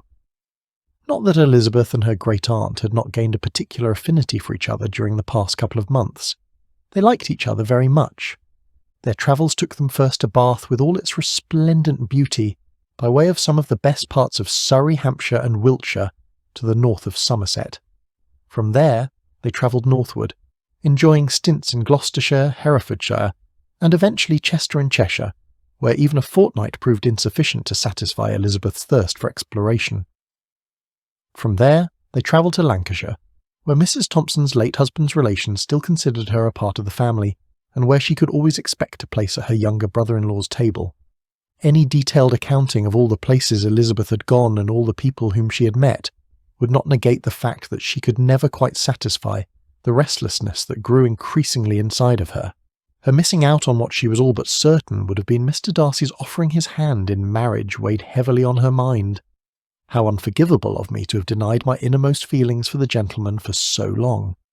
Of course she liked him, and never more so than when she was alone with him doing so many of the things that lovers did. The possibility that what she was feeling for Mr. Darcy was unbridled. Forbidden lust surely crossed her mind. He had awakened in her a desire that she was sure only he could squelch, be it love, be it lust, or be it a blissful combination of two such similar sentiments if given another chance, I shall not squander it with far too much reasoning and resistance, and far too little courage and conviction. The most recent leg of the trip included a tour of the Peak District, and now found Elizabeth and her relation on their way to Chesterfield. Mindful not to disturb her aunt's slumber, she drew back the curtain on her side of the carriage to admire the passing view. Soon enough she would be standing face to face with Mr. Darcy once more. Soon she would know whether her new resolve would bear fruit, or whether her pretense of indifference toward Mr. Darcy had resulted in his indifference toward her. Elizabeth could hardly believe her brother-in-law's gall. Bingley had prevailed on his friend to meet her party at the changing station. Mr. Darcy was meant to accompany them the rest of the way to Hertfordshire. She and her great-aunt had spent the past months visiting many of the best parts of the country without such a distinguished escort. Why then did Bingley feel it was necessary to have his friend meet them and escort them on their return to Hertfordshire? Jane said in her latest letter how eager she was to have me by her side when she gave birth to her first child. I could hardly refuse her, for Jane seldom asks anything of me. I shall also reside at Netherfield upon my return, having decided to accept Jane's generous invitation to me to do so. The steady passage of time had erased all Elizabeth's objections to living in the place that had given rise to the disturbance to her equanimity, at least where Mr. Darcy was concerned. What choice did she have in the matter? If my thoughts of Mr. Darcy are to be my constant companions, I might as well embrace them if for no other reason than my own peace of mind. Jane was the only person she had ever confided in regarding what had happened with Mr. Darcy at Netherfield. Elizabeth could, therefore, not help but be concerned when Jane wrote to her with word that the gentleman would also be a guest on the heels of their return, perhaps as long as a fortnight or two before continuing on to London. Even still, an uneasy feeling washed over her. A disquieting thought crossed Elizabeth's busy mind. Are Jane and Charles deliberately throwing Mr. Darcy and me into each other's paths for the purpose of playing matchmaker? Did Jane confide my secret to her husband, Charles? Before she could begin to fathom the implications, an even more disturbing matter entered Elizabeth's mind. Did Mr. Darcy tell his friend about what happened between us in the library? I know the gentlemen are the closest of friends, but I can hardly imagine Mr. Darcy doing such a thing after I made it clear to him that I wanted no one else to know. The irony that she had discussed what happened was not lost on Elizabeth. But Jane is my dearest sister. We have no secrets between us. Can the same be said of Mr. Darcy and Mr. Bingley? Elizabeth did not know what to think, which brought her mind back to the question that started her down the path of her silent inquisition. Are Jane and Charles trying to play matchmaker between Mr. Darcy and me? At length she persuaded herself that Jane was far too good to be a party to such a stratagem. Besides, I recalled Jane writing in her letter that Papa had been instrumental in the scheme, for he was the one who had persuaded Charles to prevail on Mr. Darcy. Her eyebrow crinkled with this thought. I can have no reason in the world to accuse Papa of playing matchmaker, especially not where Mr. Darcy and I are concerned. Whatever is Papa's reason for wanting Mr. Darcy to accompany my party the rest of the way to Hertfordshire is for him to know and for me to find out. Being the curious creature she was, Elizabeth was sure she would find out in due time. In the interim, I should not entertain conjecture and speculation.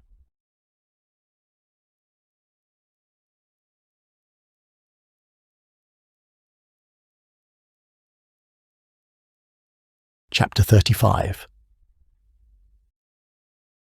Some hours later found Elizabeth and Mr. Darcy back together again after months of separation. If he wondered for even a second what might have happened had they met that day at the Temple in Kent, his thoughts were in complete accordance with hers.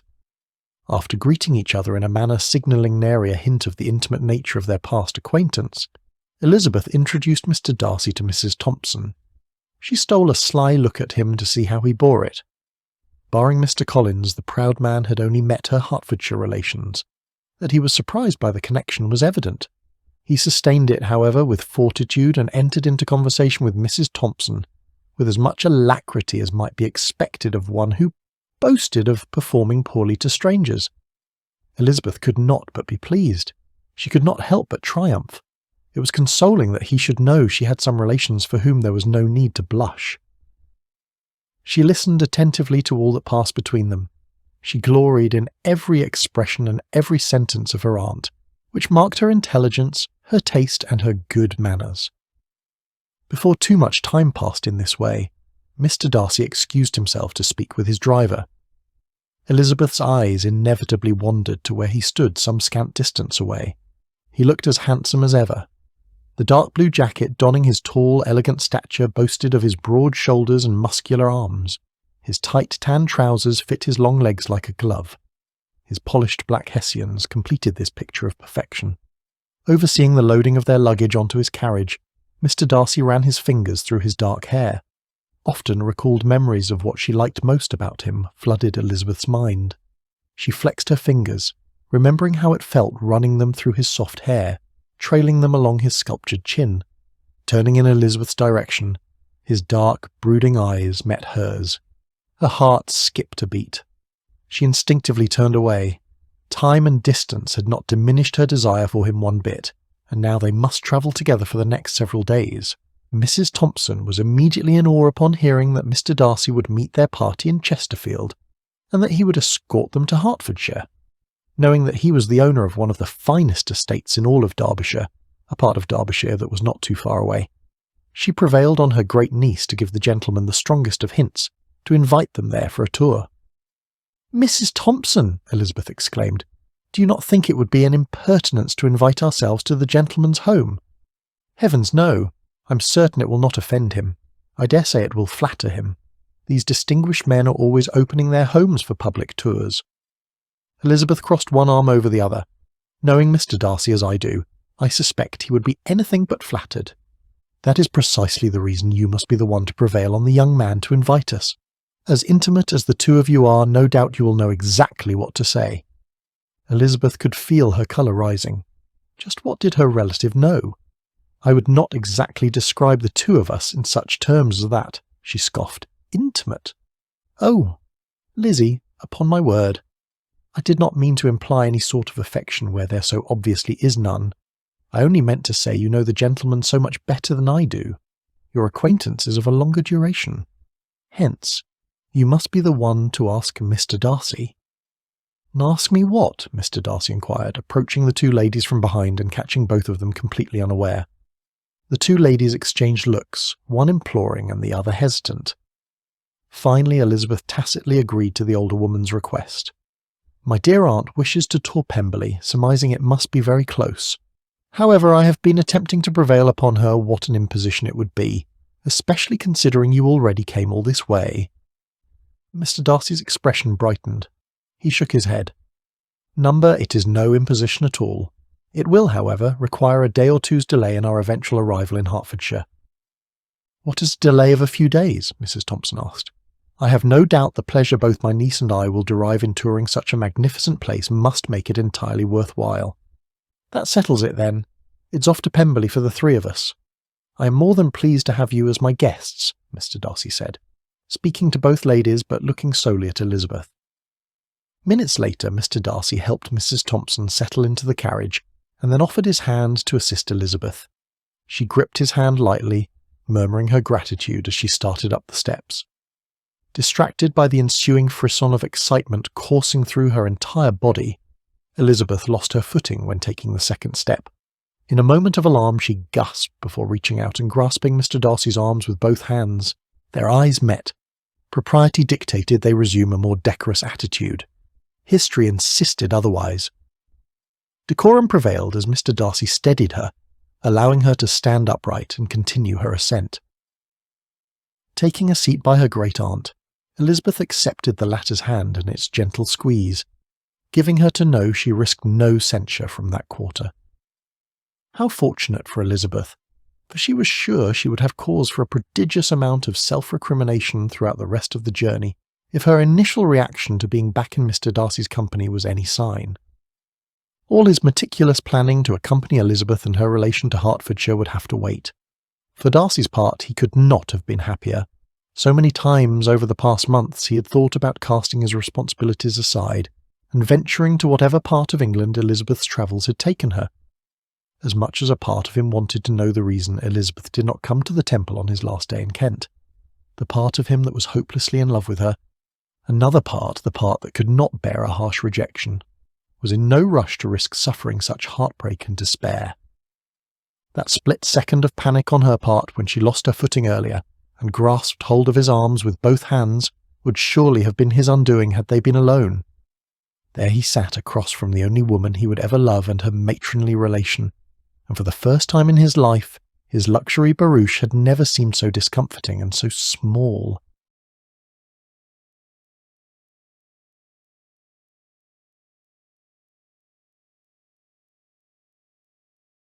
Chapter 36. Oh, what a night for love! Everything was exactly as it ought to be. The soft glow of candlelight that spread throughout the room, the fragrance of freshly cut roses drifting in the air, the oversized four-poster mahogany bed, and the luxurious bed covering against her skin. "Welcome to my home, my love," his deep, sensuous voice whispered in her ear. "I was hoping to receive such a warm and inviting welcome as this, sir." "How did you know?" Elizabeth spoke softly and kind. "I believe it is my purpose in life to anticipate your every hope." Mr. Darcy's tender lips traced a meandering yet lingering path along her neckline. "Your every wish," he teased, his lips pressing lower and lower. "Your every desire," he whispered. Elizabeth's eyes flew open. She sat up in bed. "Where on earth am I?" was her immediate question before she remembered exactly where she was. She was in the elegant apartment that had been assigned to her immediately upon her arrival at Pemberley. She was lying on the finest sheets she had ever felt against her skin, all by herself. She exhaled a deep sigh of relief. She had dreamed of Mr. Darcy too many times to count, more times than she could recall, in fact. But never have I ever had a dream like this before. She arose from her bed and drifted over to the window. Torrential rains had delayed their arrival at Pemberley the day before, as well as cast a pall over her enthusiasm. Though she would never have admitted it to anyone, her great-aunt's desire to visit Pemberley was entirely in keeping with Elizabeth's own secret wish. Every grand estate she had visited, every majestic home she had toured brought to her mind how it must compare to Pemberley, a place that had been praised by Miss Caroline Bingley and Mr. Wickham. Even Bingley had spoken of Mr. Darcy's home in glowing terms. How could she not wish to see Pemberley so she might judge for herself? She'd admired every aspect of Pemberley's grand interior as she made her way across the marble tile entryway, up the spiralling staircase with its golden hand railings, and to her apartment, which adjoined her aunt's, and where they enjoyed a light repast before retiring for the evening. Elizabeth suffered yet more regret upon learning that Mr. Darcy would not be joining them. He had sent word of his own regret and his promise to make amends the following day. Elizabeth placed her hand on the window-pane. The rain had continued late into the night. There was just enough light outside to allow her to steal away from the manor house, in search of an idyllic spot to watch the sun rise over Mr. Darcy's beloved home. I cannot imagine myself missing such a pleasant start to my day as that for all the world.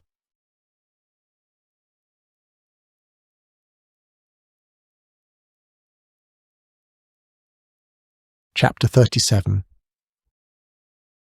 If there was an advantage to the torrential rains that accompanied them on most of the journey to Pemberley, it was that their delayed arrival allowed for Darcy's retirement to the master's apartment for the rest of the evening and the opportunity to recover from the bewitching young woman whose nearness still drove him to distraction.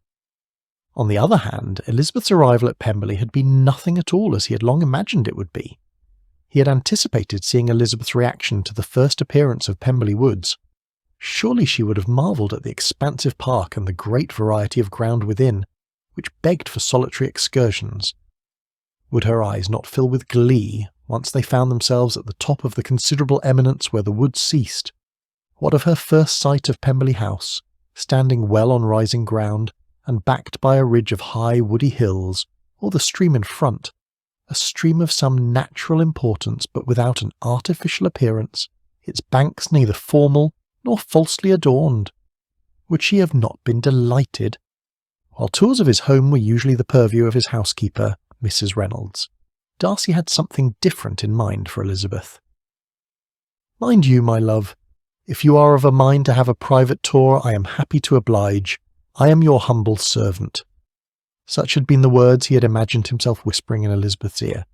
He imagined himself kissing her slightly parted lips. They remained with him long after he awakened the next morning. A thorough recollection of the best parts of his nocturnal dream bolstered Darcy's resolve to wait no more before offering Elizabeth his hand in marriage.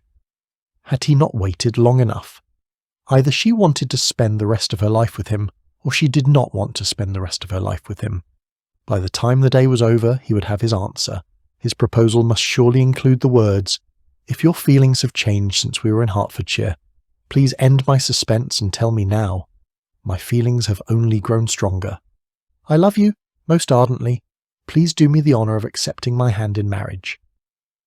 This, of course, was not the first time Darcy had mentally rehearsed saying those words aloud.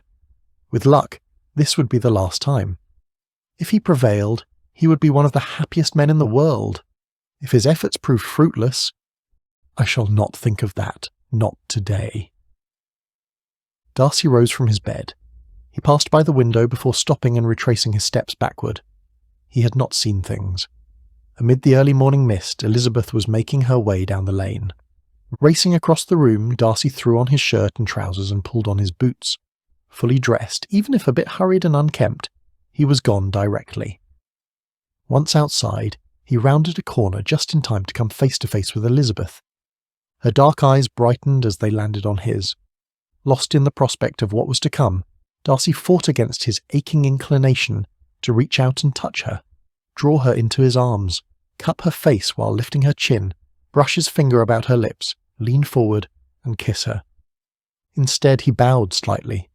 "Miss Bennet," he said, even as he wished to dispense with such formality with the woman he was about to offer his hand in marriage. "Mr. Darcy," Elizabeth said. As if not knowing what to say, he bit his lower lip and stayed silent for a moment or two. Elizabeth opted for silence as well. At length he said, "I apologise for events surrounding your arrival at Pemberley. Your reception was not as I had long envisioned. I can hardly blame you for the weather, sir. I hope you will allow me to make amends, nevertheless, starting now, if you will, with a tour of the estate. Do you think you will be missed?" She laughed a little. "While my aunt and I share many similar traits, being an early riser is not one of them. I am sure it will be hours before she awakens. Then I wish to show you a place that I consider the best spot in all of Pemberley to admire the sun rising." She pursed her lips. "Pray it is not very far away, or we shall miss this morning's sunrise. It is an easy distance by horse. Lest you forget, sir, I am not a horsewoman. Pray you do not expect me to share your mount. It is not as though you have never ridden horseback. You do recall your doing so in Kent, do you not?" "I recall your forcibly sitting me atop your stallion, and holding the reins as you led me through Rosings Park," Elizabeth replied, her spirits rising to playfulness. "I intend to do the same this morning, the exception being I shall ride along beside you on my horse while holding the reins of yours. Does that sound agreeable?" "I do love the idea of seeing the sunrise over Pemberley," she replied tentatively. It was enough said. Begging Elizabeth's indulgence, Darcy retraced his steps around the corner, and shortly afterward returned with one of his groomsmen, both men leading horses to where Elizabeth stood waiting. Mr. Darcy's horse, a magnificent black beast, Elizabeth recognised from their time in Hertfordshire. The other man held on to the reins of a chestnut mare. Darcy wasted no time placing his hands about Elizabeth's slender waist and assisting her to sit side-saddle atop her horse. Satisfied that she was situated correctly, Darcy mounted his horse and, accepting the reins of Elizabeth's horse from the groomsman, he set off at a slow trot side by side with her. The companionable silence was everything it ought to be. Weather permitting, he imagined riding about his estate with Elizabeth all day. There was so much he wanted to show her. One day would never do his plans for Elizabeth justice, but it was surely a fitting start. But first, he had promised her a glorious sunrise. When they arrived at the designated spot, Darcy quickly dismounted and then assisted Elizabeth to her feet, taking more time than was needed in doing so as he relished the sensation of his hands about her waist. Fighting the urge to take her by the hand and lead her to his makeshift seat in the middle of the dew-kissed grassy field, he tucked his hands behind his back and silently urged her to walk along beside him. The seat would easily allow two lovers clinging tightly to each other. As it was, Darcy offered the seat to Elizabeth and he crouched beside her. Moments later, sunlight burst in the morning sky. Taking it all in, Elizabeth's eyes filled with joy. Darcy, on the other hand, only had eyes for her. Grasping her hand, he then raised it to his lips. His heart filled with joy when, instead of pulling away, Elizabeth turned her attention away from the sunrise to him. "Miss Bennet," he began, "I said I would wait for you. and I meant every word of it. My love for you knows no end. That said, I would hate to think that I am waiting in vain for your love. If your feelings are the same as they were when we were together in Hertfordshire, if you are resolved that you will not have me, then tell me now. If, however, your feelings have changed, I wish for nothing more than to get down on bended knee and ask that you accept my hand in marriage." Elizabeth diverted her eyes once more toward the eastern sky. Her ensuing silence cut him like a knife. "Not to be deterred," Darcy said. "Pray your look is merely an indication of your needing more time to consider. I understand. You have been too opposed to the idea of matrimony to be expected to give me an answer right away. I will await your reply. I will only conclude by telling you that while I do not mind waiting, please do not make me wait too long." "No, Mr. Darcy." Darcy released her hand. "Are you rejecting me?" "No, Mr. Darcy. I do not need time to consider your proposal, sir." Elizabeth took his hand in hers and, raising it to her lips, kissed his knuckles. "I should like to start by asking that when the two of us are together like this, you would please call me Elizabeth." The joy that was written all over his face was such that Elizabeth had never seen, a joy she hoped to see for the rest of her life. "It seems like such a long, long time since what happened between the two of us. Try as I did to put it out of my mind, I could not. Just the thought of you does things to me, the likes of which I always found myself to be wholly incapable of forgetting. I began to grow afraid, not only of you, but afraid of myself whenever I was near you. Despite vowing to myself that I had much better forget you, it dawned on me that somewhere along the way, ever since the night we opened ourselves up to each other, exposing our innermost thoughts, I had fallen most ardently, even if most unknowingly, in love with you. Your love has captured me and has made me realize that I never wish to be parted from you ever again. In reply to your proposal, I have to say yes, 1,000 times yes."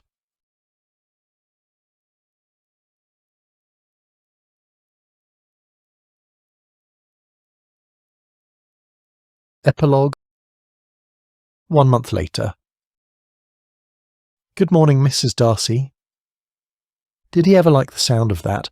For although he always supposed Elizabeth would be his wife in every possible way, he felt he had waited so long for the pleasure. "Good morning, Mr. Darcy." Patience and foresight were but two of the things that Darcy credited with the bliss that he and Elizabeth had just shared. Patience, that in time Elizabeth would accept what he realized from almost the first moment he laid eyes on her, that the two of them were designed for each other. Foresight in going to Mr. Bennet not only to confide in him what had transpired between Elizabeth and him, but also to request Elizabeth's hand in marriage, begging his indulgence to wait until Elizabeth met him willingly at the altar, and then to negotiate the terms of the marriage settlement and finally to obtain a special license. For all intents and purposes, Darcy had been acting on his friend Bingley's behalf in preparation for the latter's wedding. Only Darcy and Mr. Bennet knew Darcy was also acting on his own behalf as well. Resting in her husband's arms, Elizabeth held her hand up just so to better admire her wedding ring, a family heirloom that had belonged to the late Lady Anne Darcy, and, before her, the former Countess of Matlock. "I ought to be terribly upset with both Papa and you for carrying out such a scheme. How you were able to persuade my father to conspire against me is hard to fathom." Saying that, Elizabeth fondly recalled the letter her father had written to her upon learning she had accepted Mr. Darcy's proposal, specifically his closing remark, which was the surest proof of his endearing esteem for her as a favourite daughter. "I could not have parted with you, my Lizzie, for anyone less worthy." "He and I both knew you too well," Mr. Darcy began, "to suppose you willingly would have entered into an alliance against your own wishes. After the way the situation at Netherfield unfolded between Bingley and your elder sister, your father wanted no part in a similar fate for you. It is true I would never have been as compliant as Jane. As much as I respect your sister, I must confess that your obstinate, headstrong temperament is but one of the things I adore most about you, even if it took you far longer to surrender completely to my charms than I would have otherwise expected." Elizabeth laughed a little. "What on earth was I thinking?" "My sentiments exactly," Mr. Darcy said. "Mr. Darcy." "What is it, my love?" She took his hand in hers, raised it to her lips and brushed a kiss on his knuckles. She gazed into his eyes. "You have said that you always knew this moment would come, that I would one day be lying here in your arms as your wife. Well, sir, I suppose on some level I always knew it too, and now I must beg your forgiveness for making both of us wait so long. How can I make amends?" "I love you, I love you," Darcy repeated again and again. By the 7th or 8th repetition, he was indeed proving his point, and in the best possible way. Such was the way of newlyweds who could barely keep their hands off each other. The two of them loved being together as one, leading Mr. Darcy to suppose the future was bound to see Pemberley overrun with children if he had his way. He had lived all his life in that great big house, with more servants than actual relations residing there. All that was about to change. For a start, his sister Georgiana decided to make Pemberley her home. With Elizabeth growing up with 4 sisters of her own, he always suspected she would fill in the void his sister surely must have felt all her life. It pleased him exceedingly to see that the attachment between his wife and his sister was precisely what he hoped it would be. Darcy could not suppose life would always be as ideal as it was at that moment. The addition of Mrs. Thompson to his family, as well as the Gardiners, whose acquaintance he planned to make when he and Elizabeth travelled to London, could not possibly negate the agony his dear wife must surely endure with the addition of Lady Catherine to hers. As Darcy and Elizabeth had availed themselves of the special licence the former had thought to procure, they married at Pemberley Chapel, with Elizabeth's great-aunt and his aunt and uncle, Lord and Lady Matlock, along with Georgiana as witnesses. During the ensuing days, the bounty of wedded bliss occasionally gave way to estate business and the requisite correspondence. Letters from Kent contained glaringly mixed reactions. Mrs. Collins could not have been more pleased by the union, nor could she resist the temptation of saying she always knew it was destined to unfold. Lady Catherine was livid, and included such vitriol as might be expected from one who had spent years in denial, determined to believe that, in the end, she would prevail. Mr. and Mrs. Bingley, while disappointed at not being able to attend the wedding, were as happy as they could be, knowing 2 of the most important people in the world, to either of them, had found a place in each other's heart. They thus arrived in Hertfordshire as Mr. and Mrs. Fitzwilliam Darcy. Though Elizabeth wrote to her mother from Derbyshire sharing the happy news, it was insufficient to calm the lady's heightened jubilation over the prospect of such an auspicious occasion. Charlotte Collins' marriage was nothing in comparison to Elizabeth's, according to Mrs. Bennet. Why, even Jane's marriage was deemed as wanting in comparison. As Darcy was present when Elizabeth spoke to her mother, albeit in a room apart from the others in the house, shouts of how clever Elizabeth had been did not go unheard. £10,000 a year, a house in town, what pin money, what fine carriages and fine jewellery, these were but some of the proclamations that drifted down the halls of Longbourn. The thought that his new mother-in-law might one day be residing with them at Pemberley threatened to dampen Darcy's spirits, so he quickly cleared his mind of any such musings. However, he did suppose his father-in-law would visit Derbyshire with some alacrity, for he as much as promised he would when the 2 men secretly negotiated the wedding settlement, especially when he was least expected. What did Darcy not owe Mr. Bennet for his steady temperament as opposed to righteous indignation? As an aggrieved father, he would have had every right to force Darcy and Elizabeth to be married as a consequence of their impulsive behaviour. Instead, he allowed his favourite daughter to embrace the gentleman from Derbyshire who was destined to make her his wife, willingly, unconditionally, and most knowingly in love.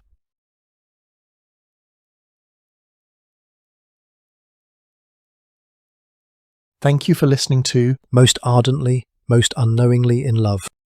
Written by P.O. Dixon. Read by Christopher. If you have enjoyed this story thus far, and I hope you have, your likes, subscribes, comments, and shares help this channel grow. To further encourage these stories, consider joining this channel. Members receive exclusive perks, including minimal ads during early access periods.